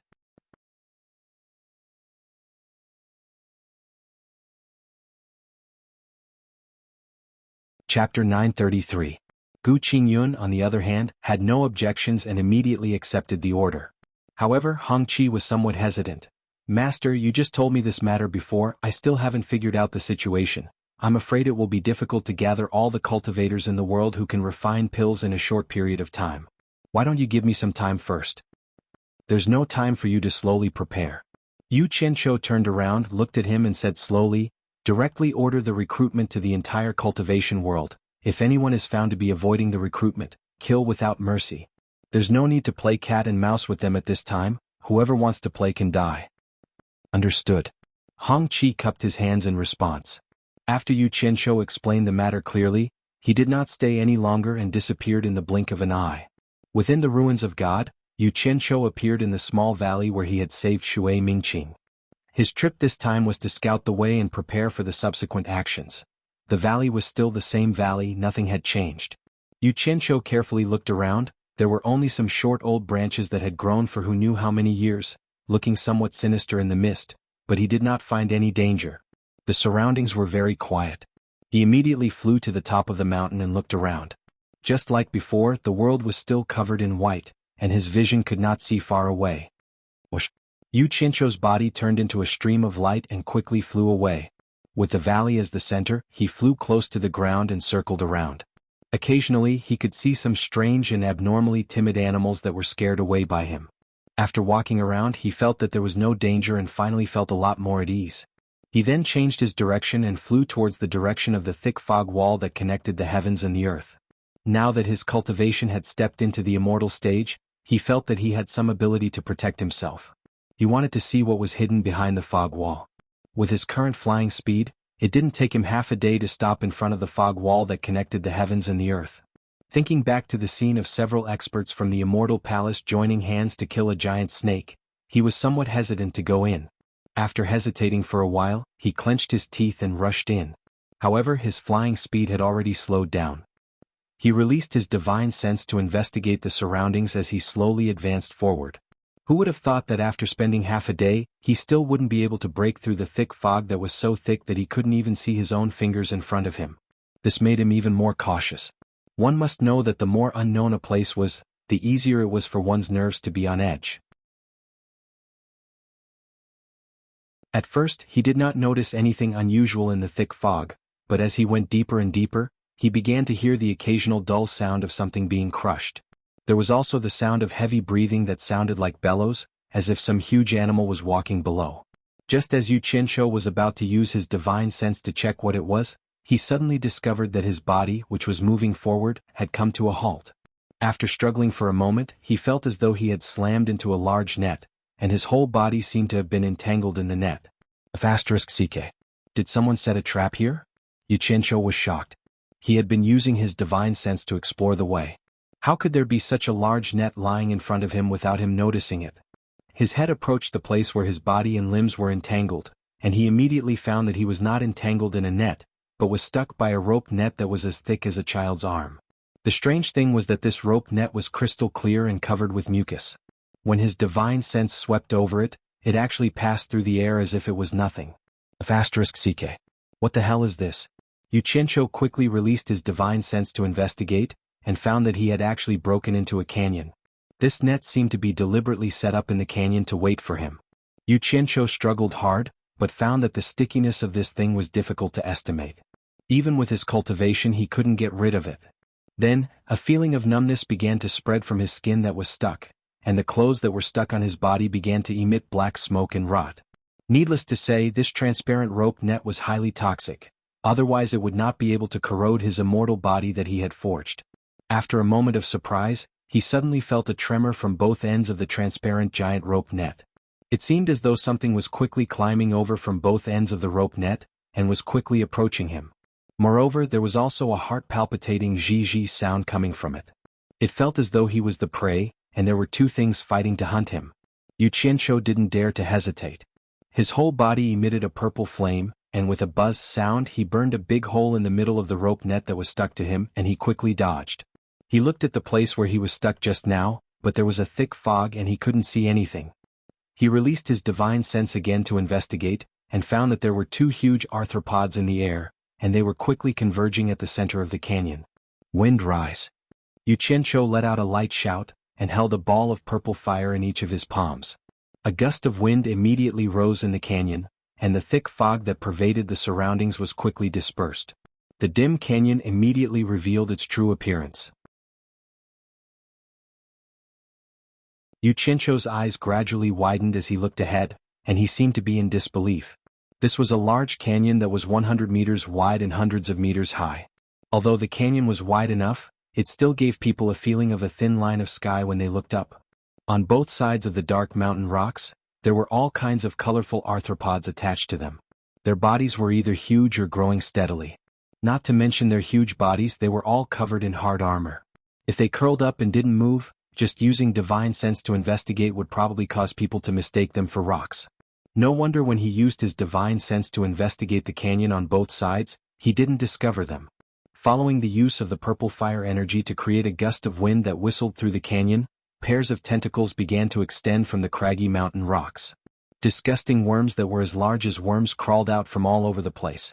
These pink worms were covered in mucus, expanding their disgusting circular mouths and making shio-shio sounds against the wind, as if they were hungry and wanted to eat. A circle of ferocious fangs constantly opened and retracted inside their circular mouths, and mucus like mucus slid down from their mouths. It was a horrifying sight to behold. At the bottom of the canyon, there were dense white bones everywhere. There was no lack of human bones, but most of them were the corpses of various animals. Some of the bones had already turned yellow and black, and some of them were already covered in a layer of moss.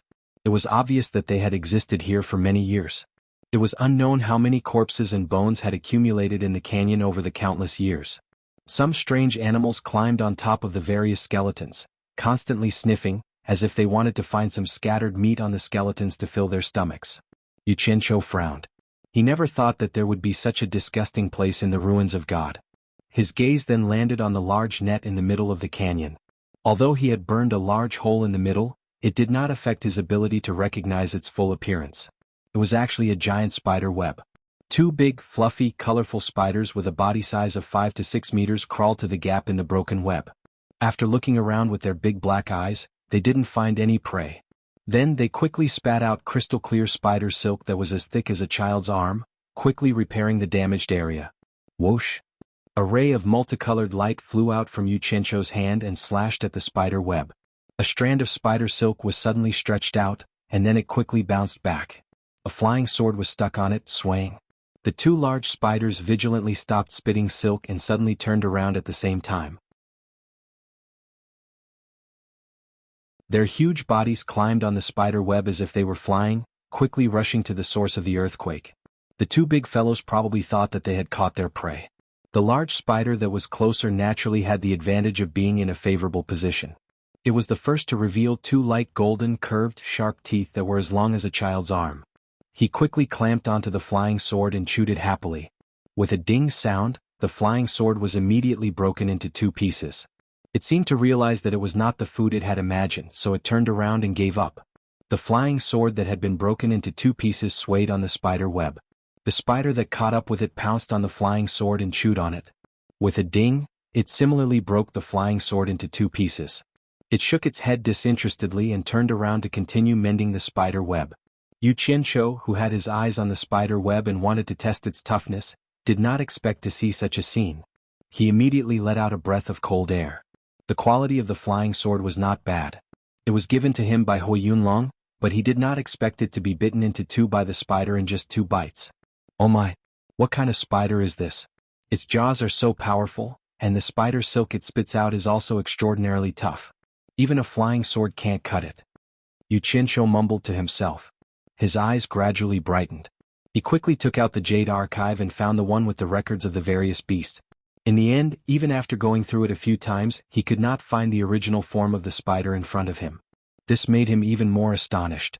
Logically speaking, such a powerful spider could not possibly be a nobody.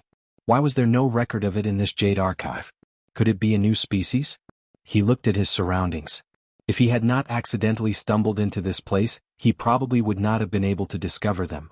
He wondered how many years these fellows had lived in this place. Yu Qinshu looked around and found that there were only 2 of these spiders in the entire valley. His gaze fell on the spider web. He felt that it should be of great use, but he did not know how to collect it. He then looked at the pale golden jaws of the 2 spiders. He felt that they should be of great use as well.